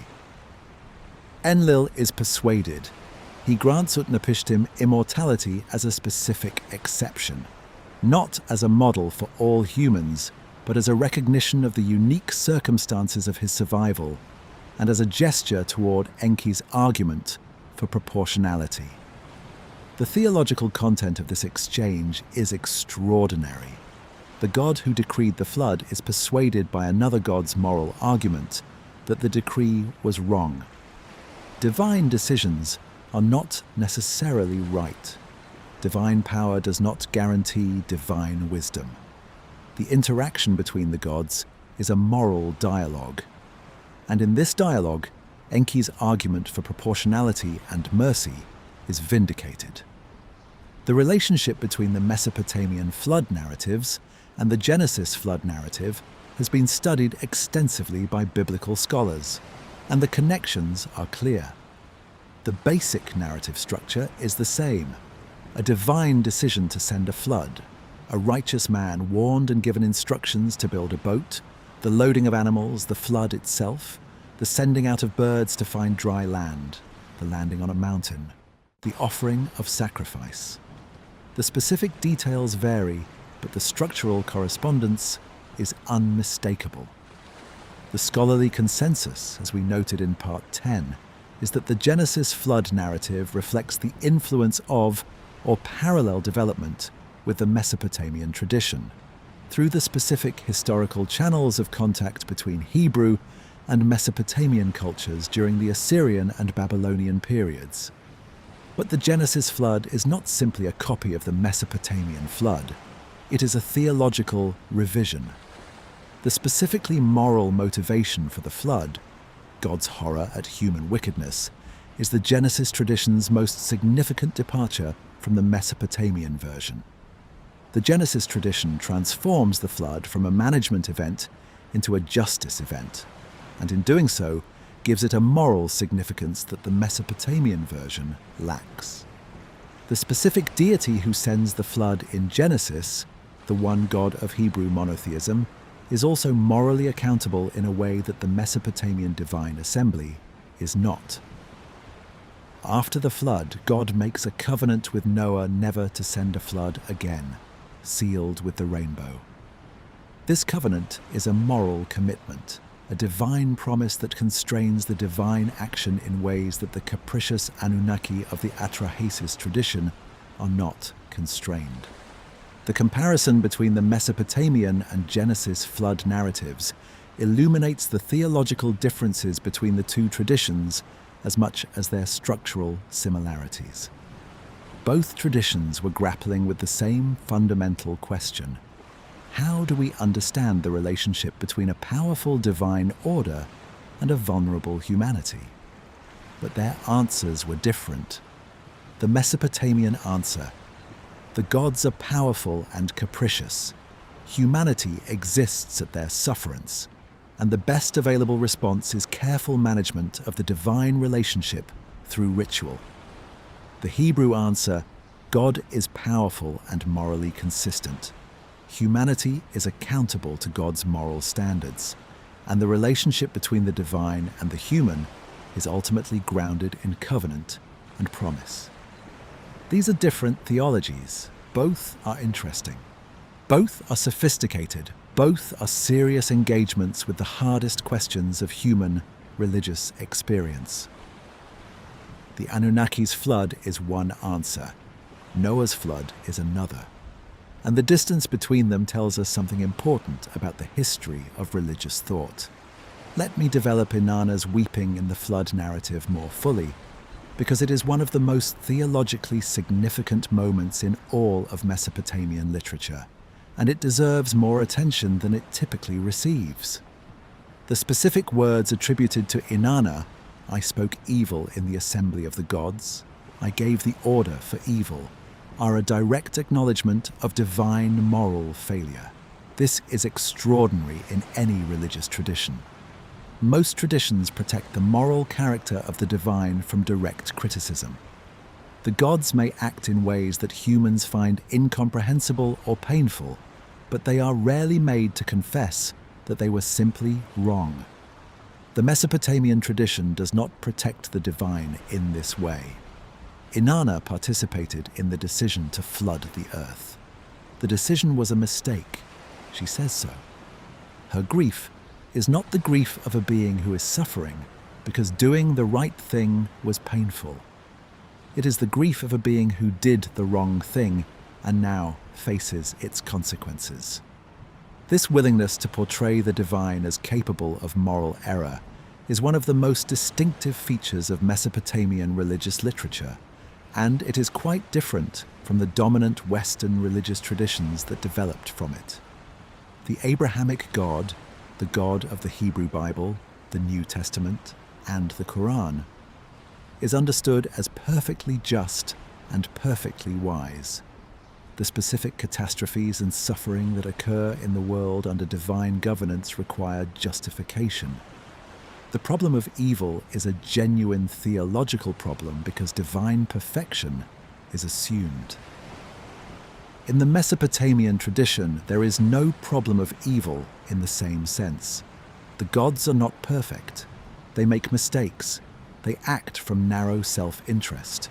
They regret their decisions. The suffering in the world does not require theological justification because the world was created and is governed by beings whose wisdom and moral character are limited. This is a less comforting theology, but it is, in its own way, a more honest one, more consistent with the actual character of a world that contains an enormous amount of arbitrary suffering.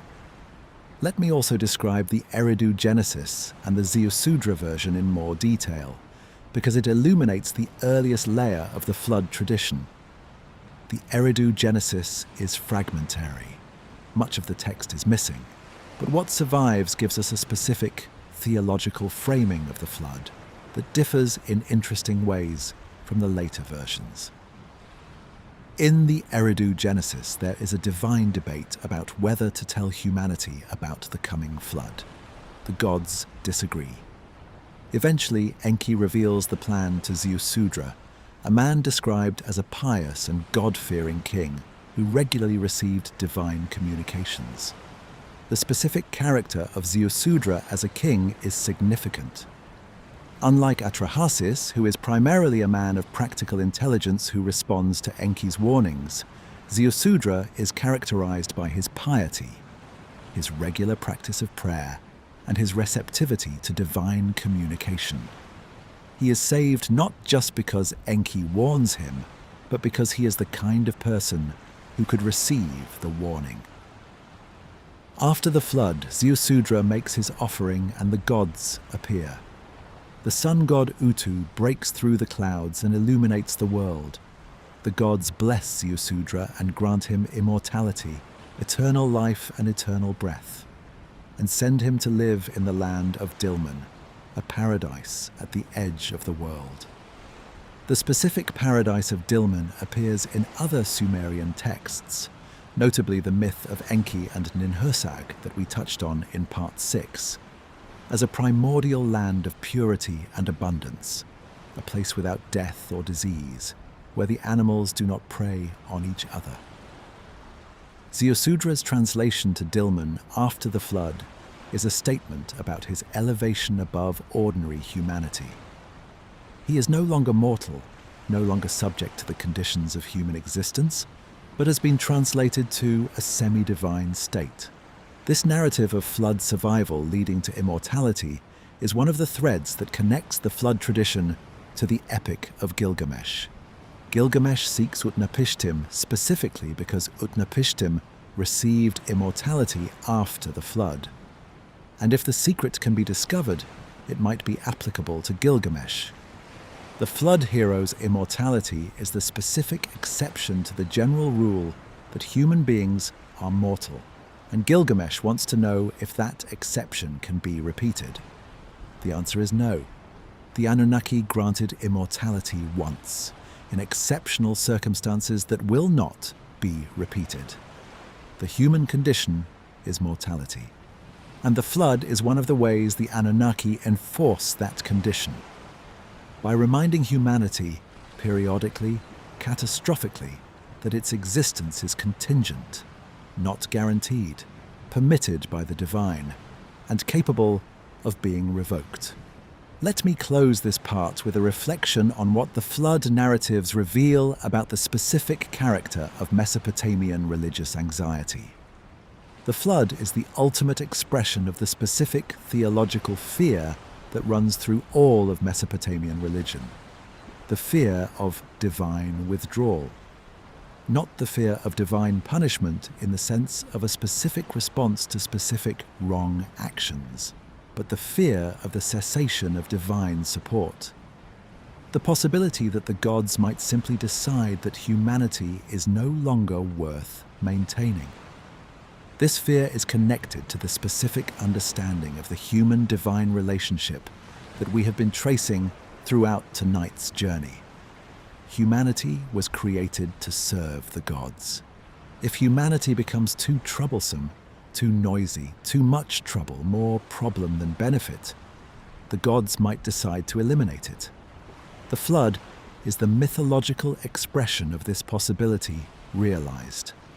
The specific ritual response to this fear is the maintenance of the divine household. The constant, careful, attentive performance of the temple rituals that keep the gods fed and honored and present. As long as the gods are receiving their offerings, they have an investment in humanity's continued existence. The rituals are not just acts of worship, they are acts of self-preservation, maintaining the terms of the specific contract between divine and human that prevents the next flood. In Enki's argument to Enlil after the Atrahasis flood, this transactional logic is made explicit. Without humanity, who will feed the gods? Who will maintain the temples? The gods need humanity for their own sake, and destroying humanity would be self-defeating. This is perhaps the most pragmatic theology in the ancient world. The Sumerians did not ask, how can we love God? They asked, how can we stay useful enough to survive? And the answer was, keep feeding them, keep the temples running, keep the offerings coming, keep the Anunnaki fed, and hope that Enlil doesn't get too annoyed. Let me ask the harder question. We have spent the last several parts of tonight's journey establishing that the ancient astronaut hypothesis is wrong, that the Anunnaki were not extraterrestrial beings, that the Sumerian texts do not say what Sitchin claimed they said, that the scholarly understanding of Mesopotamian religion is more reliable and more interesting than the alternative history tradition suggests. But the ancient astronaut hypothesis has attracted millions of followers across decades. It has generated hundreds of books, thousands of documentaries, an enormously popular television series. The specific claim that ancient beings from another world visited Earth and shaped human civilization has resonated with a very large number of intelligent people who are not simply credulous or foolish. What does this tell us about the people who found the hypothesis compelling? The most superficial answer is that they were deceived, that Sitchin's apparent scholarly apparatus fooled people into believing that his mistranslations were accurate, and that the entertaining narrative of ancient astronauts distracted them from the actual content of the Sumerian texts. There is some truth to this, but it is not the whole truth. The deeper answer has to do with the specific questions that the ancient astronaut hypothesis is addressing, and the ways in which those questions are real and important, even when the answers the hypothesis provides are wrong. The first real question is, how did human civilization develop so quickly? The conventional historical account describes the emergence of writing, urban life, agriculture, and complex social organization in a relatively short period, roughly the 4th and 3rd millennia BCE, after hundreds of thousands of years of hunter-gatherer existence. This rapid emergence of complexity is genuinely interesting and genuinely not entirely explained. The ancient astronaut hypothesis provides an answer. The Anunnaki gave humanity the gifts of civilization. This answer is wrong in its specific claims. The Sumerian texts do not say this, and there is no archaeological evidence for extraterrestrial intervention. But the underlying question, why did civilization emerge when and how it did, is a real question that historians and archaeologists are still working to answer. The real answers are complex and involve specific ecological conditions, the specific properties of the plants and animals available for domestication in the Fertile Crescent, the specific feedback loops between sedentary agriculture and population growth, and the specific cultural innovations that allowed the first cities to organize and sustain their populations. These answers are less dramatic than alien intervention, but they are genuinely interesting. And they reveal that the emergence of civilization was neither inevitable nor as rapid as it sometimes appears. The second real question is, why do ancient monuments like the pyramids, Stonehenge, and the ziggurats still impress modern people as extraordinary achievements? There is something that feels wrong about attributing these structures to people working with stone tools and pre-mechanical technology. The gap between what we credit ancient people with and what they apparently achieved seems too large. The ancient astronaut hypothesis resolves this gap by attributing the achievements to beings with superior technology. This is wrong, as we explored in part 12 of the Stonehenge video, and as the archaeology of ancient construction consistently confirms. But the underlying discomfort is not irrational. The scale of ancient achievements is genuinely extraordinary, and the conventional account of how they were accomplished is sometimes less fully developed than it should be. The real answer is that ancient people, fully modern human beings in terms of cognitive capacity, were capable of extraordinary collective achievements when sufficiently motivated and organized. The pyramids, Stonehenge, the ziggurats. These are not mysteries requiring supernatural or extraterrestrial explanation. They are evidence of what human beings are capable of when they have sufficient motivation, sufficient organizational structures, and sufficient time. The third real question is the most profound. Are we alone? Is humanity the only intelligent species in the universe, or the only one to have developed civilization, or the only one to care about consciousness and meaning, and the structure of the cosmos? The ancient astronaut hypothesis addresses this question by asserting that we are not alone, that the universe contains at least one other intelligent species, that they visited us, that our origins are bound up with their history. This assertion is wrong in its specific claims, but the underlying question is genuine and important. The scientific search for extraterrestrial intelligence is a legitimate and serious enterprise. The question of whether life exists elsewhere in the universe, and whether intelligent life exists elsewhere, is one of the most profound open questions in science. The specific answer that the ancient astronaut tradition provides, that aliens visited Sumer and wrote their history in the cuneiform tablets, is not the right answer. But the question is not silly. The fourth real question the ancient astronaut hypothesis addresses is one we have been circling throughout tonight. What did the ancient Sumerians actually mean? What was the actual content of the oldest literature in human history? The hypothesis claims to answer this, though the answer is wrong. The genuine answer requires engaging with the actual scholarship on Sumerian and Akkadian language, with the actual translations of the actual texts, with the actual theological and cosmological framework within which the Anunnaki existed. This genuine answer is harder to access than the alternative history version. It requires more effort, more context, more willingness to sit with complexity and uncertainty. But the genuine answer is incomparably richer and more interesting than the alternative. Let me think about what the appeal of the ancient astronaut hypothesis reveals about the specific quality of modern secular culture's relationship to the ancient past. One of the features of modern secular culture is a specific kind of disenchantment, a sense that the world has been explained, that the mysteries have been resolved, that what remains unknown is primarily a matter of technical detail rather than fundamental mystery. Science has explained the origin of the universe, the evolution of life, the development of human cognition. History has explained the rise and fall of civilizations. The big questions seem answered, and the answers are not cosmic or divine.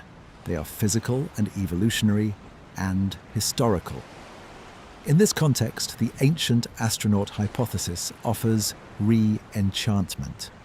It suggests that the world contains mysteries that the official explanations have missed, that the ancient past holds secrets that modern science and mainstream history have failed to recover, that human civilization is entangled with forces and beings that remain unknown to the scientific mainstream.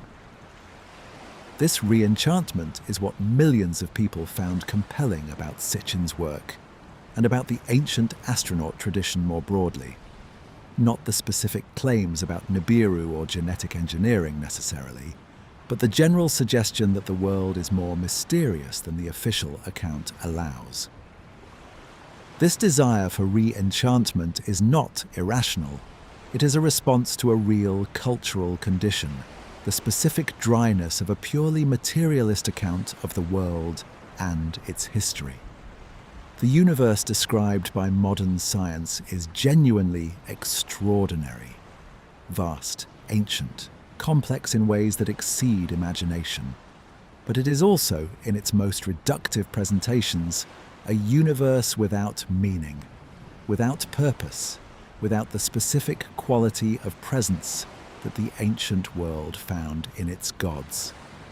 The Anunnaki were, for the Sumerians, a way of experiencing the world as inhabited by meaning, as governed by beings who had intentions, who cared about humanity, even in complicated ways, who were present in the temples and the rituals and the daily offerings of the city. The ancient astronaut hypothesis, whatever its specific errors, is reaching for the same thing: a world that is inhabited, a universe that is not empty, ancient presences looking down. Let me develop the re-enchantment theme more fully, because I think it is the most honest and most sympathetic reading of why the ancient astronaut tradition has the appeal it does. The specific disenchantment of modernity is not simply the elimination of the supernatural from the official explanation of the world. It is something more subtle. The elimination of the sense that the world is addressed to us, that the things that happen to us and around us have a meaning that is specifically ours to receive. The universe of modern cosmology is vast and old and complex, but it is not personal. It is not looking at us. The Anunnaki looked at humanity. They were interested in humanity. They created humanity. They maintained humanity. They argued about humanity. They loved humanity and destroyed it and regretted destroying it. They were, however complicated and however capricious, engaged with human beings in a way that the cold laws of physics and chemistry and evolutionary biology are not. The appeal of the ancient astronaut tradition is partly the appeal of the Sumerian religion itself, the appeal of a world in which the forces that govern existence are not impersonal laws, but beings with intentions, with desires, with a specific quality of personhood that makes genuine relationship possible. The tragedy of the ancient astronaut tradition is that it takes this genuine appeal and misdirects it. Instead of letting people encounter the actual Anunnaki, the rich, complex, humanly resonant beings of the Sumerian texts, it substitutes a science fiction version that has the appearance of engagement with the ancient world, without the substance. The actual Anunnaki are more interesting than the ancient Astronaut version. The god Enki, who speaks to walls to save humanity from destruction while technically obeying the divine decree, is more interesting than a corporate alien executive managing a mining operation. Inanna, who descends into death and returns transformed, who weeps for the people she helped destroy, who is at once the goddess of love and the goddess of war, is more interesting than a genetic engineer in a laboratory. The actual Sumerian religious world, with its specific anxieties about divine favor and divine capriciousness, its specific pleasures of temple ritual and communal feasting, its specific philosophy of human limitation and human resilience in the face of that limitation, is more interesting than the ancient Astronaut version of that world. The re-enchantment that the ancient Astronaut tradition offers is a shallow re-enchantment. It replaces the profound mysteries of the Sumerian tradition, the mystery of why the divine created humanity, the mystery of why the divine sometimes destroys what it creates, the mystery of why wisdom resists power in the figure of Enki, the mystery of why the greatest goddess in the cosmos wept for the people she agreed to flood, with the merely puzzling mysteries of ancient technology. Ancient technology is interesting. It is not as interesting as ancient theology. The specific re-enchantment that the actual Sumerian texts offer is available to anyone who reads them honestly. You do not need to believe in the literal existence of the Anunnaki to find in the Sumerian texts a profound engagement with questions that are still urgent. How do you live well in a world you did not choose? How do you maintain your commitments to others when the powerful forces that govern your world seem indifferent to your suffering? How do you face mortality without the consolation of immortality?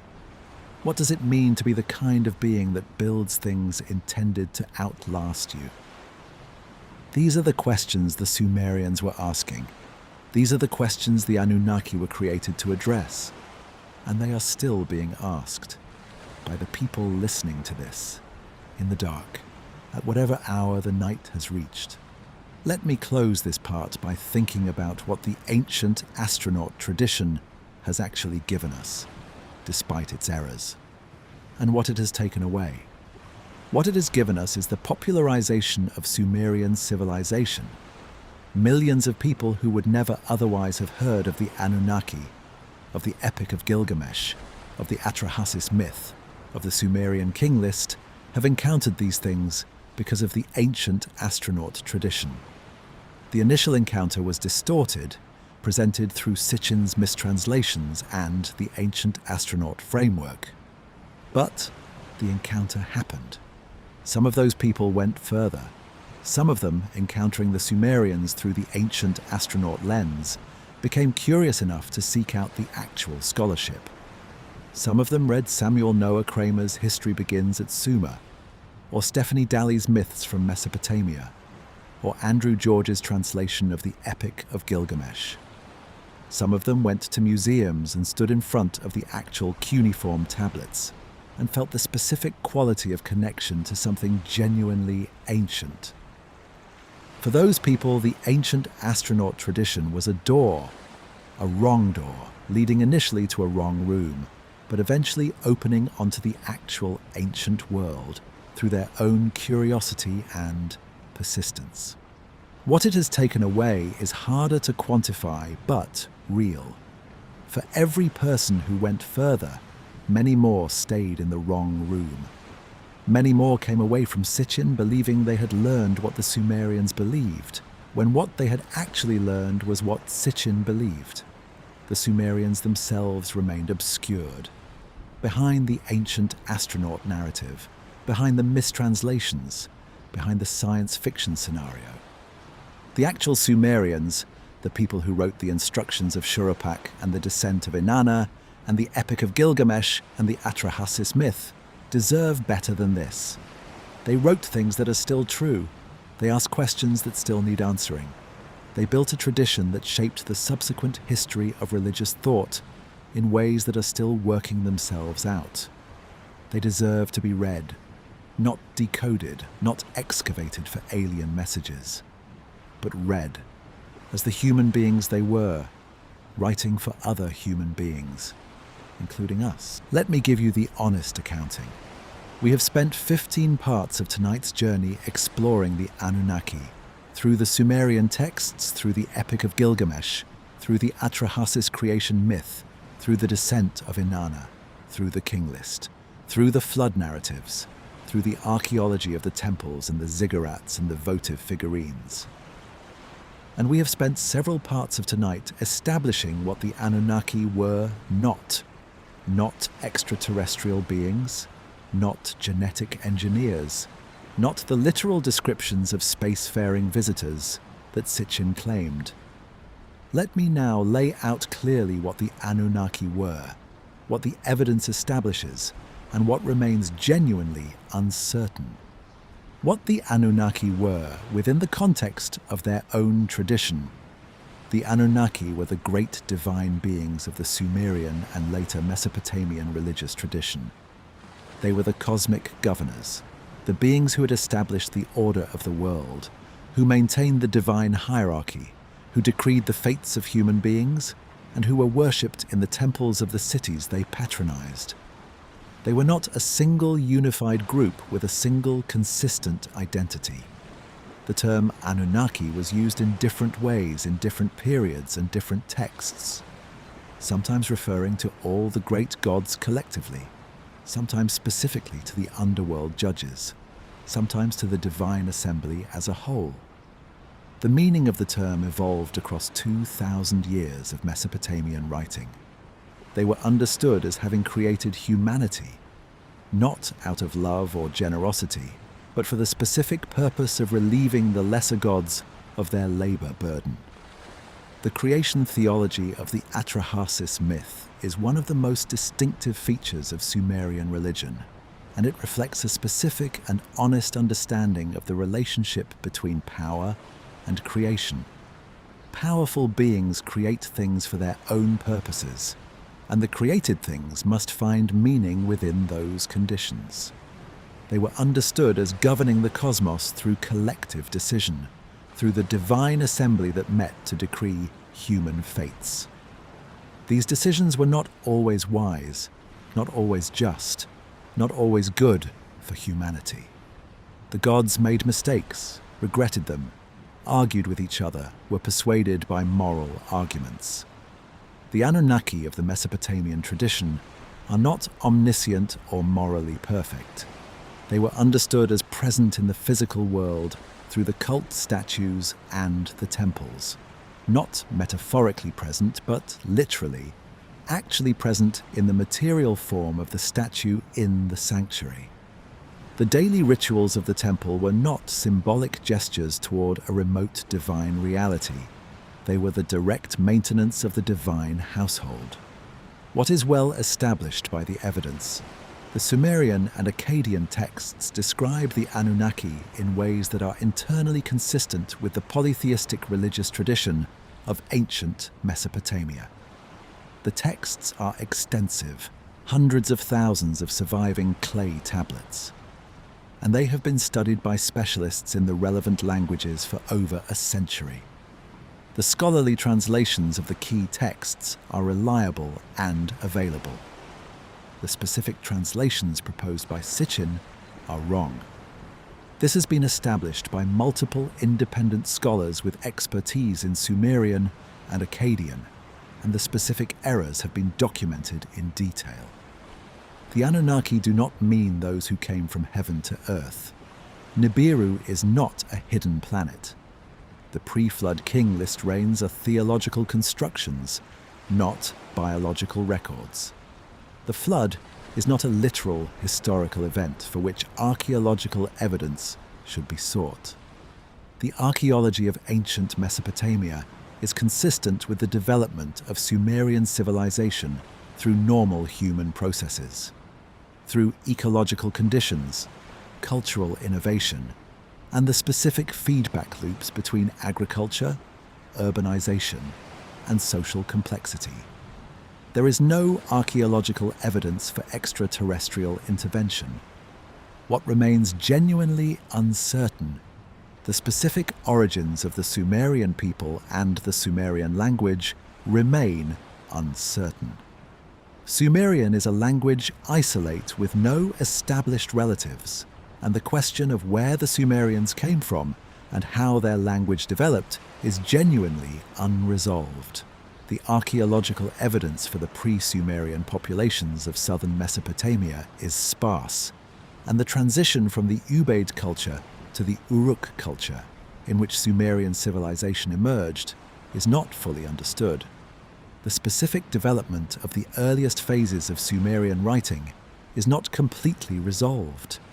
The transition from the earliest pictographic tablets to the more abstract cuneiform of the literary period involved several centuries and multiple steps, and the specific social and cognitive processes that drove this development are subjects of ongoing scholarly investigation. The specific meaning and function of several Sumerian religious concepts, including aspects of the afterlife tradition, the specific character of certain divine beings, and the precise interpretation of some religious texts, remain subjects of scholarly debate. The scholarly understanding of Sumerian religion has advanced enormously over the last century, but it is not complete.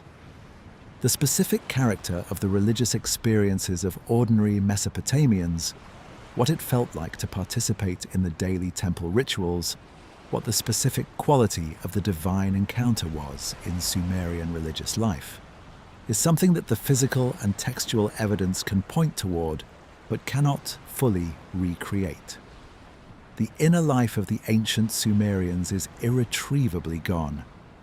Now let me say something about the specific question of whether the ancient astronaut hypothesis might be true in some more modest form. Whether there might be something to it, even after the specific Sitchin claims have been refuted. The honest answer is, there is no evidence for it in any form. The absence of evidence is not proof of absence in every context, but in this case, the absence of evidence is extensive and systematic. If extraterrestrial beings had visited ancient Mesopotamia, engineered human genetics, and maintained a presence there for hundreds of thousands of years, the evidence of this should be extensive and unambiguous. The cuneiform tablets would not be the only evidence. We would expect physical artifacts, genetic markers, astronomical data, and much else. None of this exists. The extraordinary claim requires extraordinary evidence.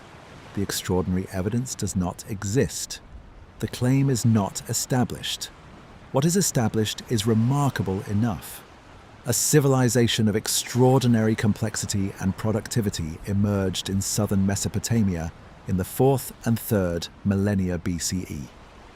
It produced the world's first cities, the world's first writing, the world's first legal codes, the world's first sophisticated astronomical observations, and the world's first sustained literary tradition. The literature of that tradition includes the world's oldest flood narrative, the world's oldest creation mythology, the world's oldest hero epic, and the world's oldest wisdom literature.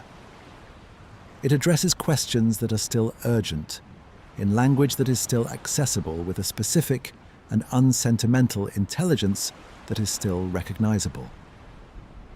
The Anunnaki were the divine framework within which all of this was produced. Understanding them honestly is understanding something important about the history of human thought. And that is worth tonight's journey. Let me develop the genuine uncertainties more fully, because intellectual honesty requires acknowledging them rather than presenting a falsely complete picture. The question of Sumerian origins is genuinely open. Where did the Sumerians come from? The language isolates status of Sumerian, the fact that it has no known relatives, is a genuine puzzle. The most plausible explanation is that Sumerian was the language of the indigenous population of southern Mesopotamia. people who had been in the region for so long that their language had diverged entirely from any relatives. But this hypothesis cannot be confirmed with the current evidence. There is a theory, sometimes called the Sumerian problem, that proposes that the Sumerians arrived in southern Mesopotamia from elsewhere, bringing their distinctive language and culture with them. Various origins have been proposed: Central Asia, the Indus Valley, the highlands of Iran. None of these proposals has been conclusively established. The specific archaeological record of the transition from the pre-Sumerian Ubaid culture to the Sumerian Uruk culture does not show a clear discontinuity consistent with a major population replacement. The material culture shows continuity rather than the kind of sharp break that a migration of new people typically produces. This is a genuine scholarly puzzle, the kind of puzzle that additional evidence and additional analysis might eventually resolve, but that the current state of knowledge cannot settle definitively. The emergence of writing is another area of genuine uncertainty. We can trace the development of cuneiform from its earliest pictographic stages through its abstract literary forms, but we cannot fully explain why writing emerged in southern Mesopotamia, when and where it did. The specific combination of conditions, the large urban populations, the complex temple economies, the specific administrative needs of the first cities, seems to have driven the development, but the specific cognitive and social steps by which pictographic accounting developed into phonetic writing are not fully reconstructed. The specific character of pre-literate Sumerian religion, what the people of the Ubaid and early Uruk periods believed before they had the ability to write it down, is unknown. The physical remains suggest a tradition of communal worship at specific sacred sites, but the specific beliefs, myths, and rituals of this pre-literate period are entirely inaccessible. Now let me say something about what additional evidence might change the scholarly understanding of the Anunnaki and the Sumerian tradition. There are still large numbers of cuneiform tablets in museum collections around the world that have not been fully studied. The British Museum, the Oriental Institute in Chicago, the Louvre, the Staatliche Museen in Berlin. All of these institutions hold tablets that have been catalogued but not fully translated and analysed. New discoveries from ongoing excavations in Iraq and elsewhere continue to add to the corpus. Each new text has the potential to add something to the understanding of the tradition. New myths, new hymns, new administrative records. Each of these can illuminate aspects of Sumerian religion and society that are currently poorly understood. The scholarly understanding of the Anunnaki and the Sumerian tradition is not complete, and it will not be complete until every surviving tablet has been fully studied. This ongoing work is not glamorous. It does not produce dramatic revelations about ancient astronauts. It produces incremental advances in the understanding of a tradition that was already extraordinary. The incremental advances matter. They are the specific way that knowledge about the ancient world grows. Tablet by tablet, word by word. The same patient attention that the ancient scribes gave to their copying of the canonical texts across the centuries, given back to us by the scholars who read what the scribes left. Let me close this part with a thought about what it means to engage honestly with the ancient past, about the specific quality of attention that the Sumerian tradition deserves and rewards.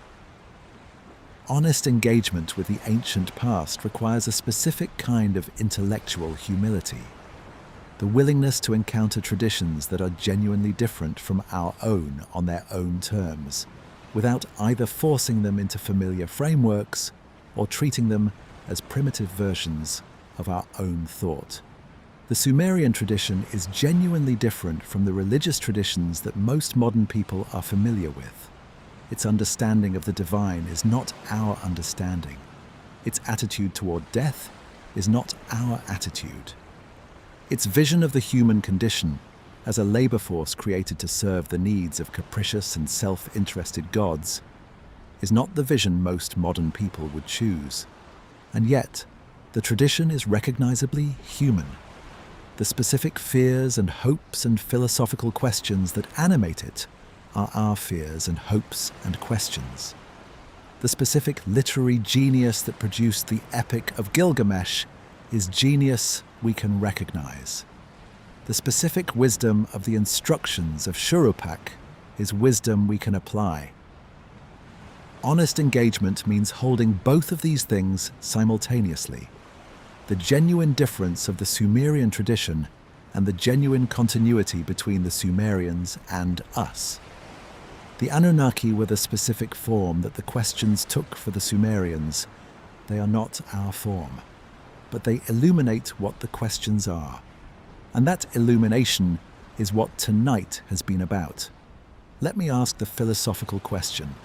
What does it mean that humanity's oldest literature, the oldest writing we have, the oldest sustained narrative and theological tradition that has come down to us, is full of gods who interact directly with human beings? Not gods who are remote and abstract, not a single transcendent principle underlying the cosmos, but specific, named, characterful, divine beings who argue with each other about whether to destroy humanity, who speak to walls in order to save a man they care about, who weep for the people they agreed to flood, who wrestle with human beings and grant them boons, who descend into death and return changed, who create humanity from clay and divine blood in order to solve a labor dispute. These are not the gods of the great monotheistic traditions who maintain an infinite ontological distance from their creation. These are gods who are in the world, entangled with it, dependent on it, responding to it, shaped by it. What does it mean that this is where we started? One response, the response of the Enlightenment and of much of modern secular thought, is that the Sumerian gods represent an early and primitive stage of human intellectual development, before science, before philosophy, before the critical tradition that allows us to distinguish reliable knowledge from wishful thinking. Human beings attributed to supernatural beings the phenomena they could not otherwise explain. The Anunnaki were the pre-scientific explanation for floods, for storms, for the origins of humanity, for the capriciousness of fortune. As our understanding of the natural world has improved, we no longer need these explanations, and the gods have become unnecessary. This is a coherent account, and it contains real truth. The Sumerians did not have plate tectonics or evolutionary biology or the germ theory of disease. Many of the phenomena they attributed to divine action have been explained by other means. The god Adad is not responsible for the storms that hit the Mesopotamian plain. Atmospheric physics is responsible. The god Inanna does not cause the tides. The moon's gravitational effects on the Earth's oceans cause the tides. But this account misses something important about what the Sumerian tradition was actually doing. The Anunnaki were not primarily explanations for natural phenomena. They were a framework for understanding what it means to be human, for grappling with the specific conditions of human existence that natural science explains only partially, if at all. The mortality that the Gilgamesh epic explores is not a problem that plate tectonics can solve. The question of why the righteous suffer, which the Babylonian Job addresses, is not a question that evolutionary biology answers. The specific meaning of human existence in a world that did not ask for human beings, which the Atrahasis myth explores, is not a question that any natural science addresses. The Anunnaki were the Sumerians' way of holding these questions, not answering them definitively, but holding them, keeping them in the foreground of cultural attention, making them the central subjects of the tradition's most powerful literary productions. The specific form of holding that the Anunnaki tradition enabled was the form of narrative.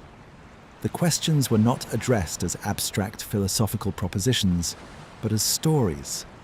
Stories about specific beings with specific characters, doing specific things, producing specific consequences. The story of Enki warning Atrahasis is a narrative way of asking, how do wisdom and power relate to each other? What are the obligations of the powerful toward the vulnerable? The story of Gilgamesh's grief is a narrative way of asking, how do you live when the person you love most is dead and you know that you too will die? Narrative is a specific way of knowing. It is not the way of science, which abstracts from specific cases to general principles.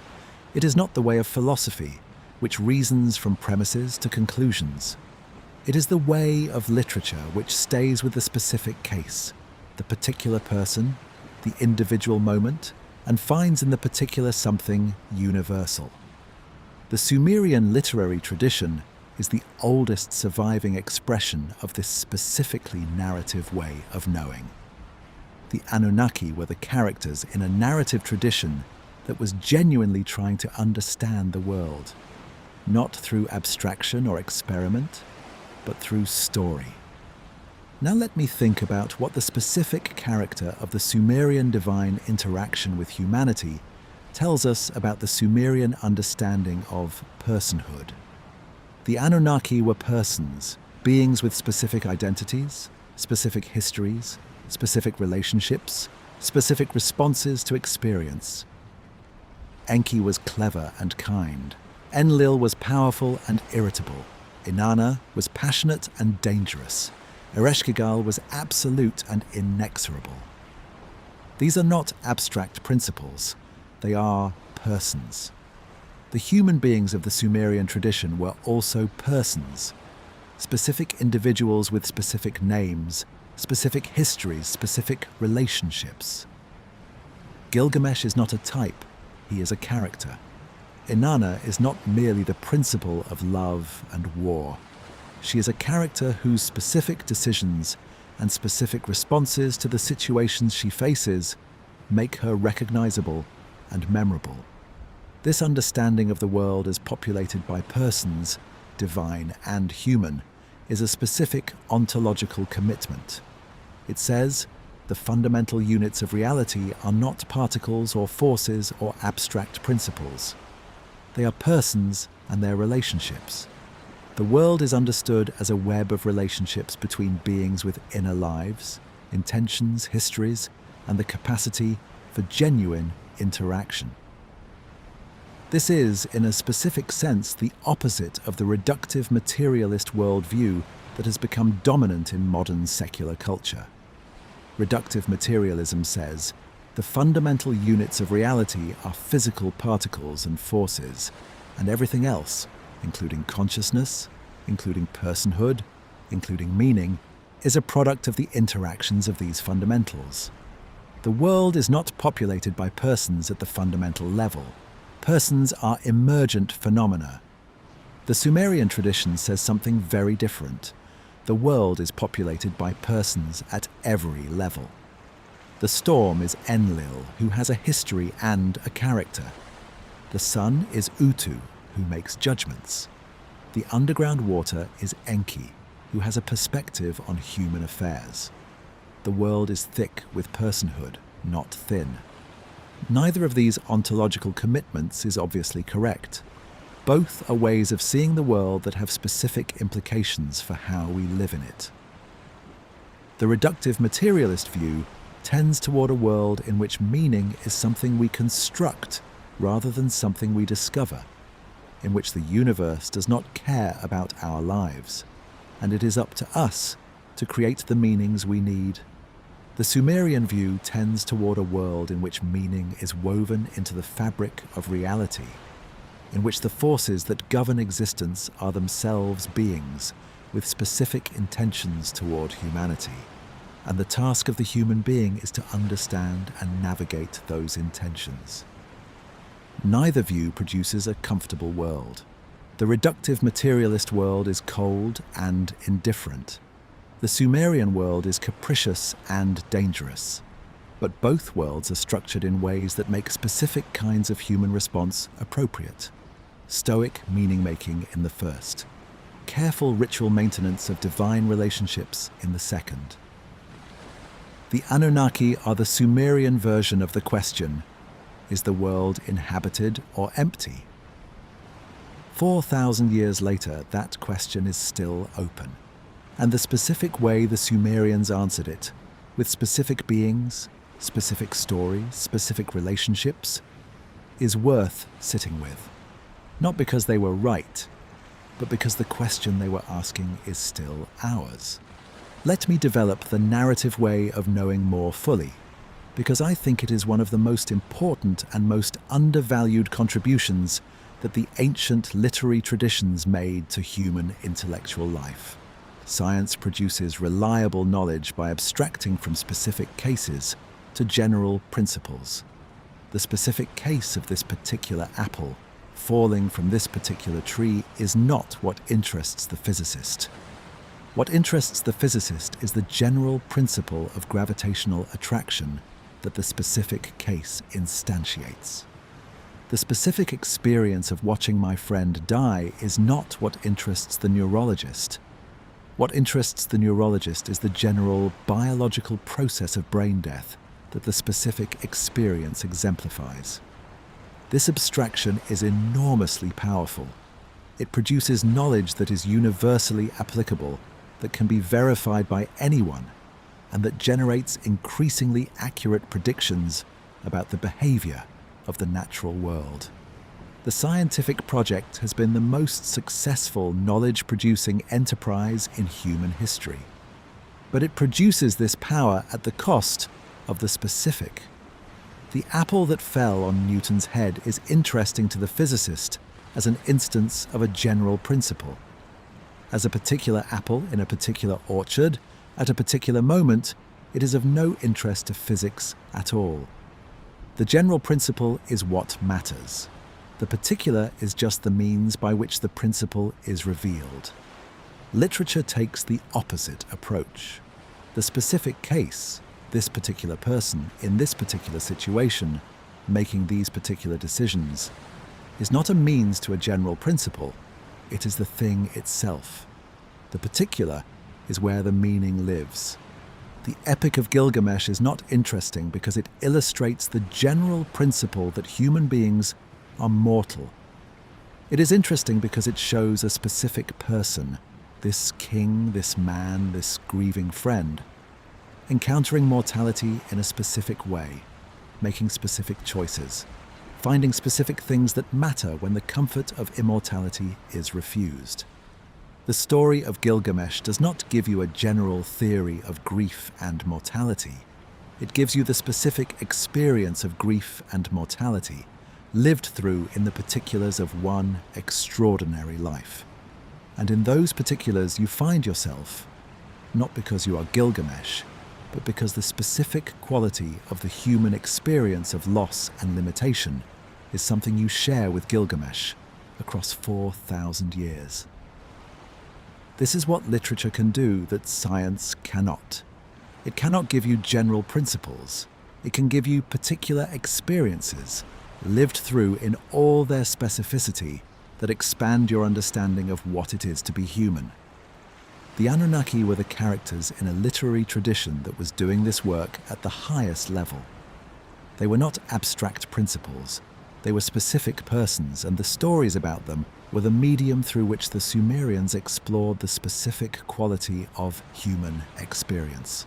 Now let me think about the specific contribution that the Sumerian tradition makes to the modern person who encounters it honestly. We live in a world saturated with information and thin on wisdom. There is more data available about almost every topic than any individual can process. But the specific quality of the Sumerian wisdom tradition, the patient, unsentimental, experience-based intelligence that produced the instructions of Shurupak and the dialogue of pessimism, is not something that data density produces. Wisdom requires time. It requires the accumulation of experience and the patience to sit with difficult questions without rushing to premature answers. It requires the willingness to face uncomfortable truths about the human condition without flinching and without falsifying. The Sumerian wisdom tradition modeled all of these things.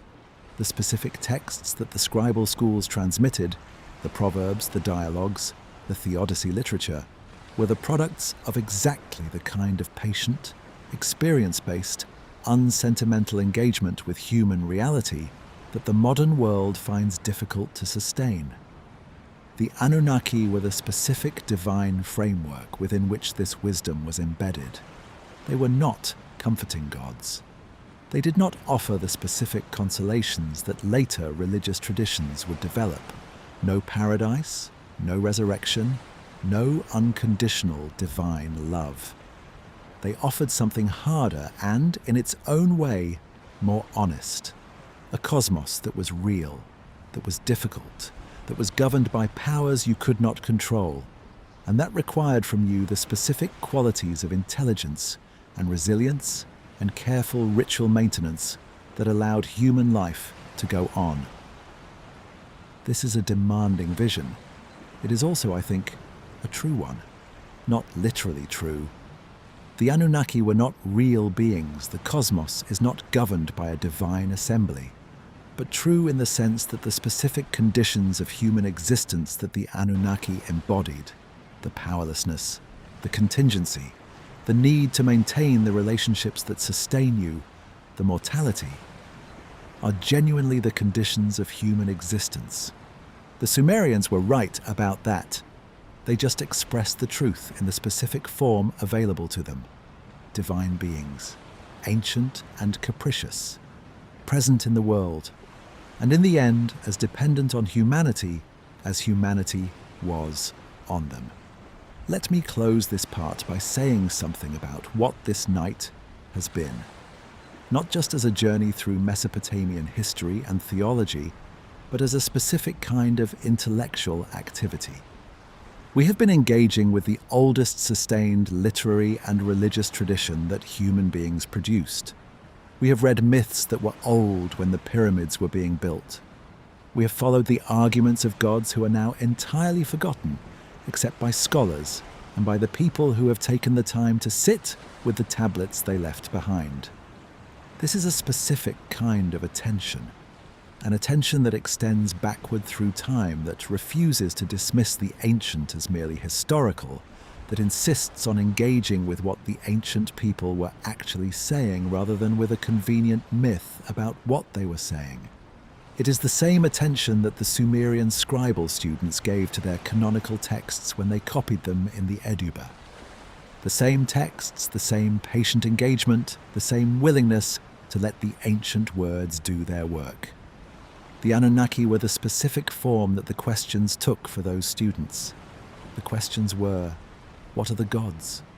What do they want from us? Why did they create us? Why do they sometimes destroy us? How do we maintain their favor? What happens when we die? How do we live well in a world that is not oriented toward our comfort? These questions are ours. The specific answers the Sumerians gave are not ours. We do not believe in Enlil or Enki or the divine assembly or the seven gates of the underworld. But the questions are, and any tradition that has spent 4,000 years asking them deserves to be heard, even at this hour, even in the dark, even by people who came looking for ancient astronauts and found something better. Let the night settle over the city. Imagine again, as we imagined it at the beginning of tonight's journey. But now, after everything we have explored, the city has a different quality, not a different physical reality. The same mud brick buildings, the same narrow streets, the same harbours on the Euphrates, the same ziggurat rising at the city's centre, but a different density of meaning. You know now what the ziggurat is. Not just a large stepped structure. the artificial mountain that a people who had no mountains built for themselves because their theology required a high place where heaven and earth could meet. You know what the cult statue inside the temple at its summit represents. The specific physical presence of a god in the human world, the specific material form through which the divine was made accessible. You know who the Anunnaki were. Not ancient astronauts from a 12th planet. The great gods of a tradition that lasted 3,000 years and produced the oldest literature in human history. Beings who created humanity in a moment of divine labor crisis, who governed the cosmos through a divine assembly that was capable of making mistakes and capable of being persuaded by moral argument, who sometimes destroyed what they had made and wept for it after. You know Gilgamesh, the greatest king who ever lived, who went to the ends of the earth to find the secret of immortality and came back with only the story of his journey, and found in that story, in the city he had built, in the walls he could show a traveller, something worth having. You know Inanna's descent, the stripping of her powers at each of the 7 gates, the death and the hanging on the hook, the grief of the queen of the underworld that was the key to the rescue, the return that required a substitute, the oldest story about what it costs to go into the dark and come back. You know the instructions of Shurupak, the oldest advice in the world. Do not vouch for someone. That man will have a hold on you. Build a house like a hero. Live in the house like a lion. You know the flood. Enlil's irritation with the noise of humanity, the series of plagues, the final decision in the divine assembly, and Enki's solution. The wall that spoke, the boat that was built, the animals and the craftspeople loaded on board, the flood that came, the gods who retreated to the highest heavens and cowered like dogs, and Inanna's weeping. I spoke evil in the assembly of the gods. My people fill the sea like fish. All of this is inside you now. Whatever you do with it, whether you remember it in any specific detail or whether it settles into the general quality of having encountered something very old and very human, it is inside you, a small addition to the accumulation of what you know about the world and its history. Let it settle. The ziggurat is still standing in the imagined city. The stars are out above it. The specific stars, Utu the sun, is below the horizon, traveling through the underworld. Nana the moon is in the sky somewhere on his specific course through the night. The other divine lights are in their positions, moving in the slow circuits that the Sumerian astronomer priests tracked with such patience and such care. The astronomer priests who tracked those circuits are gone. Their tablets, the ones that survived, are in museums. Their specific knowledge of the sky, accumulated over centuries of observation, is available in translation to anyone who wants to read it. The knowledge outlasted the knowers. The clay outlasted the people who pressed the marks into it. And we are the people who now have access to both. Let me try to say what tonight has been about. Not as a summary of the content, which you have heard, but as a statement of what I think the encounter with the Anunnaki tradition offers. It offers a specific form of historical depth, the sense of standing at the end of a very long tradition, of being the latest in a very long line of human beings who have looked at the world and tried to understand it. The Sumerians who wrote the Gilgamesh epic were not the first people who had wondered about mortality. They were the first people who wrote it down in a form that has survived. But the wondering was older than the writing. The tradition gives that wondering a specific form, a form that is specific to its time and place, to the flat alluvial plain between the Tigris and Euphrates, to the specific social world of the city-states, with their temples and their corvée labor and their capricious rivers. The form is not our form, but the wondering is ours. There is a specific quality to the experience of encountering the oldest literature in the world. A quality that is different from the experience of reading ancient literature that is closer to us in time. When you read Shakespeare or Dante or Homer, you are encountering writers who are part of the same broad cultural tradition that produced you. When you read the Epic of Gilgamesh, you are encountering something earlier than that tradition, something from before the tradition that produced you had fully formed. This is the specific quality of genuine antiquity. Not merely old, but prior, before the categories and frameworks and assumptions that shaped your inheritance, before monotheism, before Greek philosophy, before the specific form of historical consciousness that the Hebrew Bible produced. The Anunnaki are prior to all of that. They represent a stage of human religious thought that was absorbed into subsequent traditions and transformed. The flood narrative into Genesis, the creation mythology into the cosmogonies of later cultures, the divine assembly into the heavenly councils of angels and saints, the theodicy literature into the book of Job. But that can still be encountered in its original form in the cuneiform tablets. This encounter with the prior form of questions that subsequent traditions transformed and domesticated is one of the most valuable things that the study of ancient Mesopotamia offers. It lets you see the questions before the answers became fixed. Now, let the city be quiet. Let the priests have finished their evening rituals. Let the offerings have been made and the divine household settled for the night. Let the cult statue rest in the inner sanctuary, receiving the darkness and the silence as it receives the daylight and the chanting. The Anunnaki are at rest. The assembly has dispersed. Enlil is in his high house, not disturbed tonight by the noise of humanity. Enki is in the Abzu, in the underground fresh water, thinking his clever thoughts. Inanna has returned from wherever she was today, and the city is safe tonight. And love is in the world, and war is in the world, and the specific, complicated divine person who governs both is resting. And the flood hero Utnapishtim is somewhere at the ends of the earth, in his paradise, immortal. The specific exception to the general rule, the one person who escaped what the Anunnaki decreed for all of us. Let the tablets rest in their clay. Let the words rest in their signs. Let the stories rest in whatever form they take when they are not being told, when they are back in the potential, waiting for the next person who will open the cuneiform and let them out. You have heard them tonight.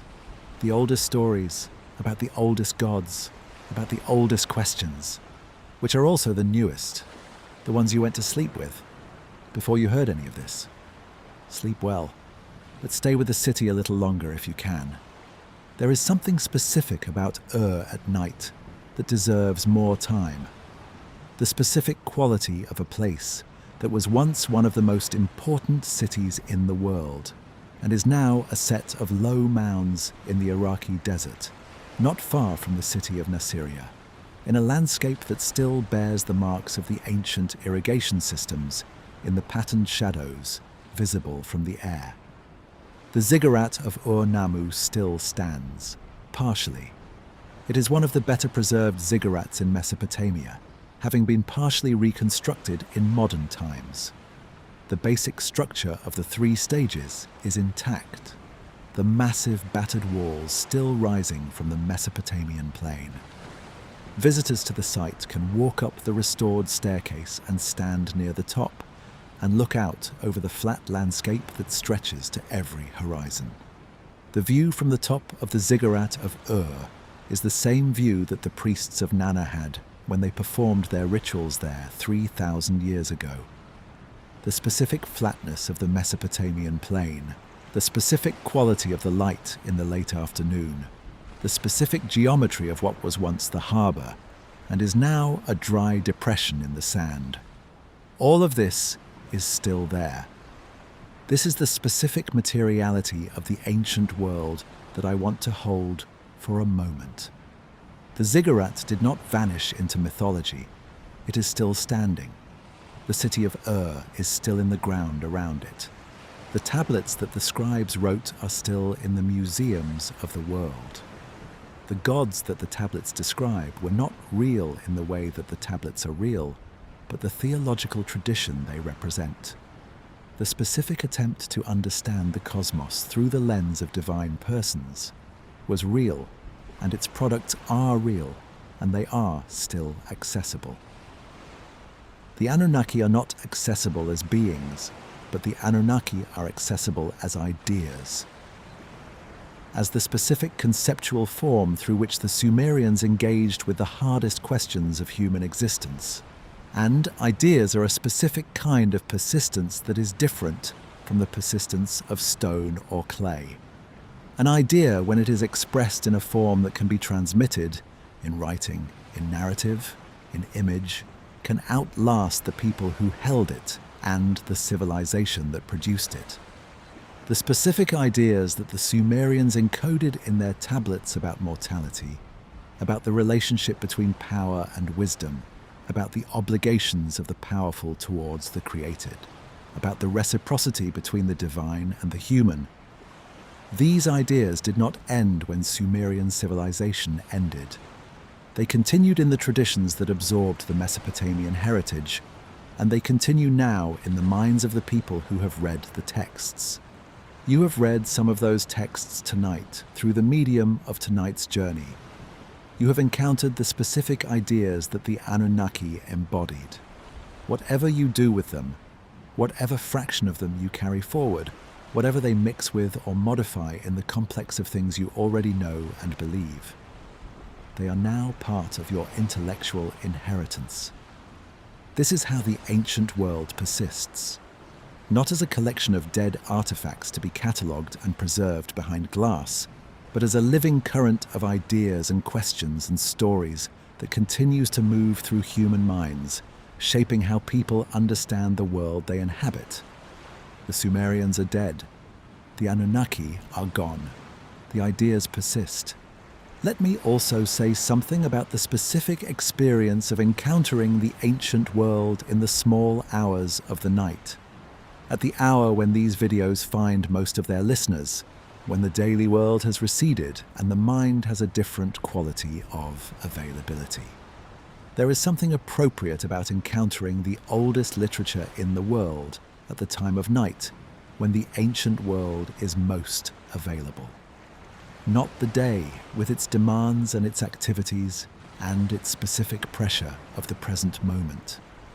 The night, when time has a different texture and the present is less insistent, and the past is less remote.